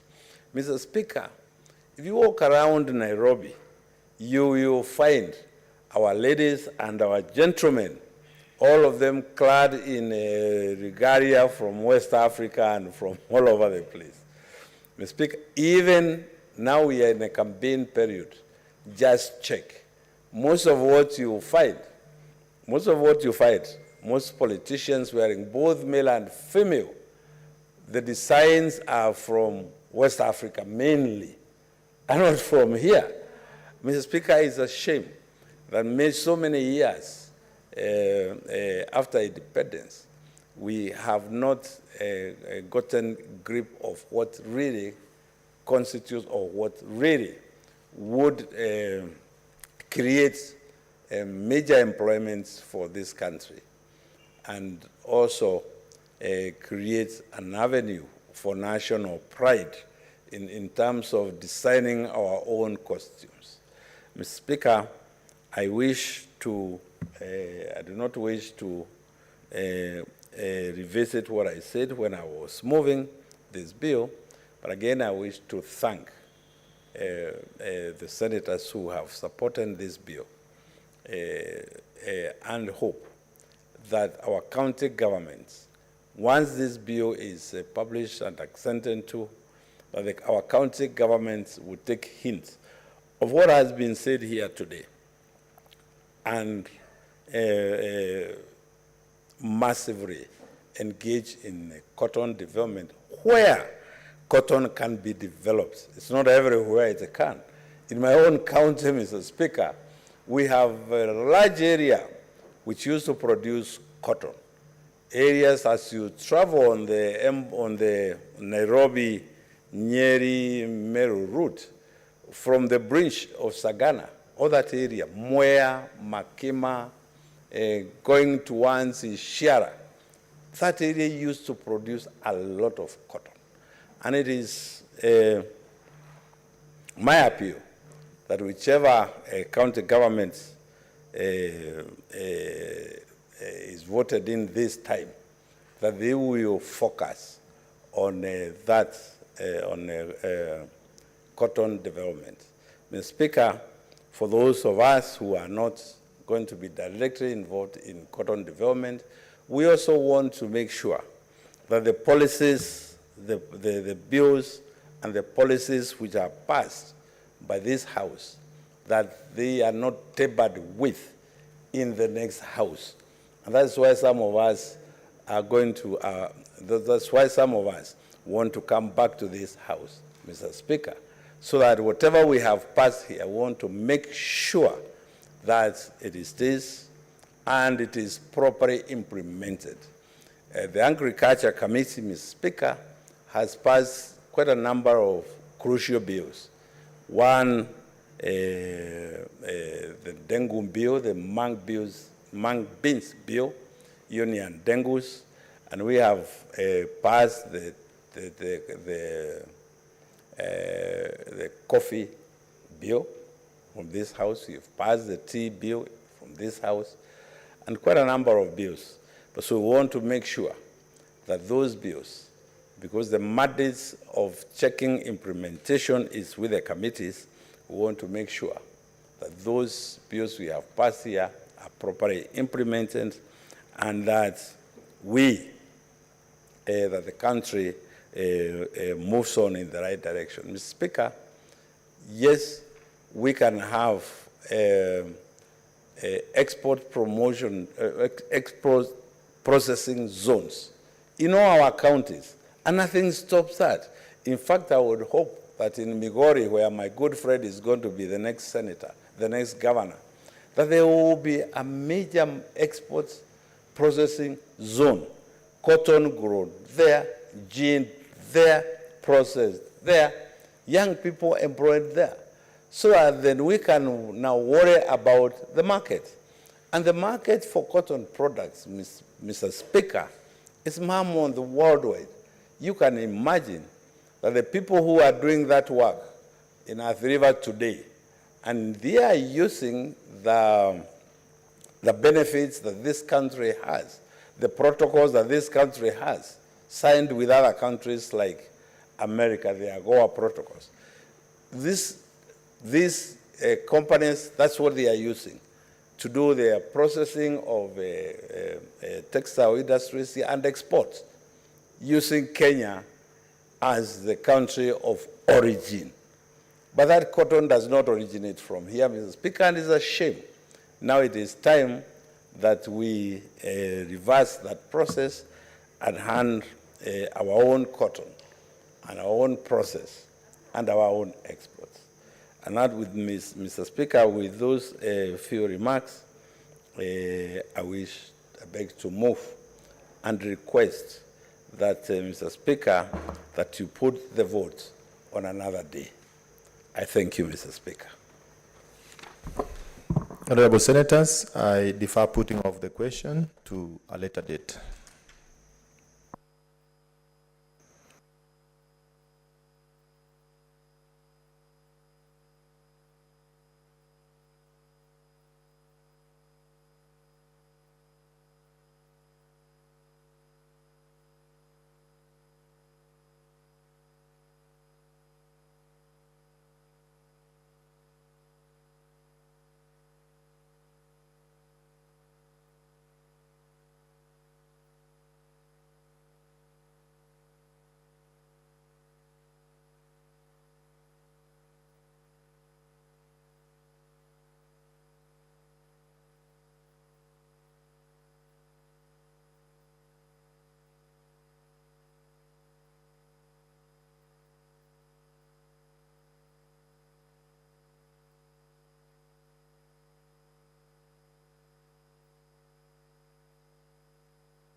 Senator Ledama.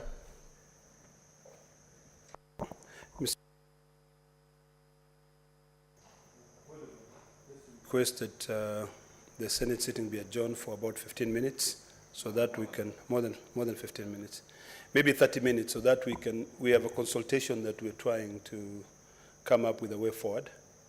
And we know we had extended time past 6:30, but this is a very important matter that affects the country So would like to request that you give us about 30 minutes, and then following that, we can be able to come back. Mr. Speaker, I beg your indulgence. Majority Leader. Mr. Speaker, I second.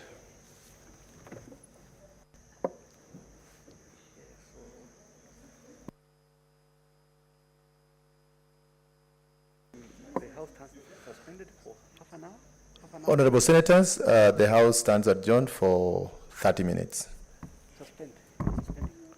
Suspended for 30 minutes.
Honorable Senators, we are now going to the Committee of the Whole to consider the Division of Revenue Bill, National Assembly Bills number 8 of 2022.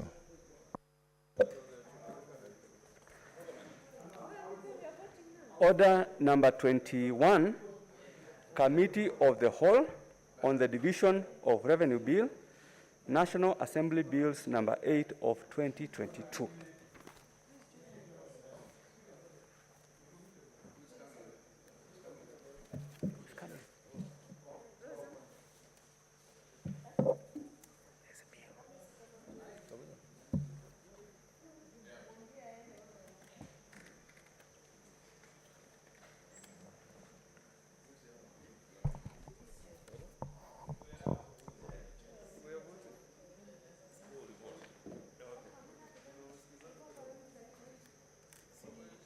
Reporting to you.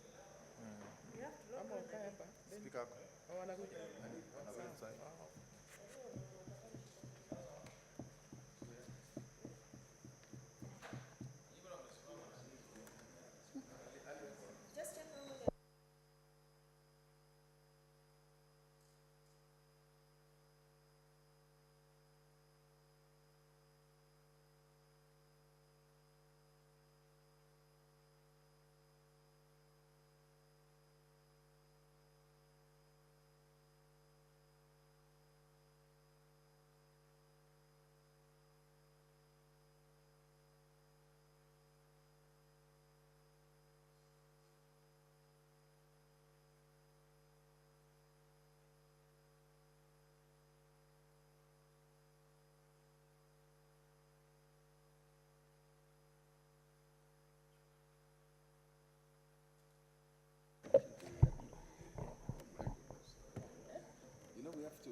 There are 7 online. You just turn it, and mark for. So you'll mark for revenue person. Chairperson and chairperson and the speaker. So you mark them and you make sure each of them is given. So he has his chairperson. So I'm just marking the name of the speaker. No, but you make sure you have each of them.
Honorable Senators, now we need to proceed to consider the Division of Revenue Bill, National Assembly Bills number 8 of 2022.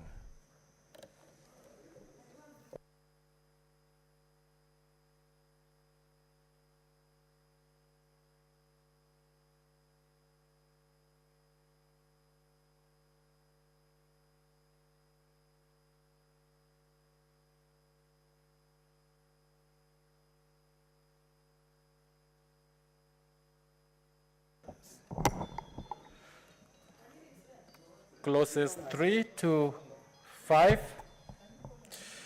I propose that clause 3(5) be part of the bill. I put the question that clause 3 to 5 be part of the bill. Division at the end. The schedule. I propose the question that the schedule be part of the bill. Amendment proposed, Chairperson, Standing Committee on Finance and Budget.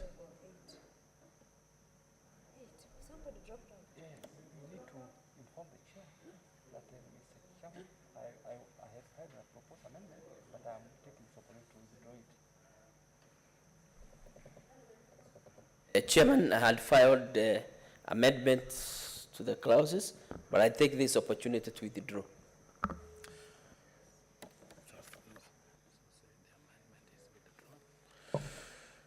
Honorable Senators, the proposed amendment is therefore withdrawn. Clause 2, the title, and clause 1. Honorable Senators, I propose the question that clause 2, the title, and clause 1 be part of the bill. I put the question that clause 2, the title, and clause 1 be part of the bill. Division at the end.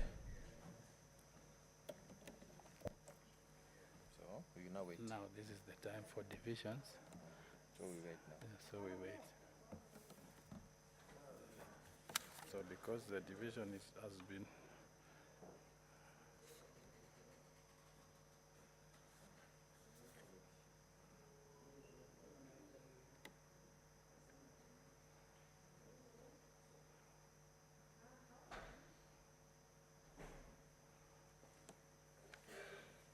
the divisions are done, because the amendment has been withdrawn, we'll just have one division.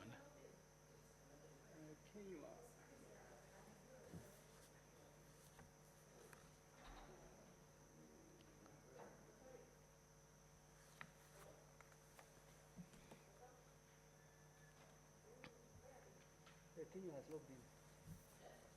Kenya has.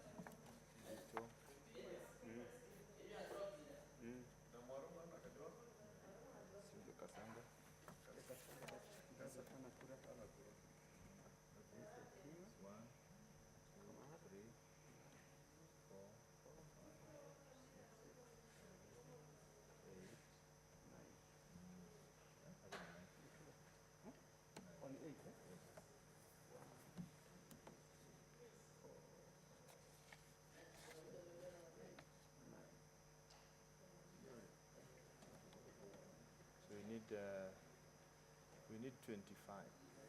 24. No, we need 15. We need 15. We need 15. We need 15. Yeah, 15. Same as this one. But this one is still 24. Itakufa.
So we Say, should it means we are going to have only one division because the amendment to the schedule has been withdrawn. this one Yeah. to schedule. Yeah. So you just say because of that, we are going to have just one question. So I therefore put the question, then direct that the bell be rung. Honorable Senators, we now move to the divisions, and we have one division because the first division on the schedule was dropped. And I proceed to put the question that clauses 3 to 5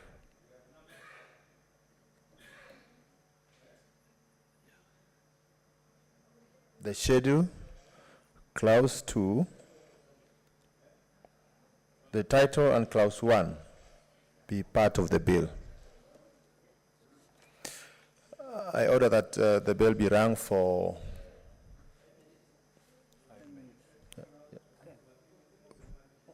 5 minutes. 5 minutes.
Order, honorable senators.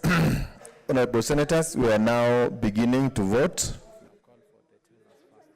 Honorable senators, I call for the tellers, the teller for the yes, and the teller for the no.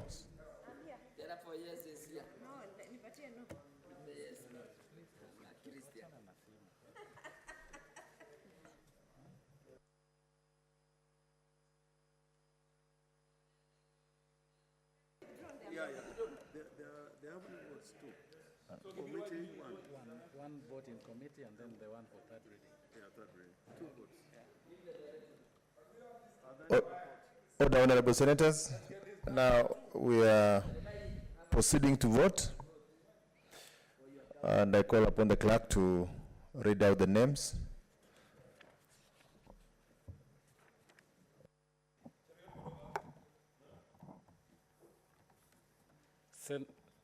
Senator Adan Dulo Fatima, Isiolo County.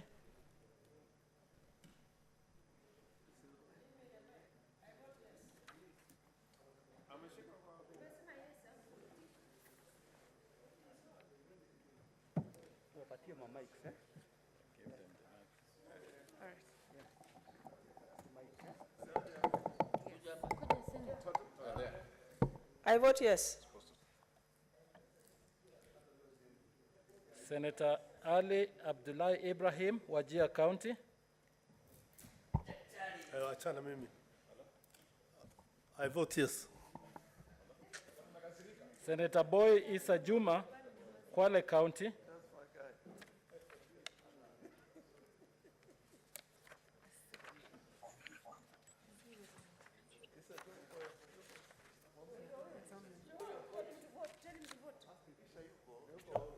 Senator Boy, vote. I vote yes.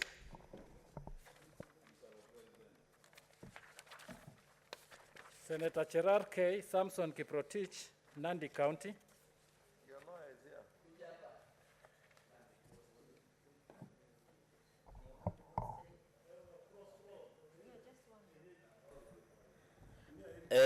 Mr. Speaker, I vote yes.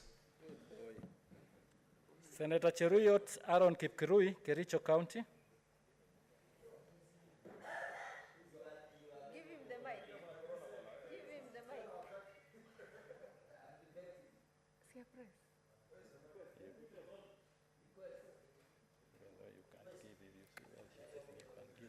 Mr. Speaker,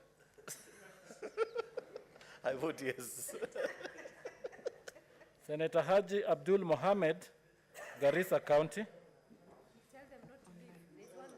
Mr. Speaker, I vote yes. Senator Hargura Godana, Marsabit County.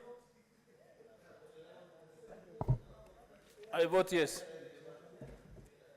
Senator Imana Malakai Charles Ekal, Turkana County.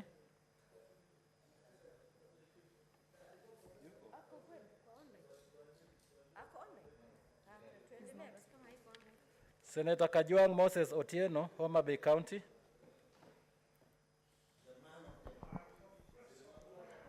I vote yes.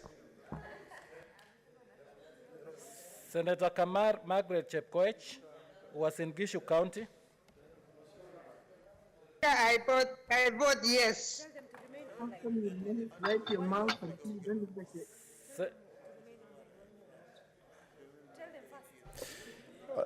Honorable senators, those online kindly remain because we have one more vote. Senator Kangata Irungu, Murang'a County. I vote yes. Senator Mr. Haniri Chairman, George, you can hear me? Vihiga County. Hello? Mr. Chairman, can you hear me? I vote yes. Boranga votes yes. Honorable Kangata, we have heard. Senator Kangata, we have heard your vote. Senator Haniri George, Vihiga County. Vihiga votes yes. Senator Kibiru Charles Rubenson, Kirinyaga County. Kirinyaga, yes. Senator Kihika Susan Wakarura, Nakuru County. Senator Kimani wa Matangi Paul, Kiambu County. He's online. Senator Matangi.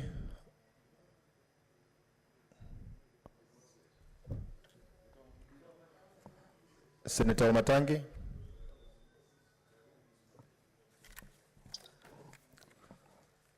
Senator Matangi. Let's proceed. You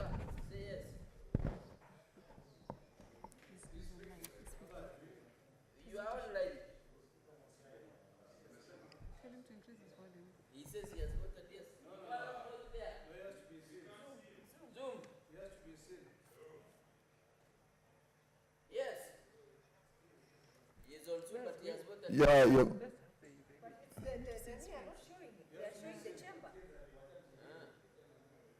Senator Matangi, vote again. Yes, vote again now. I have voted yes. I vote yes, Mr. Speaker.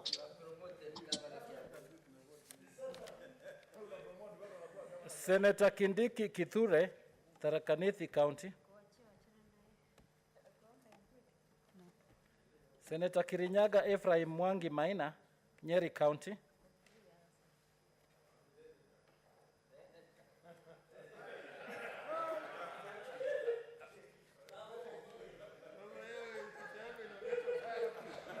Order, honorable senators, order. Senator Kirinyaga, vote.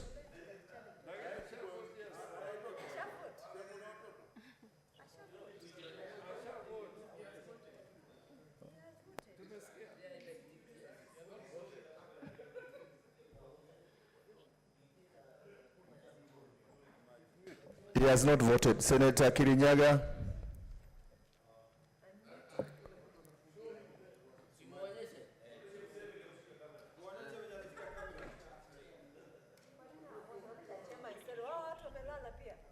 Order, senators. Senator Kirinyaga. He's not being, he can't be seen. He can't be seen.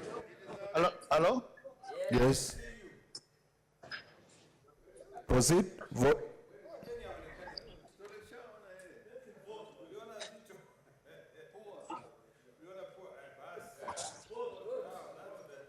Senator Kirinyaga, vote now.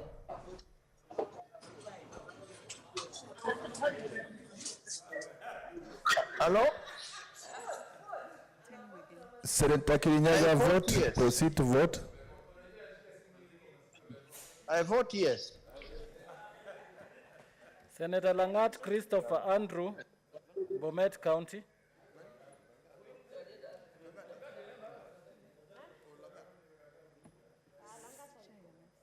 Senator Lelegwe Lutumbesi, Samburu County. I vote yes. Senator Linturi Franklin Mithika, Meru County.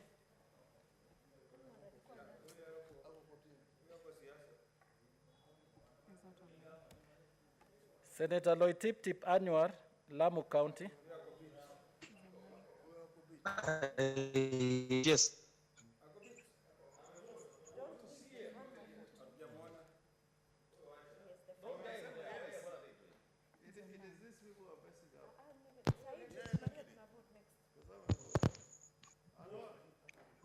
Senator Anwar, vote now. Yes.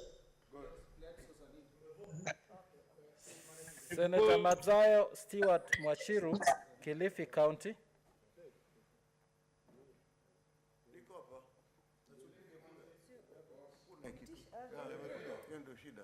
I vote yes.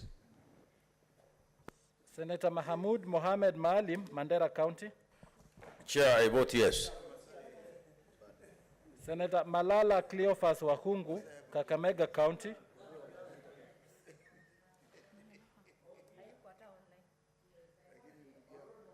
Delegation. I vote yes as Kakamega delegation.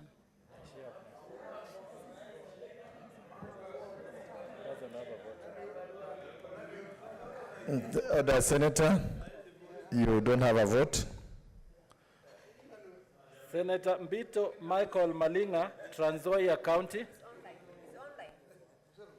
Trans Nzoia votes yes. Senator Mbogo George Ochilo Ayako, Migori County.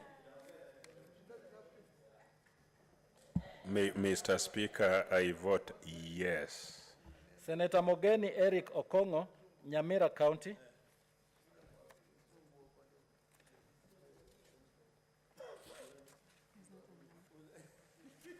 Senator Moi Gideon Kipsielei Towet, Baringo County.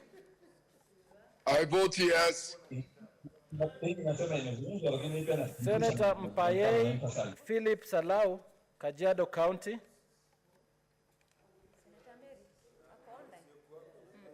Yeah, she's online. She's online.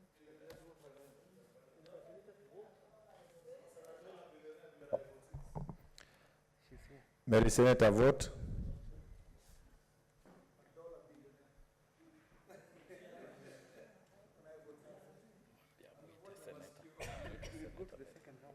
Mary Senator, vote.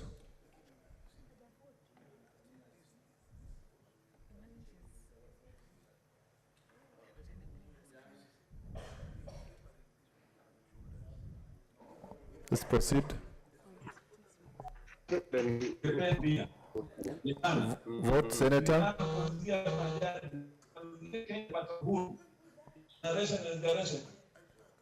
Mary Senator, put your vote.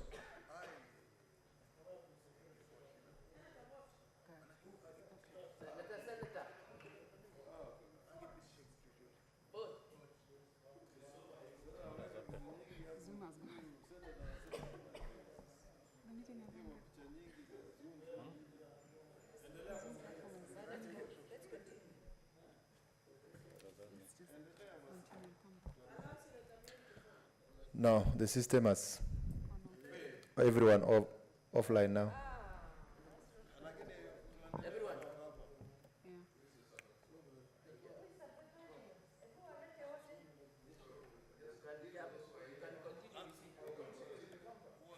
Let's proceed for those of us who are around. Senator Murkomen Onesimus Kipchumba, Elgeyo Marakwet County.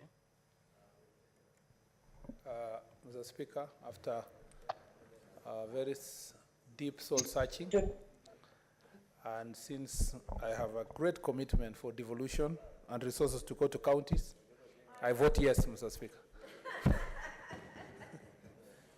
Senator Mudhama Agnes Kavindu, Machakos County. Mr. Speaker, I vote yes for the people of Machakos so that the devolution can continue being lifted. Thank you. Senator Mutula Kilonzo Jr., Makueni County.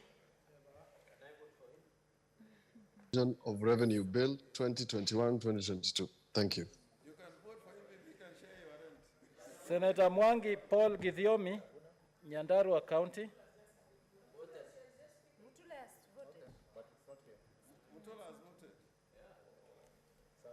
Senator Mwangi Paul Githiomi, Nyandarua County.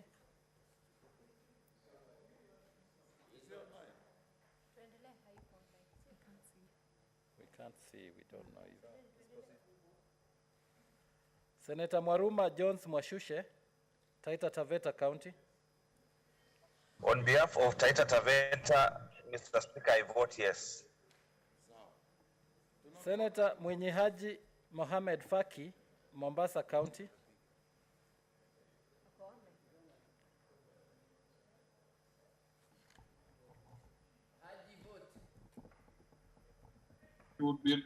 I vote yes.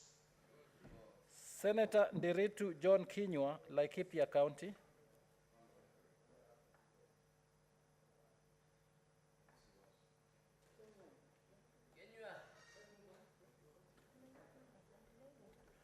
Senator Ndwiga Peter Njeru, Embu County.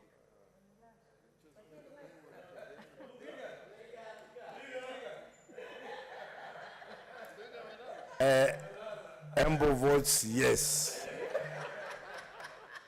Senator Olekina Ledama, Narok County. Bwana Speaker, kura yangu ni ndio.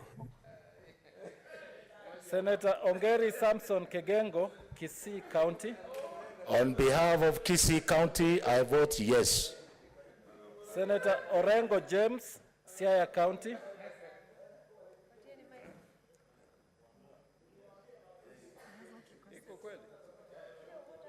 Mr.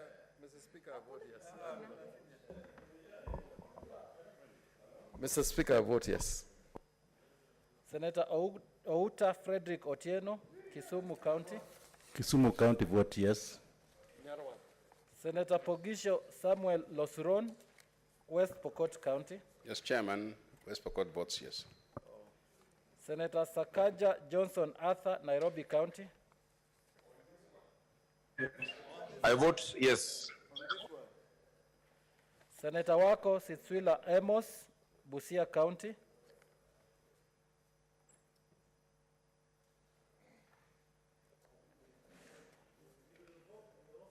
Senator Wambua Enoch Kio, Kitui County.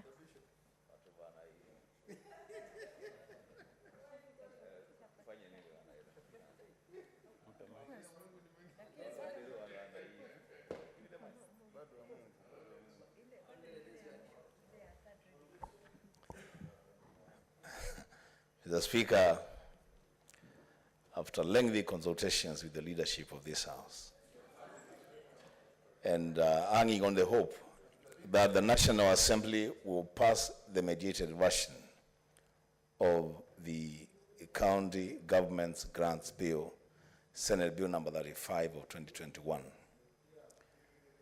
Kitui votes yes.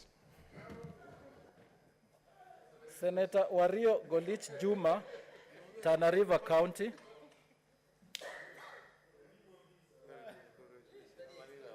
Senator Wario Golich Juma, Tana River County. Senator Wetangula Moses Masika, Bungoma County.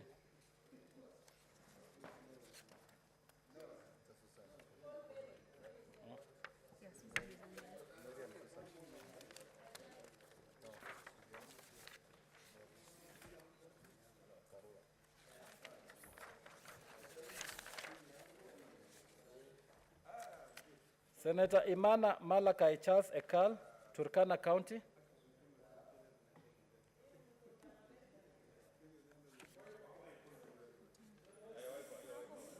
Senator Kihika Susan Wakarura, Nakuru County. Mr. Speaker,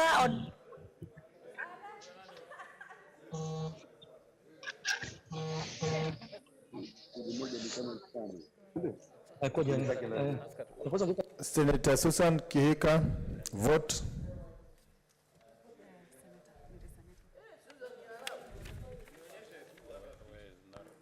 Susan vote. Mr. Speaker, did you hear me? No. Put your vote. Yes, we have not had her vote.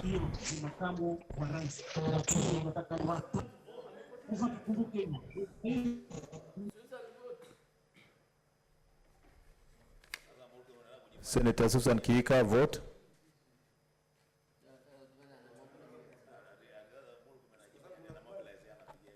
Sir.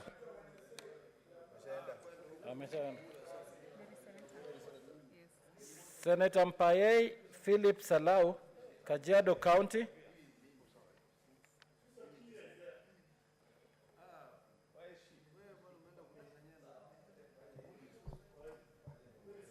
Senator Susan Kihika. Mary Senator, vote.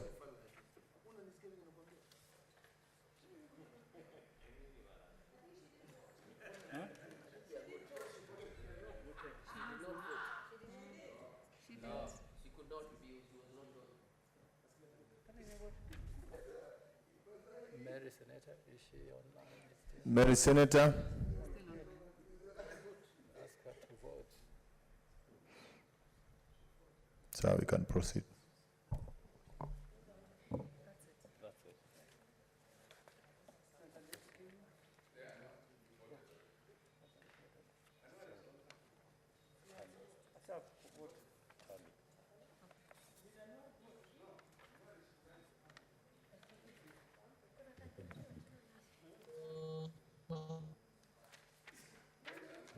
kufika kwetu hapa.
Not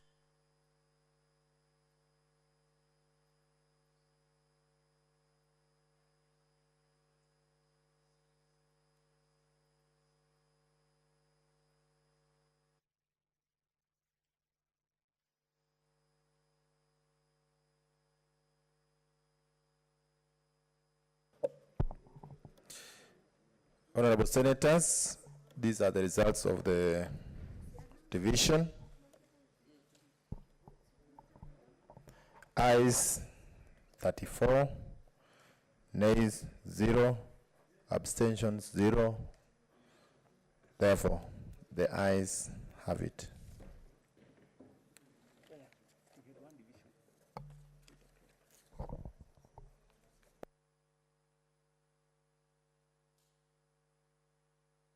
Honorable Senators, I now call upon the mover. Mover.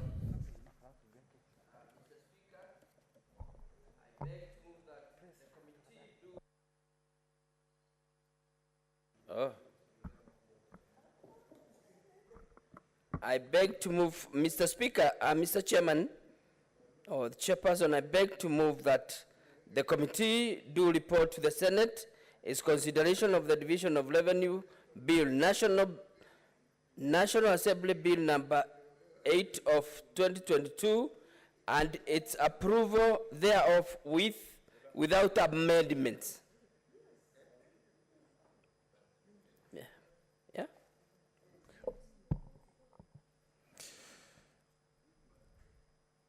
Honorable Senators, I therefore put the question, which is that the committee do report to the House its consideration of the Division of Revenue Bill, National Assembly's Bill number 8 of 2022, its approval thereof without amendments. Will as many as of that opinion say aye? Aye. Will as many as of the contrary opinion say nay? The ayes have it.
Okay, order, senators. Order, take your seats. I'm in the area. The chairperson, let me call upon the chairperson to report.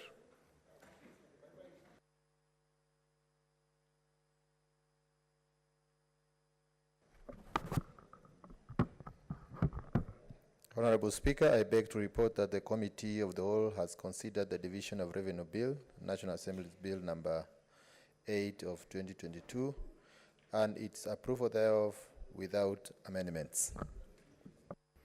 Okay, I call upon the mover to move agreement to report.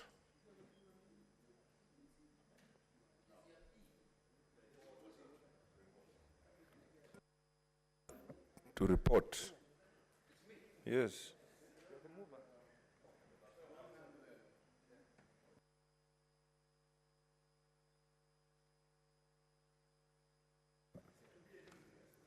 Honorable Speaker, I beg to report that the Committee of the Whole has considered the Division of Revenue Bill, National Assembly Bills number 8 of 2022, and it's to move.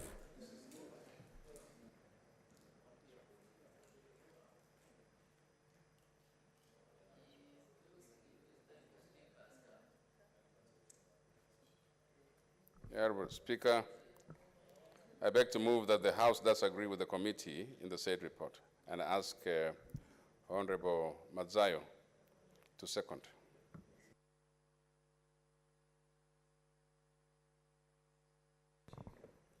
Mr. Speaker, I second. Okay, honorable senators, I propose the question that the House do agree with the committee in the said report. I'll put the question that the House do agree with the committee in the said report. As many of that opinion say aye. Aye. As many of our contrary view say nay. The ayes have it.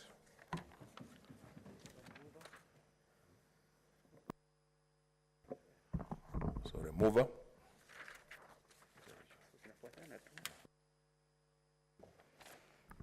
Honorable Speaker, I beg to move that the Division of Revenue Bill, National Assembly Bills number 8 of 2022, be now read a third time, and ask Honorable the Minority Leader to second. Thank you.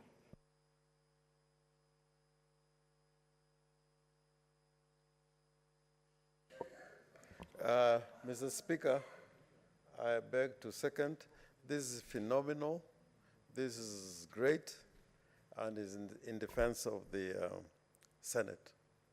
I beg to second. Honorable Senators, I propose the question that the Division of Revenue Bill, National Assembly Bill, Bill number 8 of 2021, be now read a third time.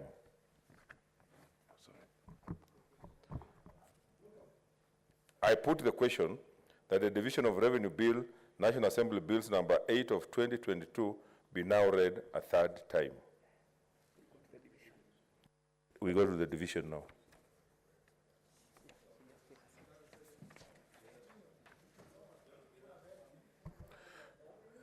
The bell to be rung for 30 seconds.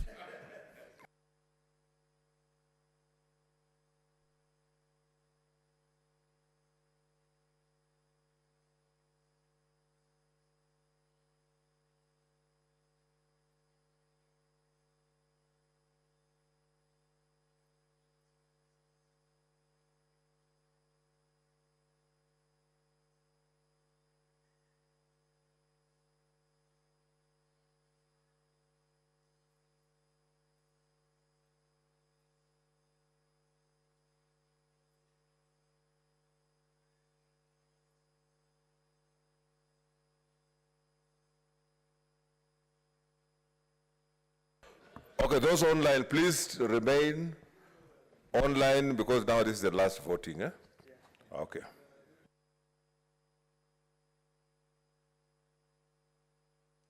They tell us, like, you know,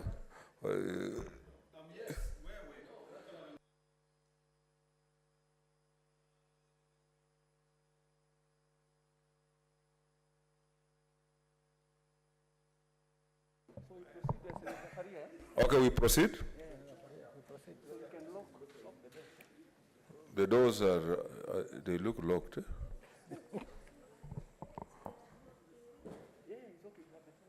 Let's proceed. Senator Adan Dulo Fatma, Isiolo County.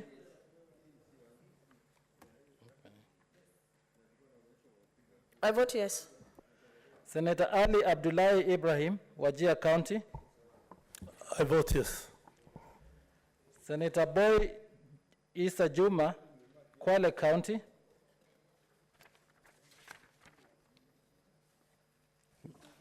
Juma, your online vote.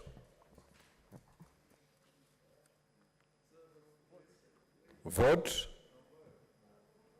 Mr. Speaker, I vote yes. Senator Cherar K. Samson Kiprotich, Nandi County.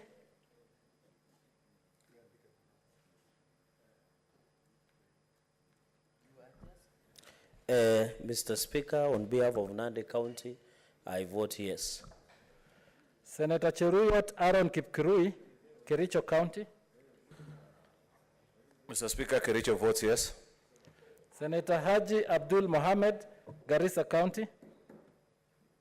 Speaker, I vote yes. Senator Hargura Godana, Marsabit County.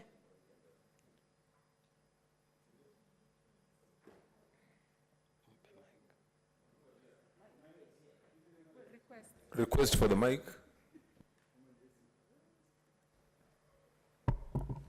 Mr. Speaker, I vote yes. Senator Imana Malakai Charles Ekal, Turkana County. Senator Kajwang Moses Otieno, Homa Bay County. Mr. Speaker, I vote yes. Senator Kamar Margaret Jepkoech, Uasin Gishu County. Mr. Speaker, I vote yes. Senator Kangata Irungu, Muranga County.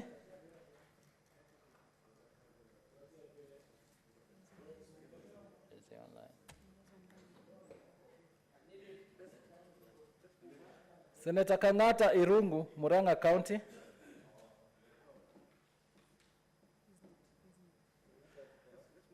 Senator Khanuri George, Vihiga County.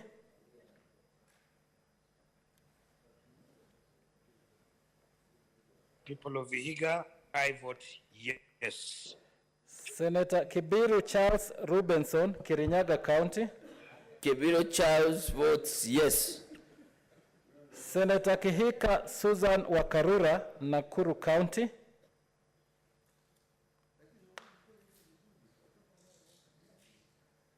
Senator Susan.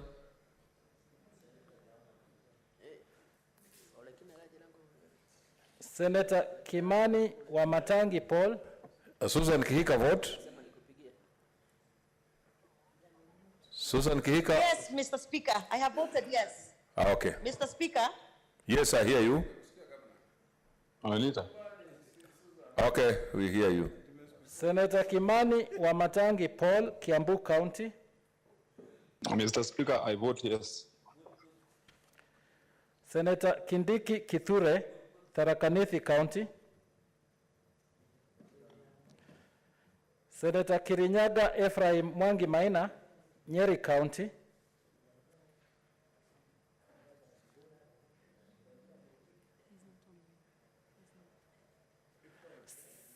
Senator Langat Christopher Andrew, Bomet County. Senator Lelegwe Lutumbesi, Samburu County. Mr. Speaker, I vote yes. Senator Linturi Franklin Mithika, Meru County. Senator Loitiptip Anwar, Lamu County.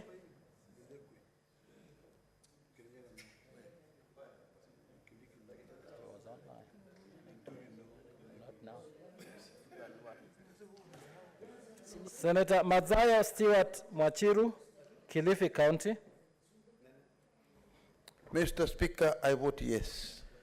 Senator Mahmoud Mohamed Maalim, Mandera County. Mr. Speaker, I vote yes.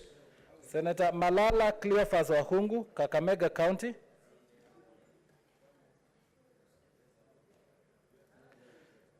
Senator Mbito Michael Malinga, Trans Nzoia County. I vote yes. Senator Mbogo George Ochilo Ayako, Migori County. Mr. Speaker, I vote yes. Senator Mogeni Eric Okongo, Nyamira County.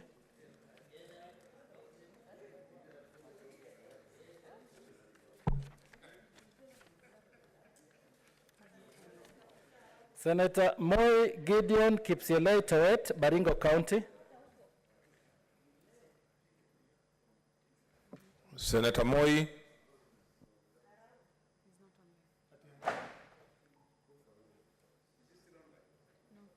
Senator Gideon. Senator Mpaei Philip Salau, Kajiado County.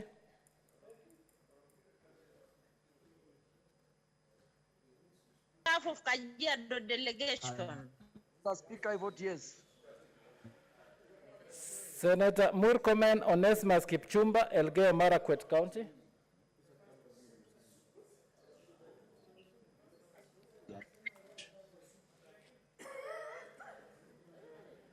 Senator Murkomen Onesmus Kipchumba, Elgeyo Marakwet County.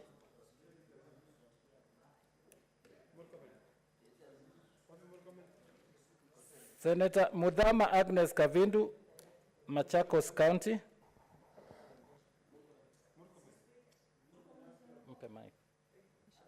Mike. Mr. Speaker, on behalf of Machakos people, I vote yes. Senator Mutula Kilonzo Jr., Makueni County.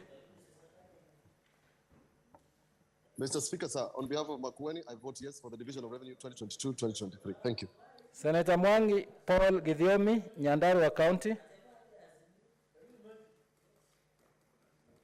Senator Mwaruma Jones Mwashushe, Taita Taveta County.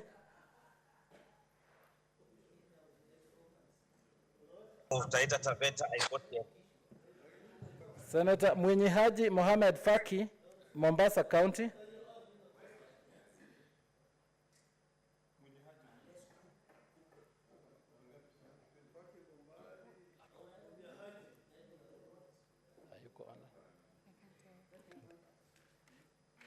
Senator Nderitu John Kinywa, Laikipia County.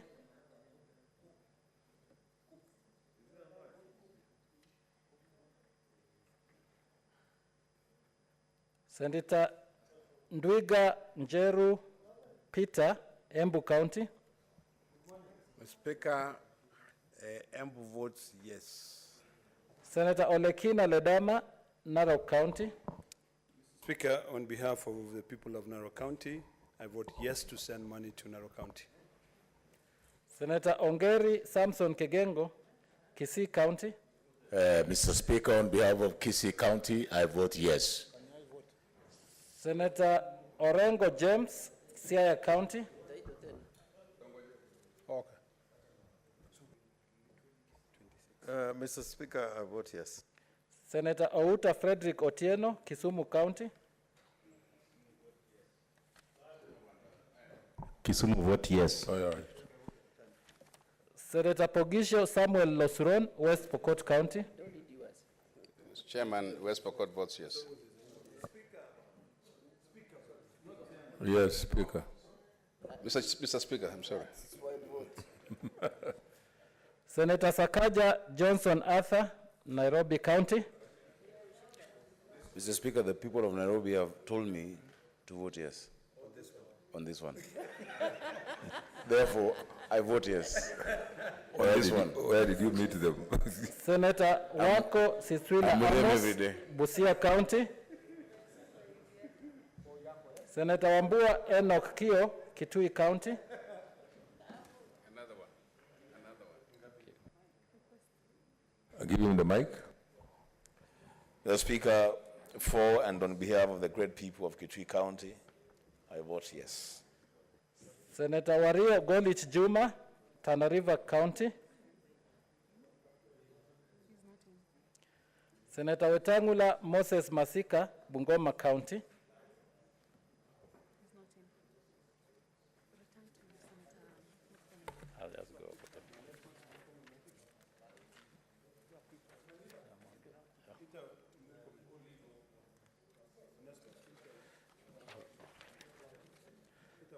Senator Imana Malakai Charles Ekal, Turkana County. Senator Kangata Irungu, Murang'a County.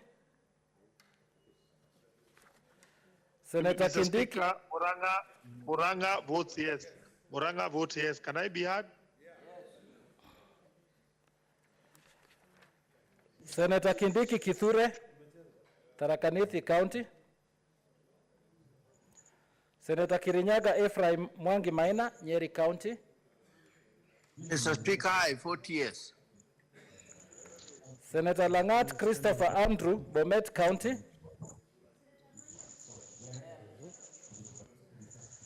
Senator Linturi Franklin Mithika, Meru County.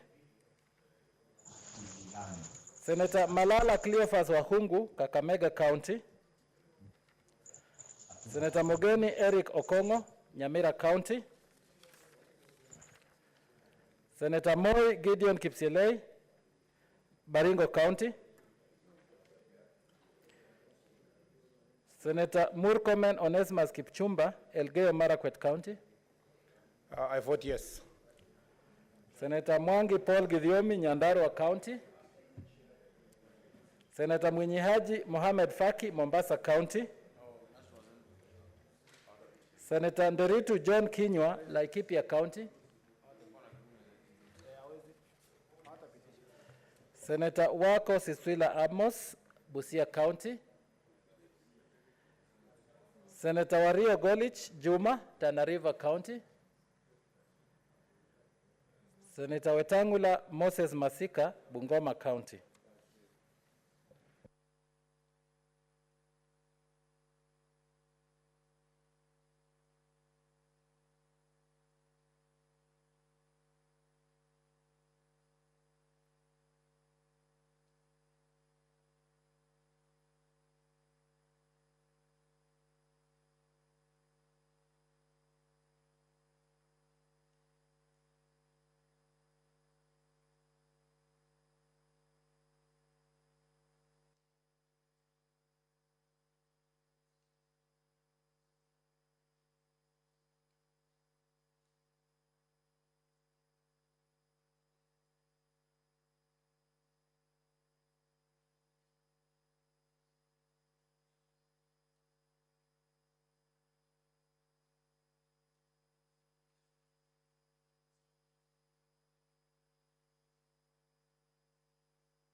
Okay, honorable senators, these are the results of the division.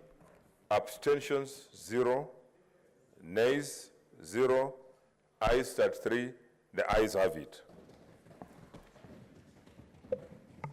A bill for an act of parliament to provide for the equitable division of revenue raised nationally between the national and county governments in 2022-2023 financial year and for connected purposes.